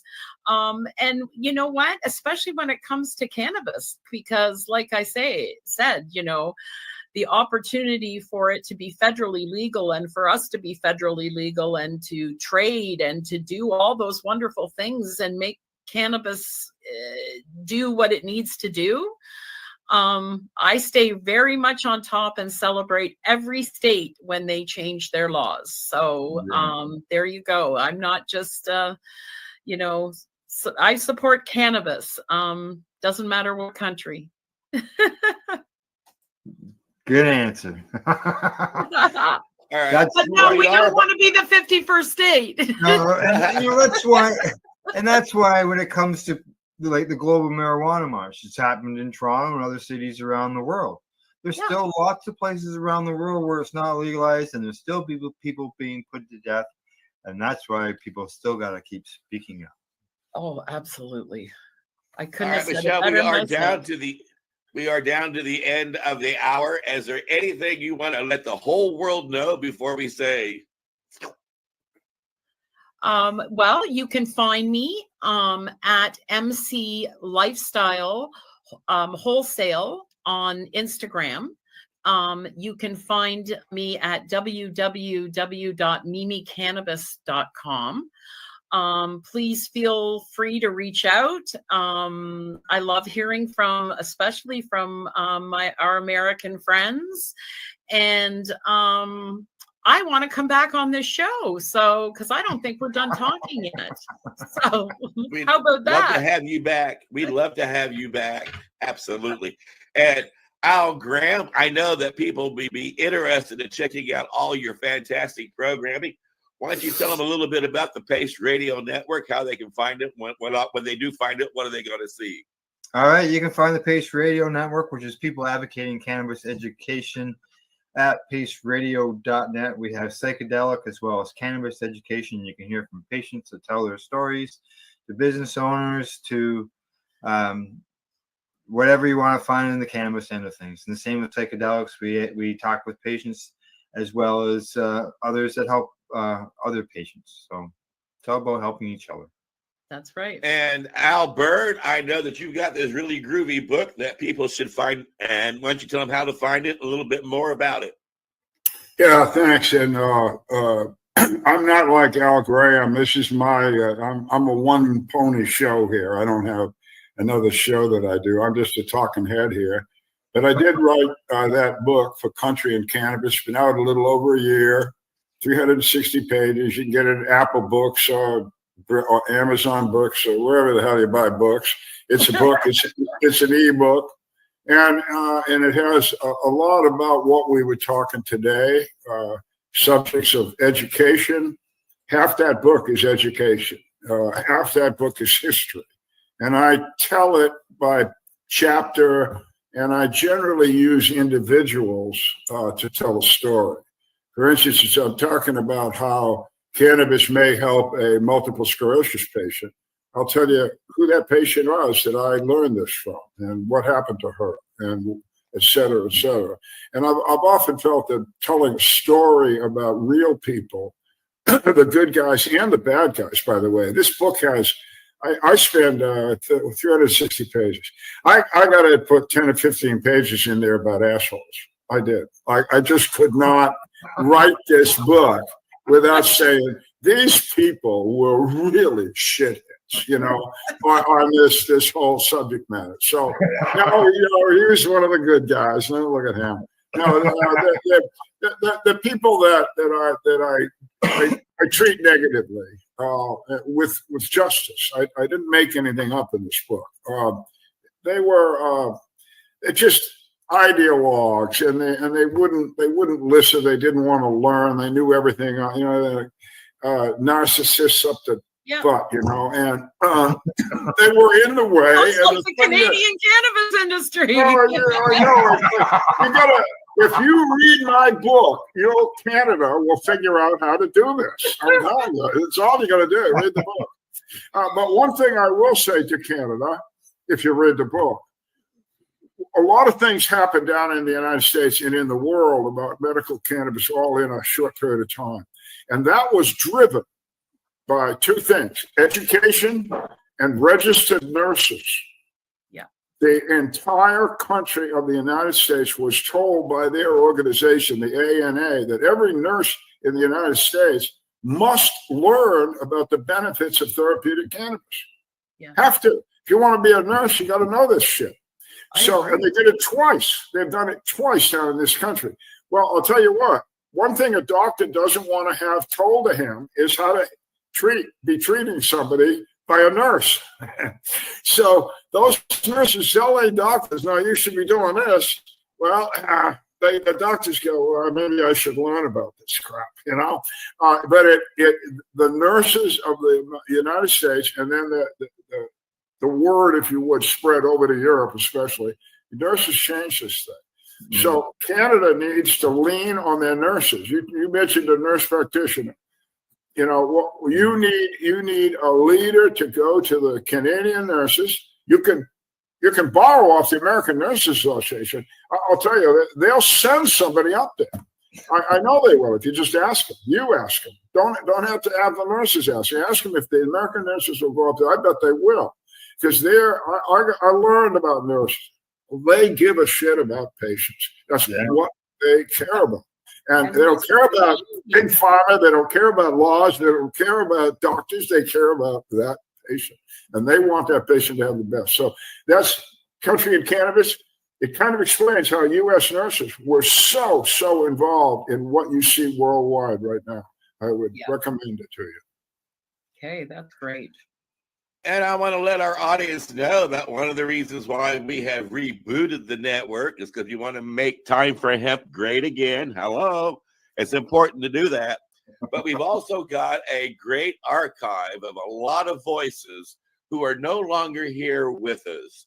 But they came onto our programs shortly before passing away to give their message about how important medical cannabis was to their health. And they want to make certain that people have access to that information. So Al and I are doing what we can to bring new content to the network so that we'll drive new audience members to what we're doing, and people will share us. And with that, we're able to hopefully educate people about medical cannabis and all the wonderful things that this plant does. Also, Al and I believe that it's important to keep control over the political population, and we do encourage you to have your local politicians spayed and neutered, and that way, we can maybe cut back on some of the problems that we're dealing with. And we do want you to go into our archives and find out all the information there. Share us with your friends and let everybody around you know just how important it is to take time for hemp.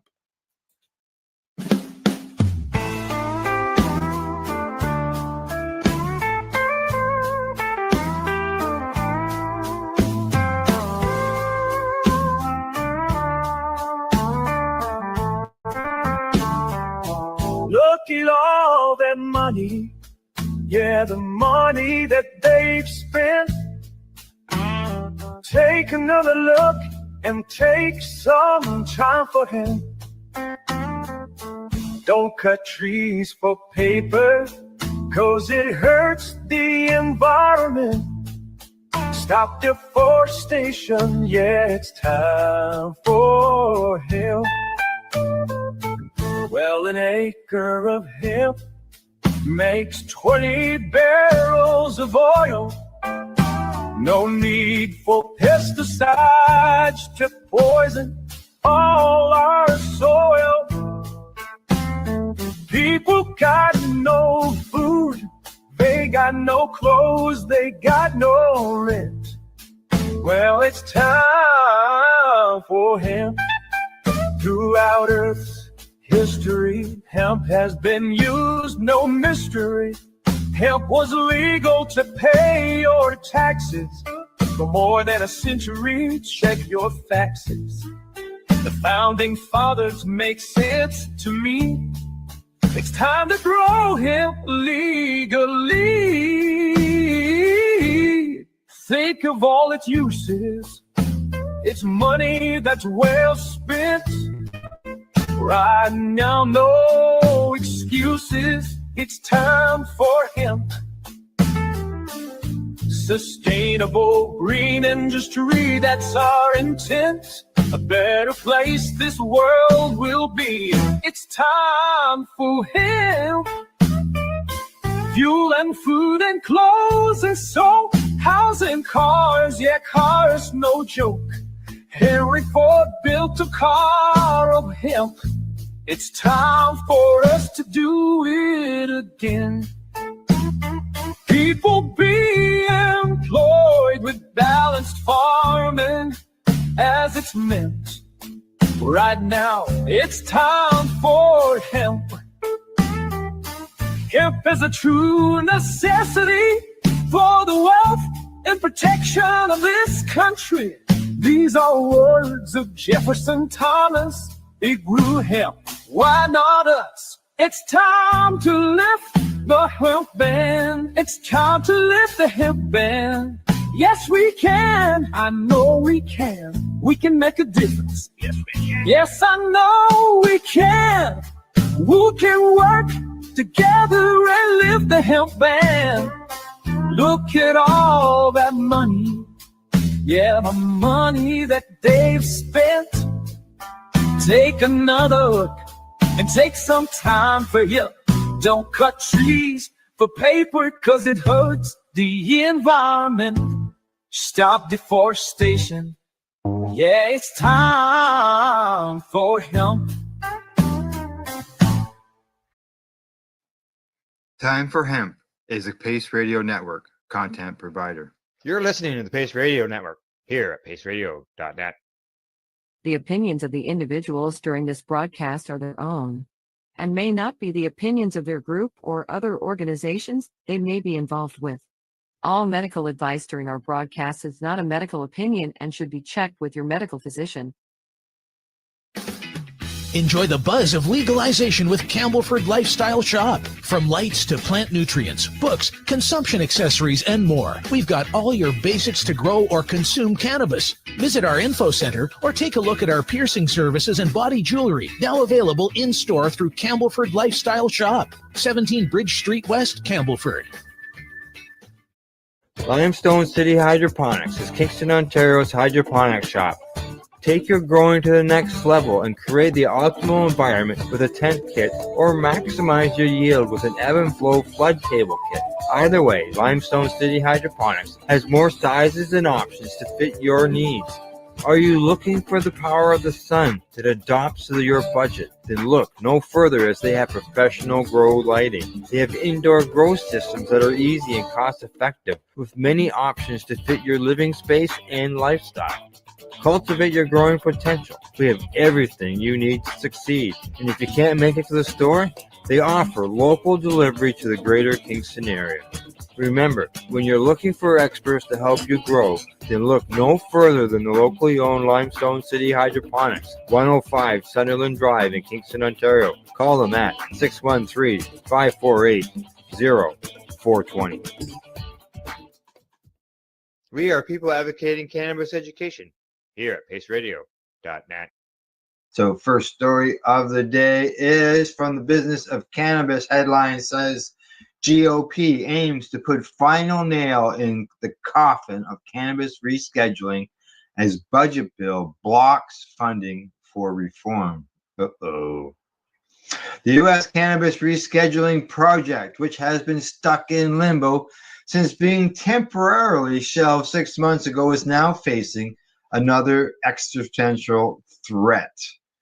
That's never good. From the government's wide-ranging budget. On Tuesday, which is July the 15th, the House Appropriation Committee voted 9-6 to pass the fiscal year 2026 bill for the Commerce Justice Science Bill, containing language which would specifically prevent any funding being allocated to the rescheduling process. As a preface, Section 531 of the committee's bill, it recognizes the ongoing tension between federal and state law regarding cannabis, stating, the committee notes that marijuana remains a Schedule I substance under the Controlled Substances Act, despite 38 states and the District of Columbia allowing for comprehensive public medical. You're watching the 4-Year-Old Saturday.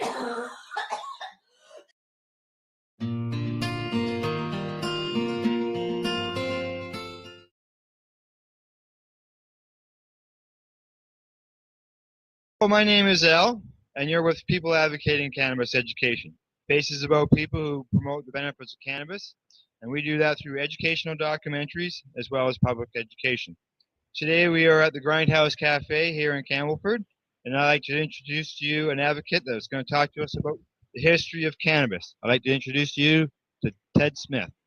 How are you, Ted? I'm awesome. Thanks for having me.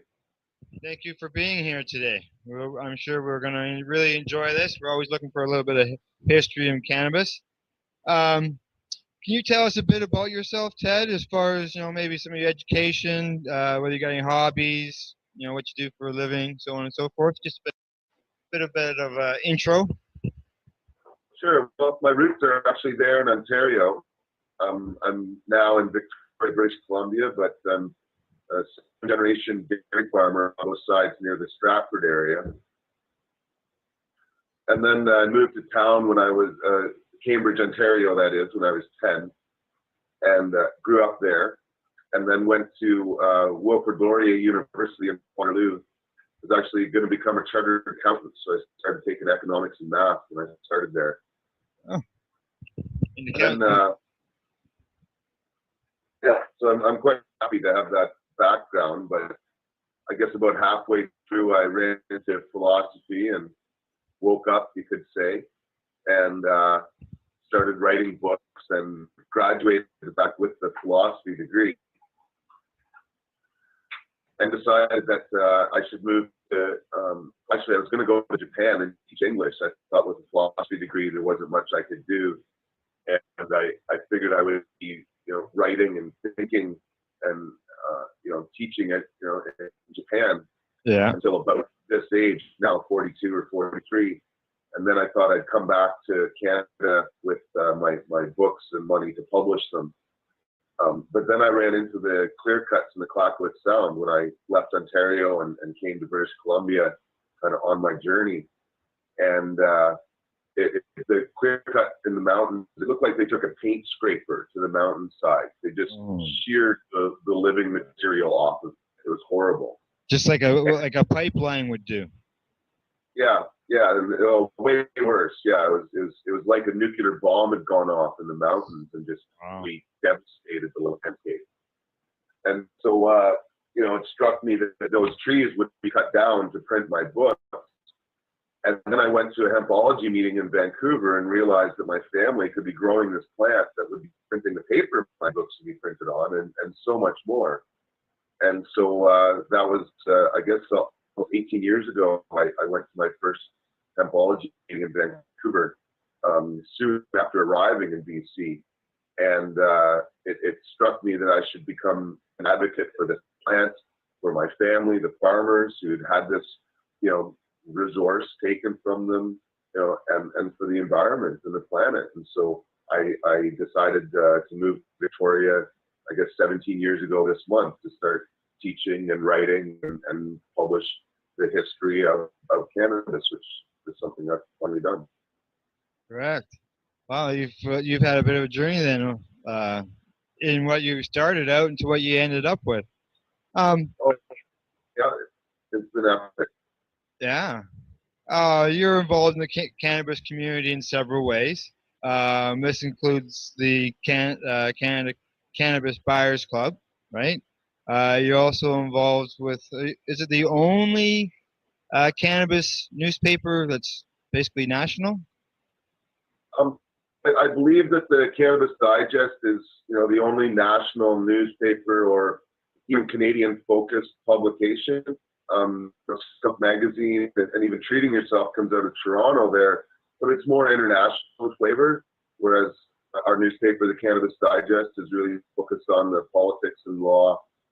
It was really a newsletter for the Cannabis Buyers Club that we've turned into a national paper. In particular, when cannabis culture stopped printing, there was this void of information that we wanted to fill. Correct. Okay, I want to sort of touch on each one of the things that you're involved with, and that includes the Cannabis Buyers Club, which we mentioned, and the Digest. Now, and you've also written a book, Hempology 101. I've got some questions on that as well. So let's start with the Cannabis Buyers Club. Can you tell us a little bit of history about the Buyers Club and basically what got it started and that? Sure. Well, when I moved to Victoria 17 years ago, I was homeless. I lived in a van at the time, and I just started having meetings around Victoria at the University of Victoria. And then the first issue that really came up was the medical use of cannabis.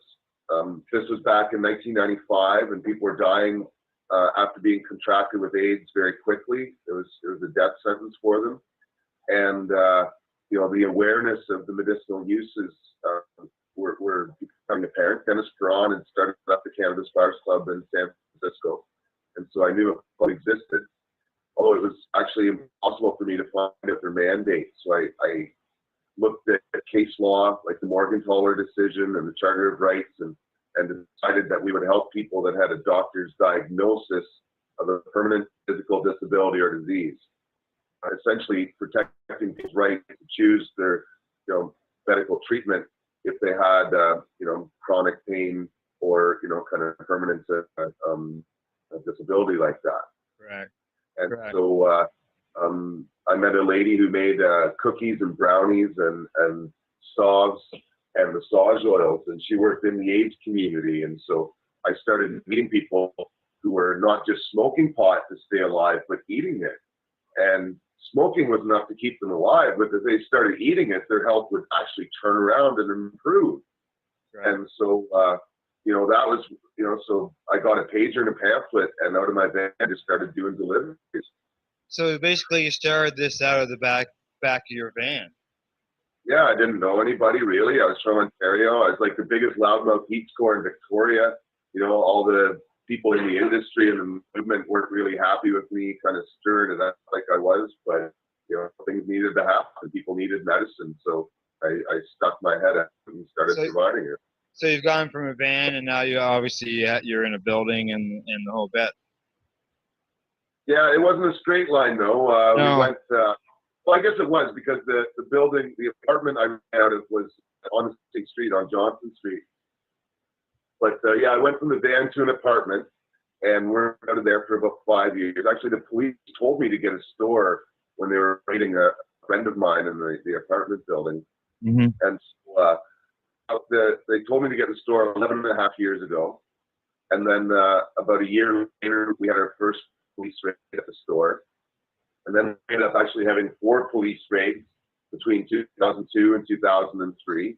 Yeah. And we opened up either right after the police left or as soon as we got out of jail. Or we've never gone a single day without selling medicine. It might have took till the end of the day, but we've provided medicine every day since we've gotten that store.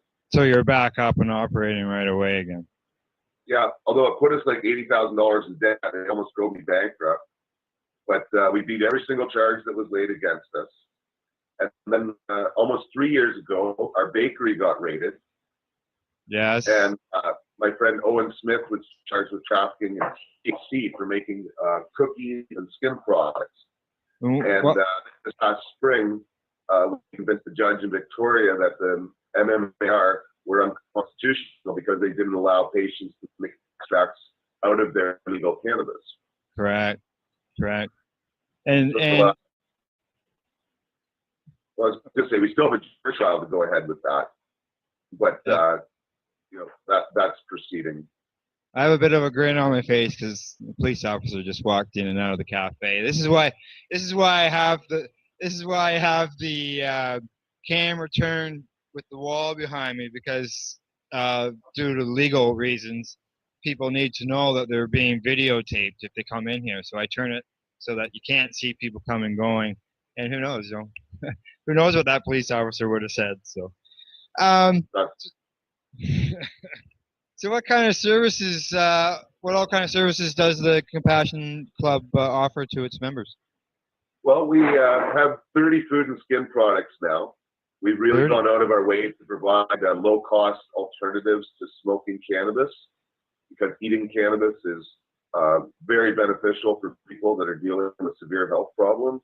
It almost doesn't matter what you're dealing with. If you're in a bad state, you should be eating cannabis unless you're allergic to it.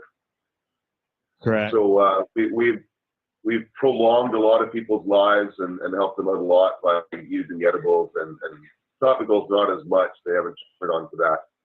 But when when someone comes in who already smokes pot for their pain, we tell them that if they use our edibles, they will save money, smoke less, feel better, and use less prescription drugs. Yes, those yes. are the 4 goals, right?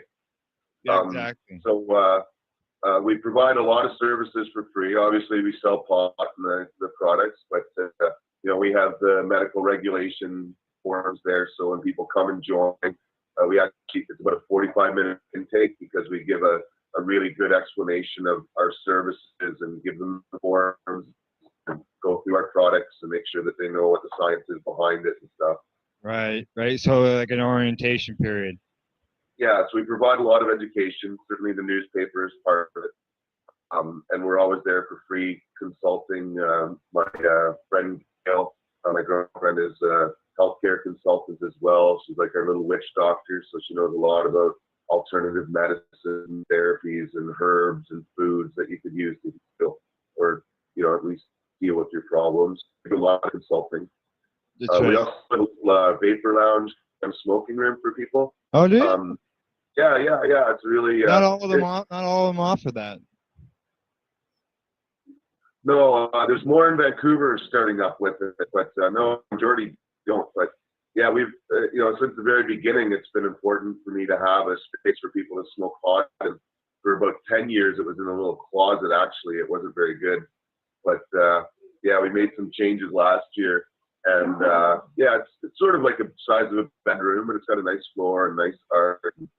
It's probably full right now as we speak, actually.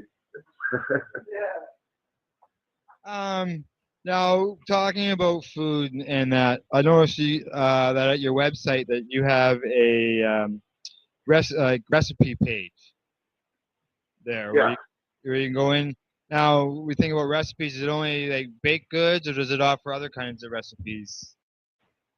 Well, we basically provide the recipes that we sell at the club. Anything that we make is made with basically butter, olive oils, and vegetable oils. We don't make any products or sell any products that have got alcohol or ethanol or any kind of solvent. We use it in the whole plant medicine. So the more of this plant you can get into you, the better. Like cooking it is actually you're kind of cooking out a whole bunch of good stuff. Yeah. The only thing that isn't medicine in this plant is the fiber. So, really all you should be trying to take out is the fiber. And even that, a little bit of it's good for you, right? Right. It's just the amount of fiber that's in the plant is more than you need. And I know that from experience, but it's something that, you want to make extractions to a point, but so we've got, how to decarboxylize it and infuse it in butters and activate all the chemicals. Like there's a little video and everything.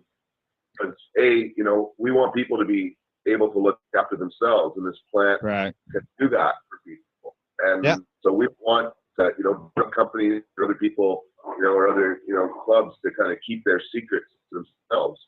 And unfortunately, most cannabis cooks don't talk about decarboxylizing. They don't seem to know about activating the THC. They also don't mention lecithin. Lecithin's the soy lecithin, often it's a food additive. I noticed that was on your website. Yeah, it not only helps with the absorption of the cannabinoids, so it'll hit you stronger, but lecithin's really good for you in general. It's really good for your nervous systems. You have multiple sclerosis or other sort of conditions where your nerves have been affected. It's actually really good at helping that system stay functioning. So everybody should have a little bit of lecithin in their diet generally anyway. And so, we try to teach people everything that we know. And because we're so open and helpful and encourage other people to experiment, we get a lot of feedback from other people who, kind of tweak our experiments or add to them. And so that's what's helped us improve our recipes. Correct. And yeah. It's kind of funny as opposed to, a group that keeps its secrets to itself and nobody else shares secrets. Our more open attitude has helped improve not only our recipes, but everybody else's. Okay, Ted, got to take a commercial break. Be right back. Okay, we're back after a quick little break there. And that's those YouTube rules, Now, you also have club events, from what I saw on the website as well. Oh, that was the commercial break? Yeah, commercial's over, man. It's only a quick on-off of the pause button for recording because of the YouTube only allows me to put 15 minutes up at a time. So if I have a 20-minute video, it's too long, right? So, yeah, no problem. If you want to go ahead and roll and light up while we're talking, we don't have any problem with that. Now, as far as events, as I mentioned, what kind of events do you guys do? Well, the Buyers Club doesn't do many. When we talk about events, we just switch over to Hempology 101. Right. We've had a great sort of relationship where Hempology's done, a lot of advocacy and such. But the Buyers Club hasn't really doesn't do that end of it. A lot of events, although maybe just to conclude on the Buyers Club, before getting to that, this summer, I guess in May after we changed the federal law, we had the Canada Revenue Agency come investigate. Correct. Yes, I've got that. Yes, actually, that's my next question. So let's just discuss about that then. What is happening there with actually the people here may not know what we're talking about here with the Cannabis Buyers Club. Because of from my understanding, it's because of the Owen Smith trial. Is that how you got involved in this tax question with the government and the Canadian Revenue Agency? Yeah, it really comes from my testimony in court where I admitted that we weren't collecting HST or employee deductions. That we were an unincorporated co-op with no legal entity behind it. And so the judge put that in his decision. It was an aggravating factor, I think, to him. It made us more criminal. And so that's one of the reasons I think he decided that the jury trial next year would still go ahead. And so the police actually took the court decision to the CRA to start getting tax money out of it. So in a way, it's truly a step towards legitimacy here because the police aren't coming to raid us. In fact, now when they arrest me or my friends, we're starting to change federal law. I'm just getting better at this. And so arresting me isn't serving any purpose. But, I may as well pay my taxes like every other business. And so it's been interesting. It's been, exciting, honestly, since they've come because we've been waiting for this for a long time. The apartment that I operated out of for years is actually across the street from the Revenue Canada office in Victoria. So, the way I've been looking forward to being, kind of licensed and regulated, and even though we don't get a license out this. It's sort of awkward. But Yeah. So anyway, we've decided that this is the perfect occasion to form a nonprofit society, and I'm going to be selling the business, the club, to this new nonprofit society. We decided actually I'm going to sell it for $4,200. At first, reported that's going to sell it for $420. Well, that isn't really a fair estimate of the market value of the equipment that I'm selling the club. Yeah. We've actually had to buy a new computer and a new printer because we're making membership cards as well. And we're changing back to our original name, the Victoria Cannabis Buyers Club. Yeah. We call ourselves the Cannabis Buyers Club of Canada. Actually, it was a progression because I started sponsoring a couple of clubs. So it actually was Victoria Cannabis Buyers Club, then Vancouver Island Cannabis Buyers Club, then Vancouver Island Compassion Club, and then Cannabis Buyers Club of Canada when we got the Halifax branch. Now all those other affiliates are done, and it's just our store. Just your own and, now. People contact us all the time thinking we deliver across Canada, and we don't. So it's kind of practical to just switch it back to the Victoria Cannabis Buyers Club. But it also helps signal the change, that there is a new society that's taken the reins from me. This Tuesday coming up, we're actually having our first board meeting, and then we'll be officially incorporating. I finally have the perfect 5 board members to take it over from me. And the president, my friend Dieter, is going to be is also the executive director. So it's really kind of a clear transfer of power. Yeah. And I'm really excited because people accuse me of profiteering from medical marijuana, and I've just taken enough to live. I really haven't been, living high on the hog. I have no jewelry.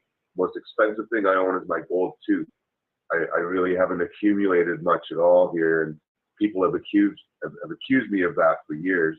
Right. And so, I'm going to be able to separate myself financially from the club. I'm going to put our financial statements online so that everybody can see where every penny is going. Yeah. There won't be all these accusations being made, and we'll be able to, manage our accounts, and that transparency will do us a great deal of good. Yeah, And it will. And I'll be making a living selling my textbook with hempology and publishing my paper and kind of living legally for a while. Yeah. Now what was the ruling with the CRA? How much money they want out of you? So far the bill's $147,000. $147,000. Yeah, that's unpaid HST for the first 6 months. And that's just for 6 months. Yeah, that doesn't include the employee deductions.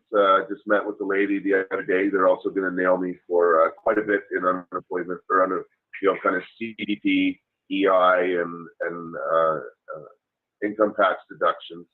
So bill's going to be over $200,000. Yeah, I was gonna say you're not done with that bill yet. Then now, from my understanding, you're gonna take that on yourself, and it's not gonna be directed towards the Buyers Club.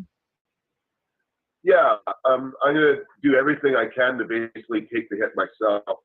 I'm likely going to end up declaring bankruptcy in the end because that's just a ridiculous amount of money to owe. Yeah. But the members of the club are now already paying an extra 12% that they weren't a few months ago with HST. And to claw back the back taxes of hundreds of thousands of dollars from people that are sick and disabled, I just can't do that. I don't have the heart to do that. Like, declaring bankruptcy to me isn't that big of a deal. I can't get a credit card anyway, and it won't really affect the way that I live. And I'll just be living off donations and sales of my book and whatever else I can pull up along the way. Now you mentioned earlier about does this case sort of legal legitimize what what the club is doing and stuff, which leads me to, we have laws in this country where you're not allowed to have the proceeds of crime. Now, if cannabis is legal, and they're making you collect or pay HST to the government. Is that not? Are they not profiting off of the benefits of what they call a crime because they're going to take this money from you? Does that not make you legal? Ironically, Revenue Canada will accept and take proceeds of crime. It's totally legal for them to do that. You could put on your tax forms that you're an assassin, that you made $100,000 last year as an assassin, and the fact that you kill people won't matter. Like, they might look into your clients to see how they could afford to pay you that $100,000, but they don't care if it's from murder or theft, illegal drug sales. That's Revenue Canada. It doesn't matter. The funny part is, though, that it does matter to banking institutions. So we can't get a bank account for Hempology. I can't even get a checking account for myself. So we don't know how we're even going to pay Revenue Canada. You know, I'm going to have to get together with them again this week and figure that out, because I'm going to have this big sack of money here at the end of this quarter from the HST I've collected. Yeah. I'll be like $40,000, $50,000, and I'll have no legal way to pay them. It's going to be pretty funny. Yeah, exactly. If you can't have a bank account, you can't write a check, they take cash. Yeah. So it was funny because the officers that were investigating me all summer, they just kept saying that's not their problem, that's collections problem. And I just had my first meeting with collections, and they didn't know what the hell they were giving me the names of like small credit unions that, you know, in these other municipalities for them might be able to come to. I'm sure Revenue Canada knows all that, the credit unions that accept cash for money orders. Okay, before we switch over to Cannabis Digest, and ask anybody got any questions about his court case or about the Buyers Club or anything like that?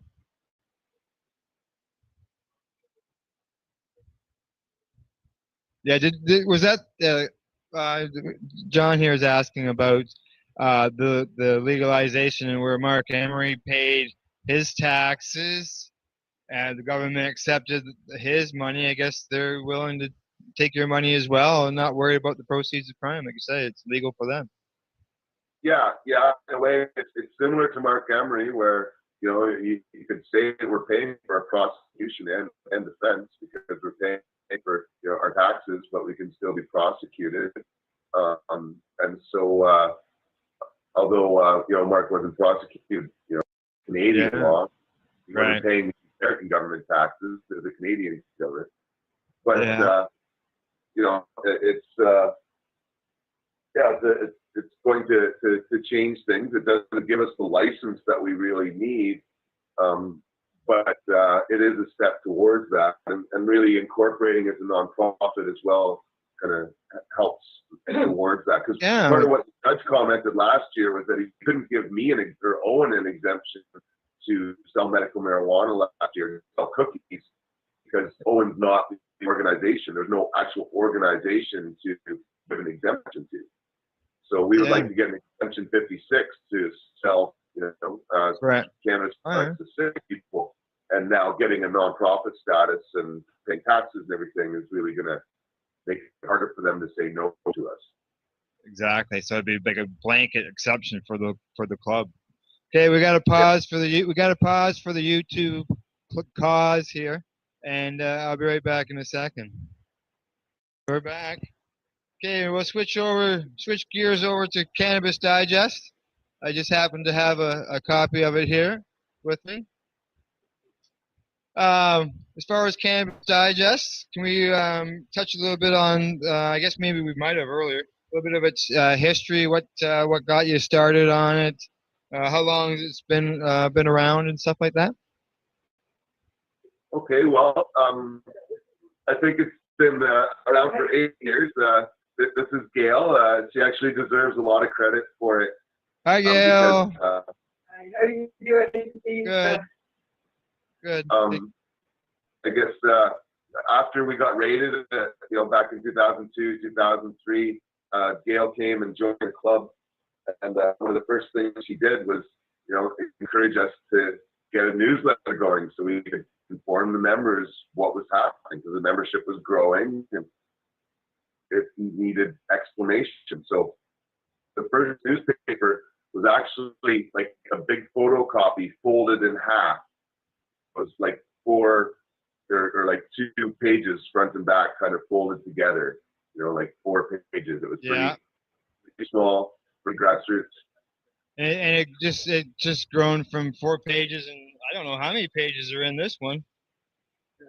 This one's 24. We had a few issues there that were 28 pages. And actually the next issue that's coming out in October here is going to be back to 28 pages. We've got more advertisers come in, so we could use a few more to help pay for itself.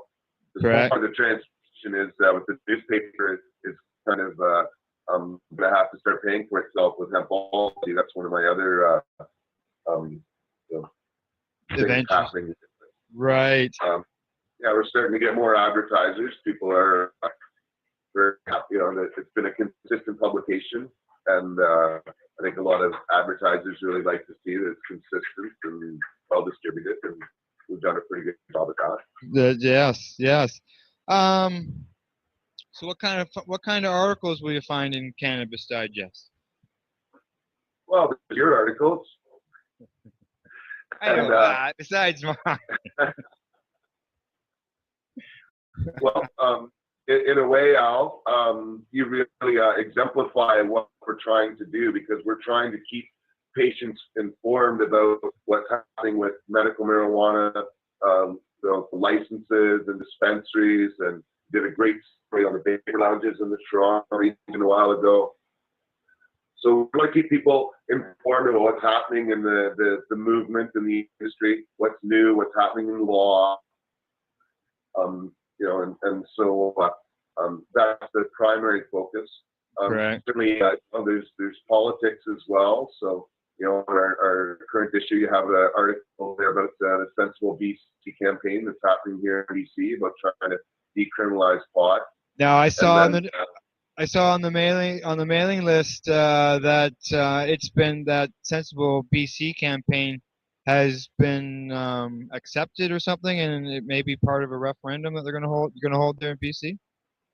Yeah, it's looking like it's going to be legally on a ballot if they get enough signatures here. So I guess a week tomorrow on Monday, the 24th or something, there's a meeting in Victoria, and it's going to be pretty exciting. And actually, a couple of days after that, I have Dana Larson, who's not on the list of speakers, but he's really the architect of this project.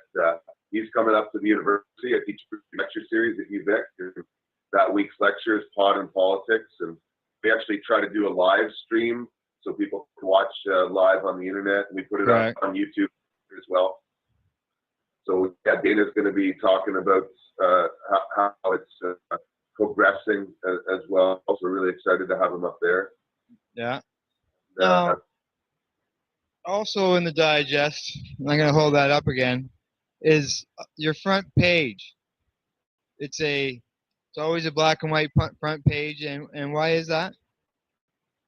Well, I guess the page is black and white in part because of the environmental impact of color and the cost.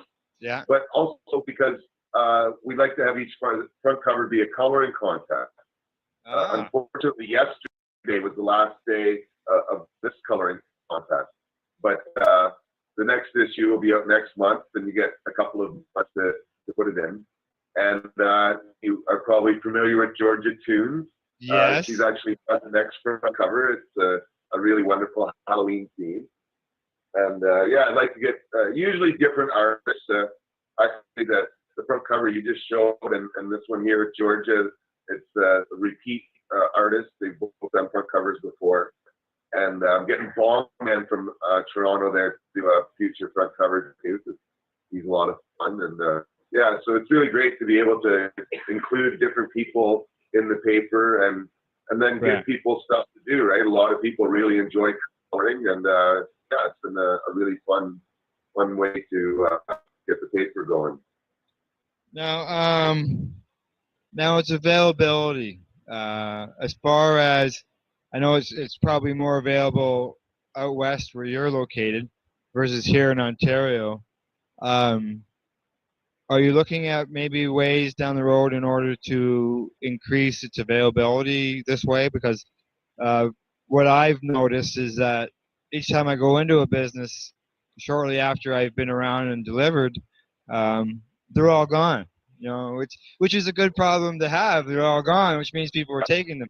Are you looking at maybe some way of maybe coming up with a distribution at this end of the country in order to be able to make them a little bit more available? Well, it's funny you ask, because I'm sort of changing the way it's getting distributed soon here, because I need to make the paper pay for itself. And up until now, I've just been trying to ship it out for free. And in this issue, we're actually going to send a letter to people to say, if you're a Compassion Club, we'll still give it to you for free. There's a lot of medical dispensaries we send it to, and that's important. But we're going to ask them to help pay the $20 or $25 it is to ship it out.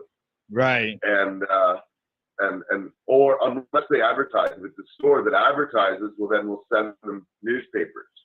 Correct. So my hope is to encourage A, more advertising, and B, to recover a lot of the distribution costs. And if I start actually, turning the corner and making money, then I'll print more. Mm-hmm. And we only print 10,000 now, which really for the whole country isn't very much. And so I'd like to print another 5,000 and print them in Ontario and have the whole 5,000 distributed in Ontario, where the bulk of the market is really, it's kind of hard. We're out here in Vancouver Island. You're right. I'm really disconnected from what's happening out there. Now you talked about the shipping costs and all that.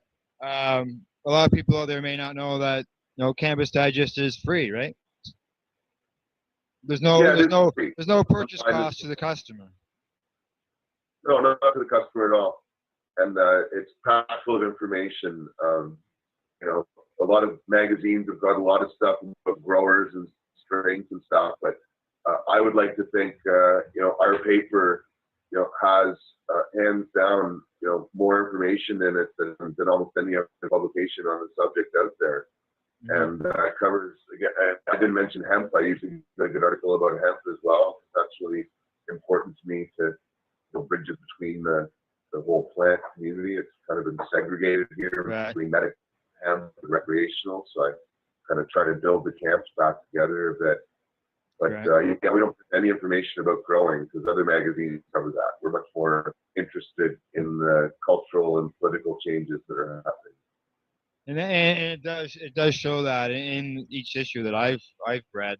You do have the political people writing, and it's not full of some of the other stuff that you mentioned. So, which is good because everything needs to be covered. People need to know what's going on in the political realm of things and where laws are and the whole bit. So, okay. Does anybody have any questions on Cannabis Digest as far as the tabloid?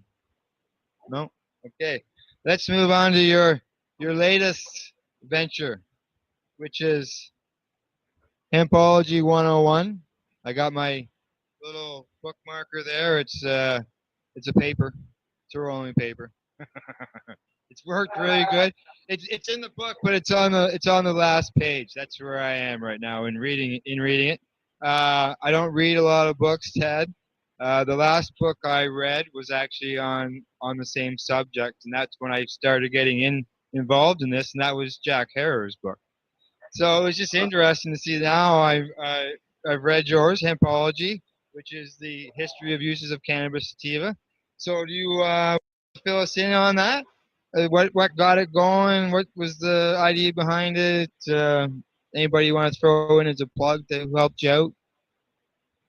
Cool, thanks. Like I say, 17 years ago, I started working on the book, and you may notice that it's the 4th edition. Well, the first 3 editions I actually photocopied on hemp paper.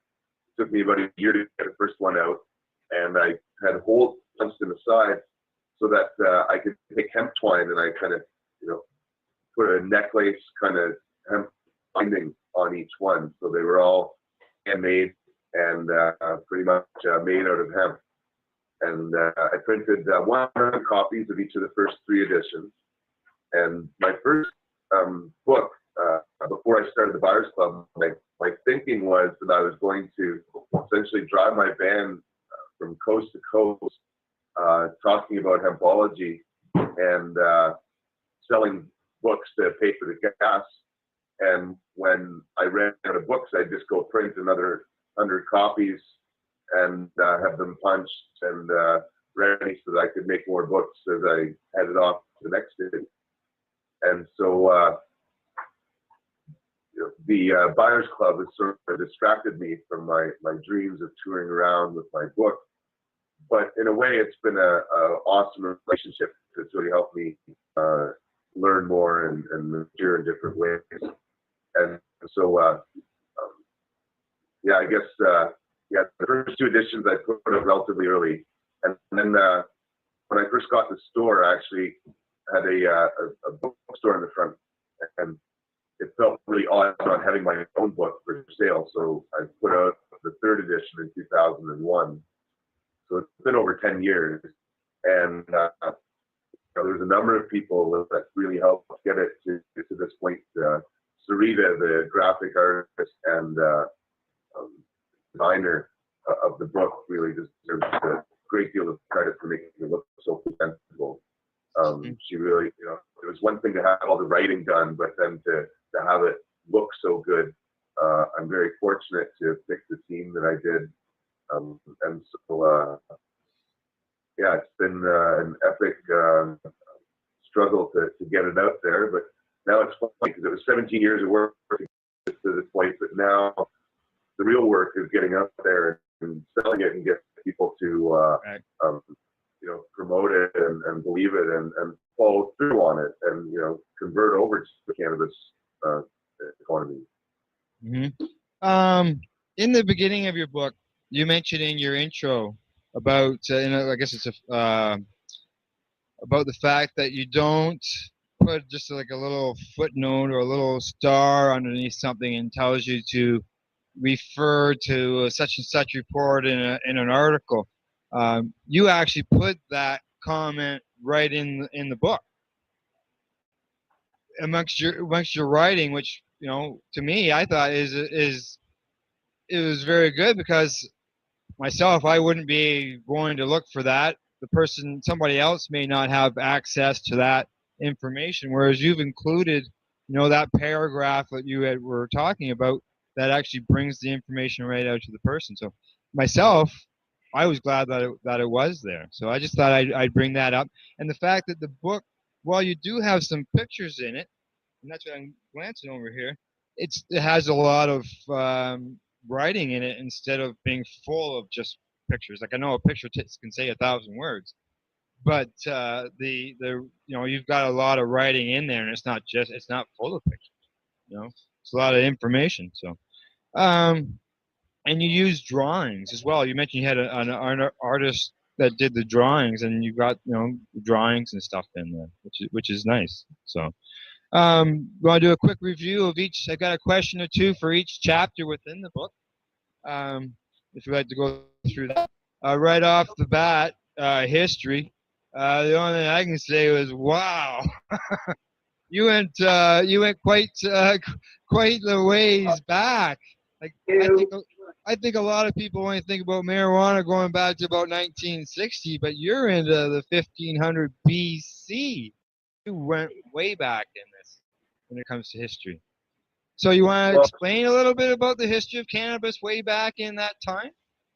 Well, I've become convinced that cannabis was known historically as the tree of life in a number of ancient civilizations, like the Sumerians and Just a minute, Ted. Go ahead.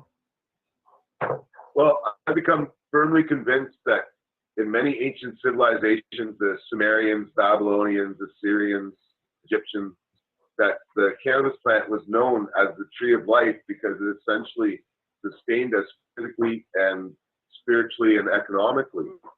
And it starts with the seed. That's partly why I have the front cover with the seed, because we've been eating cannabis seeds for millions of years. It's not just something we started to use when we came across fire. We've been eating seeds since we were dinosaurs. And since we had not much more than the brain of a squirrel, we learned to store these seeds over the winter time. That you could essentially, take a cannabis stalk and sort of hit it on the ground a few times, and a bunch of seeds would fall out that you could store over the winter time. And that those seeds would not only provide a good source of food, but that if you threw a few of them back onto the ground in the spring, that they would grow real thick and big, and all of a sudden you'd have this huge pile of seeds that in the fall you could again collect, and then you'd have this, awesome food source. So I'm certain that through ice ages that were quite likely responsible for the extinction of dinosaurs, that our very small, very, kind of smart ancestors started to use cannabis. And that's why the endocannabinoid system is so important to humans. And, a lot of vertebrae have got, these endocannabinoids, which are essentially similar to the cannabinoids that are in the cannabis plant. So if you look at the essential fatty acids and proteins that are in the seed, well, that's essentially what we are made of, right? And so you are what you eat. And so I'm certain that for very long periods of time, we would eat a lot of hemp seeds to survive, these very rough time periods. Certainly when things were flourishing in the jungle, we could eat all sorts of stuff. But when things were tough, we lived off hemp seeds for millions and millions and millions of years. And then as well, we would have developed hash, because in part we would have collected hemp seeds. You would have ended up with some resin on your hands. And at some point after developing fire, we would have rubbed it together and we would have ended up with this hash that we would have burned and discovered that it changes our sense of awareness. And even before that, I should back up. The next use of the plant would have probably been the stalk, where we literally would have took the cannabis stalks and just wove it together very simply for a mat on the floor of our huts. So because it would have been the strongest fiber that we could have used, and it's an antifungal, and insects and stuff would have stayed away, and it would have stayed there a lot longer. And gradually we would have developed, weaving and canvas essentially, from that process. From that. Now, you've in the book, you're going way back. Like I know we know about the discovery of the tombs, 2,000, 2,700 years ago, where people were using cannabis, and within the history stuff, you're talking tribal things and areas, and then how wars were started and stuff all over the cannabis, hemp, and on the whole bit. So it was for me, like I knew some of the stuff through reading Jack's book, but even yours goes in, I found, even a little further into the history and the religion aspects and the wars of it. So it was quite the knowledge in order to pick up, where you don't hear people talking about that very often. Well, I owe a lot to my friend Chris Bennett. He's written 3 books now: Marijuana, Magic, and Religion. The Green Gold, The Tree of Life, Marijuana, Magic, and Religion. Yes, I saw those. Bible, and Cannabis the Soma Solution. His last book, I really didn't quote it in there. But I owe a tremendous amount to Chris. He really taught me a lot about it. Okay, now let's move on to the next chapter. It was about hemp. You write about the many uses and where it was grown. While it is grown here in Canada today under strict conditions, is there other places around the world where it's grown where maybe it's not as strict, where it's a little bit more open up? Oh, certainly. There's some places in the world where prohibition never stopped them from growing hemp. China, for example, has been producing hemp products for thousands of years. That's where hemp paper was first made, a couple thousand years ago. And so they've also been. We got this hemp board. I don't have it here, but they make plywood out of the furs. Like the hemp, the stalk has got fiber on the outside and like a cork in the middle. Yeah. And so the cork can be turned into a press board and paper and stuff. So they make a press board out of it, and that's like clothing I'm wearing actually hemp, but it's made in China. And so they've really, and it's also something that the Chinese have been very good at marketing. And so the linen that's sold in stores today from China is actually hemp, but they call it linen so that people won't know what it is and they get it past the marketers. The only linen that isn't made out of hemp is Irish linen, which is made out of flax. But any other linen that comes from China is actually hemp disguised as something else. But yeah, Put a different name on it. It's sort of like pharmaceutical drugs. Instead of calling it heroin, they call it Oxycontin, right? Yeah. And in Spain and France, they grow a lot of hemp to use for cigarette papers and rolling papers. Right. And they also, I think that's where they grow the hemp that they use in making bills, because a lot of, currency. We got this plastic money stuff anyway. A lot of it's had a certain amount of hemp in it for various reasons. It's just a really good paper making product. Now, just to flip back to the history section for a second, in the movie we just watched, plus in your book, you talk about people used to be able to pay their taxes with it. Oh yeah, back in the 1700s and 1800s, hemp was essential for a good navy because it was used for rope and the canvas for the sails, and so there was a lot of pressure on the British to get hemp from other sources because the British had a really big navy, but they couldn't grow hemp very well. And so when they helped develop the colonies, the main reason for that was actually for essentially raw hemp that was then shipped back to Britain and manufactured. And so farmers were at one point, I think, the king passed a decree that 10% of the land had to be in hemp cultivation, and that there were other times where it was required that hemp was part of the taxes, so that you could pay all of your taxes just in bales of hemp. Wow. Now, being our country is celebrating the War of 1812 before we were even a country, and the British came over here and helped the Native Indians in this war against the U.S. What was on those ships, like, to come over here? Like you say, the sails were made with hemp. A lot of the clothing and stuff like that was made from hemp. Yeah, the rope was all made out of hemp as well, and I guess they used a kind of hemp glue sort of resin from the sea to help plug the holes for the ship as well. Seal it and the whole bit. Yeah, like sealant that used the hemp oil in it as well. But the heaviest uses would certainly be all the rope and the sail cloth as well.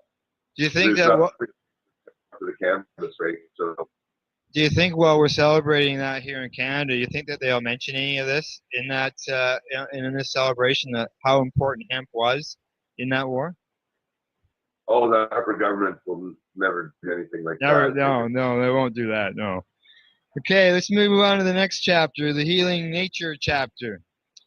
Within that, you touch on conditions that it helps, along with side effects of legal choices. Did you do this to show people that there is a choice, like sort of, because you do compare some of the drugs to cannabis for medical reasons? I guess that's sort of to help show people the difference. Yeah, I tried to write that chapter in the most effective way that I could, and I tried to write it for people as well. Like I've tried to write the whole book for people to read that have really no experience with cannabis at all. Yeah. And so having, comparisons and kind of a broader approach was important. And so, yeah, I'm writing the whole book. I try to keep my opinion out and just kind of put in facts. Exactly. Right. So it's like, I have my opinions, but this is what others have said, and kind of document that as much as possible. Right. Because, in a lot of cases, experts have written things far better than I could have rewritten. And so, like in particular, like, that chapter also talks about some of the potential consequences of using this. Correct. It does. Yes. You don't look at it as just cannabis has no harm. You actually include the side effects in it as well. Yep. Which a lot of people don't recognize. And you have to do that. Yeah, and I've seen a lot of negative consequences of cannabis use as well, and heard enough to know that it's not this wonderful drug that's going to make everybody feel better, like maybe acid is. I'm kidding. But it's well, something you touch on that. You do touch on that. So we're gonna get to that in a second. We're getting there. We're not there yet. Jumping ahead, yeah. But it's something that I think people need to be aware of the good, the bad, and the very good. And there's lots of benefits of this plant, but there are things people should be aware of, especially in dealing with youth. I think too obvious when people are humans are still developing, you shouldn't be giving them strong drugs. Like it just doesn't make sense to me. Okay, we're gonna pause for the YouTube cause, and then we'll get on to a couple more questions, and then we'll be done. Be back right back. Right, we're back, and we're moving on to the next chapter, prohibition. When we got into the prohibition part, I was looking for way we look at prohibition as we know it today. But you went way back in prohibition, I thought, and you really touched on the effect that religion has in prohibition. And yeah. So go ahead. If you want, that's what my question is. What effect did religion have on prohibition? I think people underestimate the impact that all religious prohibitions have had on our society here in Western society anyway.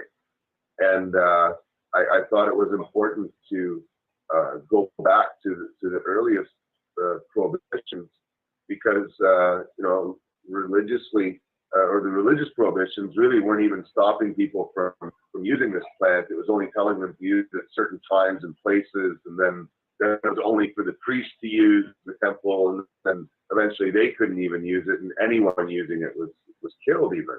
Yes. And so a lot of times people think that prohibition is something that evolved in the last century. Well, really, prohibitions and the persecution of people using plant medicines to heal and enlighten themselves has been going on for a very, very long time, and it's not something new. And if you understand the history of prohibition, you see the very same tactics coming up that started with the Book of Law at 600 BC, when a path to lies was just put out into the public and people sucked it up. And ever since then, these prohibitionists have used the media to create a frenzy about drugs in a way that has been very harmful to not just the drug users, but society as a whole, I would suggest. Mm-hmm. And so, the prohibition is nothing new. And I think also when you gain a sense of how long this battle has been between, plant users and the military complex, if you call it that, you get a sense of what we're really up against on one hand, but then I think also get a sense that this kind of cultural umbrella is starting to fade. That we're actually just now getting out of the dark ages, as they were called. And so I really have a great sense of hope for humanity, because these ancient prohibitions are being seen for what they are, which is really a charade for control. Yeah, because I know when I read that section and I was reading it, I was just I was going wow inside my head and going, Like people were being like killed because of the fact that they didn't follow somebody else's belief, and it just didn't make right to me. So I was seeing it as religion was the spot before government. Before governments were ruling the people, religion was ruling the people, and then governments come along, and now governments are trying to turn people to think that the way that they want to be, just like the religion was. Well, it's this back and forth battle, right? Yeah. People just created government to take power away from the church and these religious zealots. And so these religious zealots just didn't give up and say, oh, now there's government. We can't impose our moral beliefs upon the population. They've just consolidated their energy and focused on taking control of the political power. So they couldn't just erase government. Believe me, most people, religious extremists, would rather have no government at all, so that they could just take full control and kill everyone that doesn't believe them. And so this back and forth battle between these religious powers using government to impose their moral beliefs and people struggling for their freedoms. This is a long and historical battle. This isn't something that just kind of erupted in the 60s or where they gained control in the 20s or 30s. It's been a very long and hard fought battle, and millions and millions of people have died on our side, not theirs. It's not like the pagans went and killed the Christians very often because the Christians did their thing. The Christians came after us.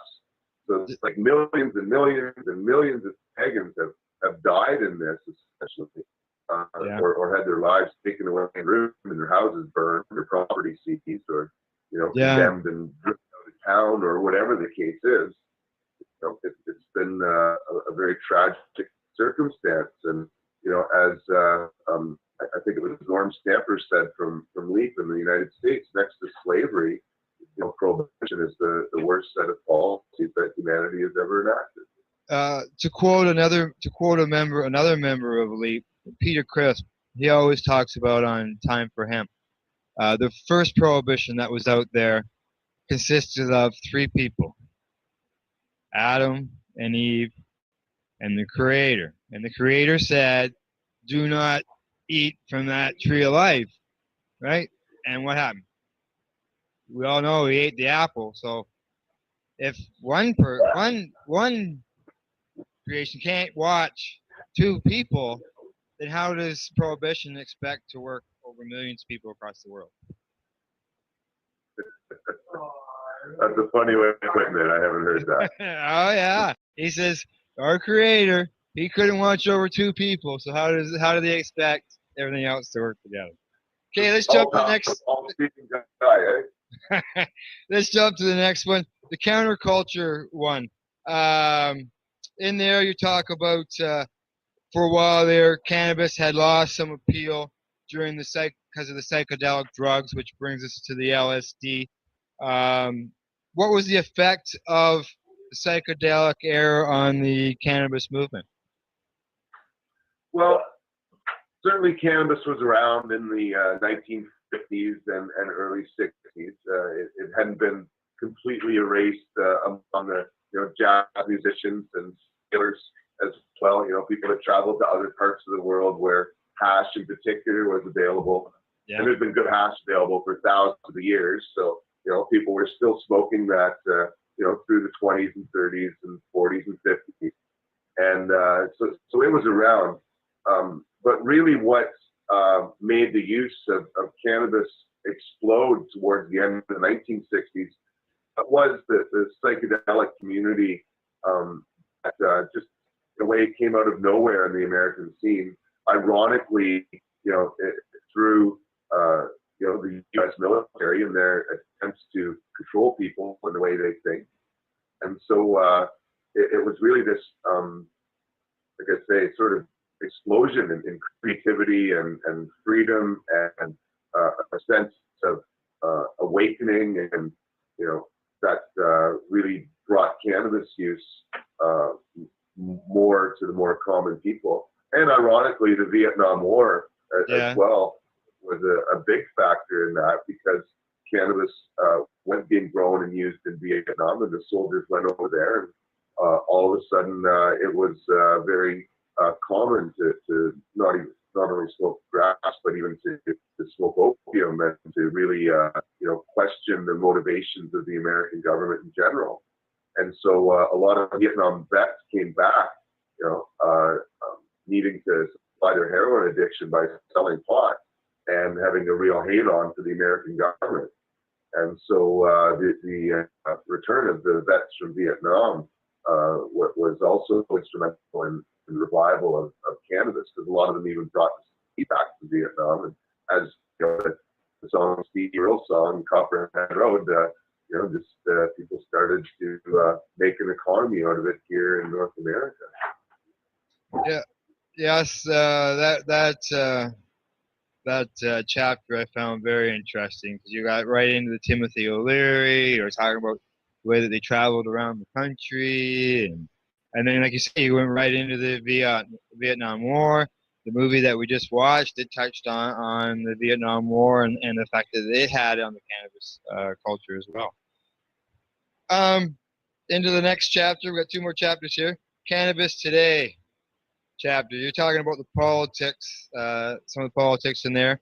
Does it seem that there are many politicians who believe that the prohibition of cannabis is wrong, but they refuse to speak out for one reason or another, whether their party may be against it, or that they fear that if they talk about cannabis, it just won't people won't vote for it?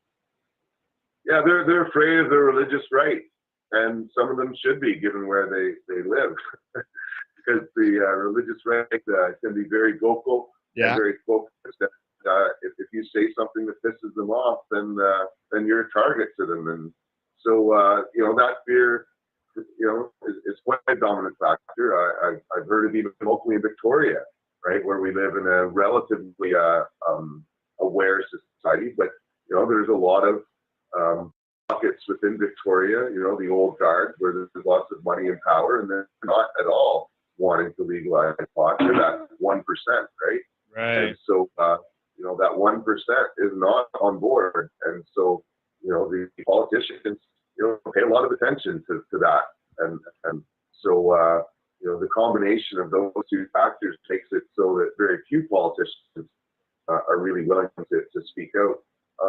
Unless there is a clear majority, or they have some other personal life experience that makes them aware of the follies of prohibition. And so in that case, it depends on their political stripes. But there are, members of the Conservative Party that criticize the Canadian government for what they do as well. But and there's members of the Liberal Party and the NDP that are not at all supportive of legalization. So like there's, even within the parties themselves, there is an agreement on how to go. But there are more and more politicians that are questioning it, certainly here in BC and more outside of Canada, I think, than even in this country at this point, because you don't want as often as you can help it. Yeah. As of today, the way I know it, when it comes to the political parties, it's really just the Conservatives that are out against it as far as cannabis, because the Green Party, taxation and regulation. The Liberals, we know that they're at their convention, yet policy, but yet in their convention, the delegates all agreed that taxation and regulation is the way to go. The NDP, they want to have a discussion on it, maybe another study, and the Conservatives, we know, are going to jail. So you got to hope that the next election, that something good will come of all this, because the Conservatives are the the next only election party. or next generation. Like, we're friends with kids that are in the Conservative Party at the University of Victoria, and they've tried to put it on the platform to legalize pot, because from a conservative economic perspective, the war on drugs doesn't make sense. They need to legalize it and regulate it and tax it. So and so, but you're quite right. We need a major change in government here, and a major shift in policy. The Liberals have not been impressive at all when they did have power there. That's right. On this matter. And NEP, it looks hopeful, but I'm not certain at all that they will make this a priority. I think our real hope is in court, and that's where I put my focus. And now that I have my book, I can likely get qualified as an expert witness in court. And really, I've never focused on politics as being the vehicle for change.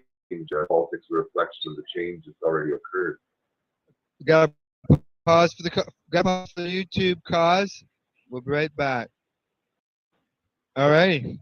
Okay. Because the way that things look, so there is like you mentioned a conservative. You've got a friend of that, and I know here at our last movie we did have a member from our riding, from our conservative MP. He came, he talked to us, he asked how he could help out. I've been talking with him, and he's above board. He understands things, but yet, like you said, it's the party that is against it, and it's makes it very hard for them in order to get it out in the open and to be discussed. So, okay, now into the last chapter, cannabis in the future.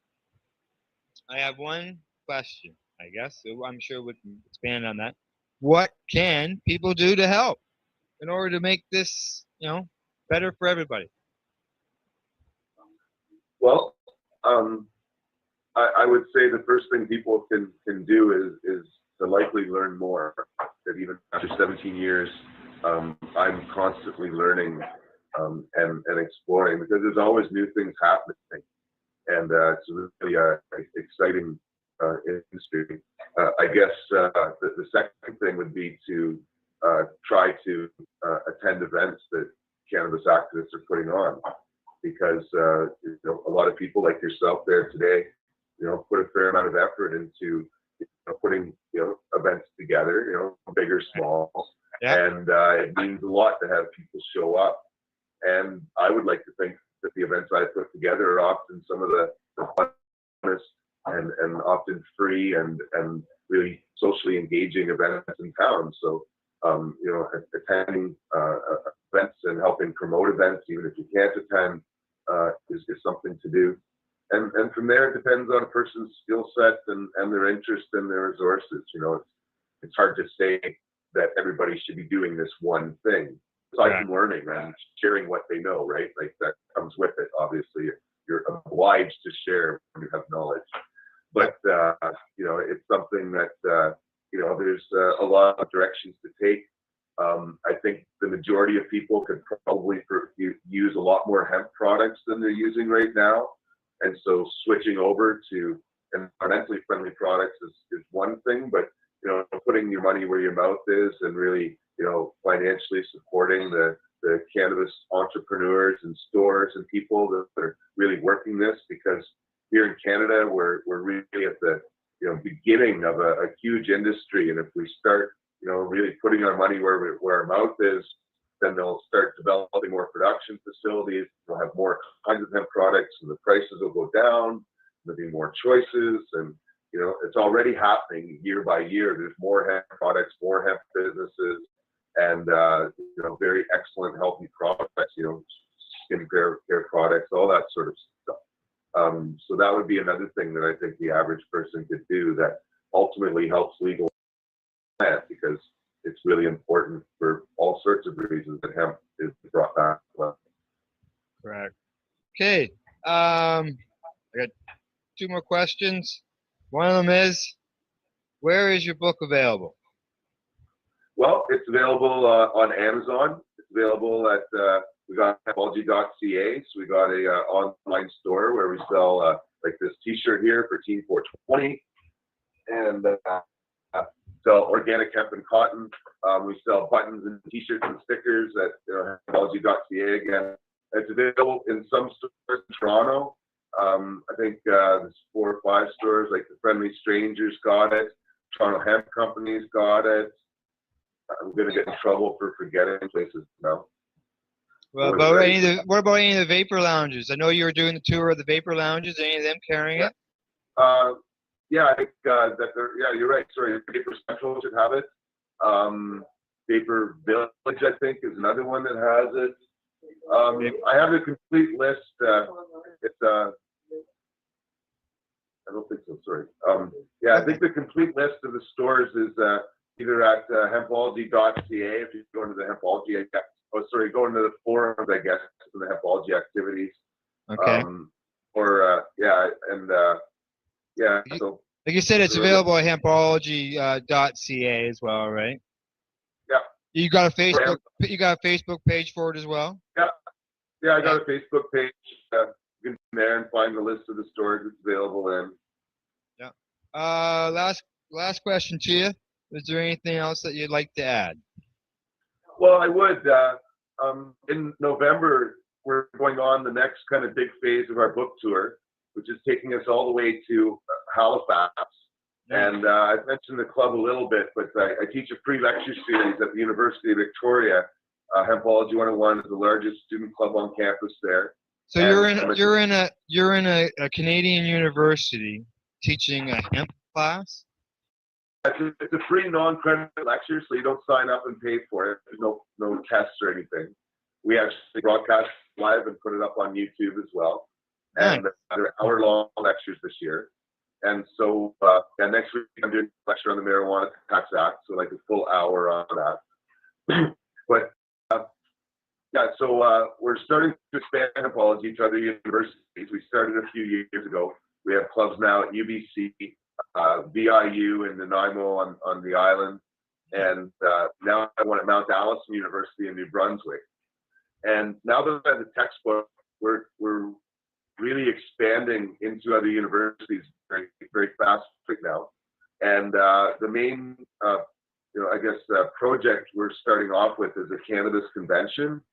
I've held 13 at UVic, where it's pretty simple. We just book a room, get a bunch of speakers, make a poster, and invite people to come listen for the afternoon.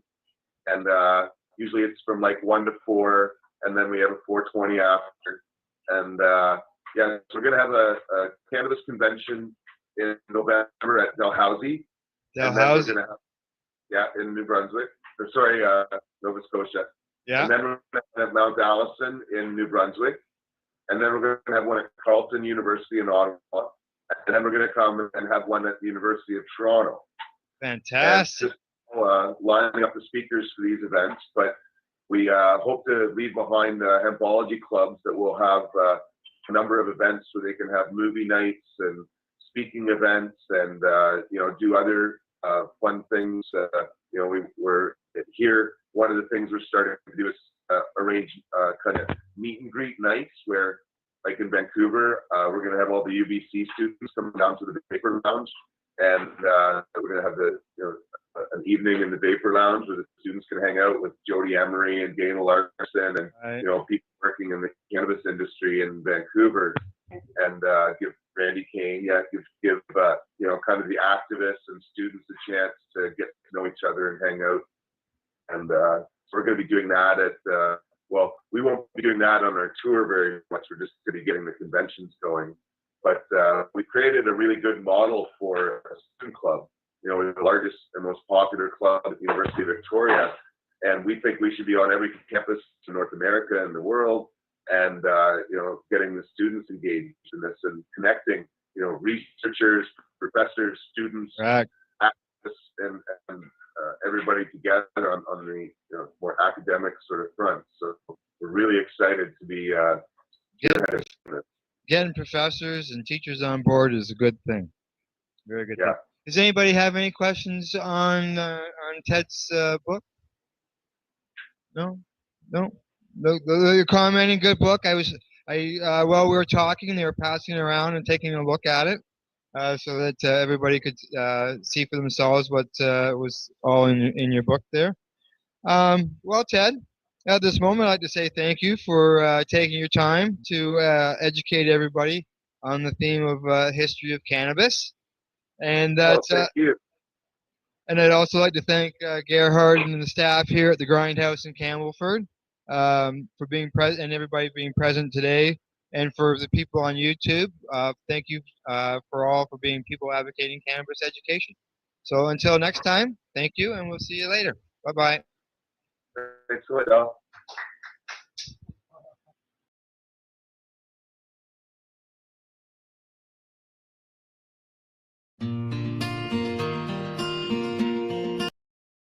Rerolled Saturdays. Check it out. Nothing but non. You're watching the 420 Pace, found at 420pace.ca.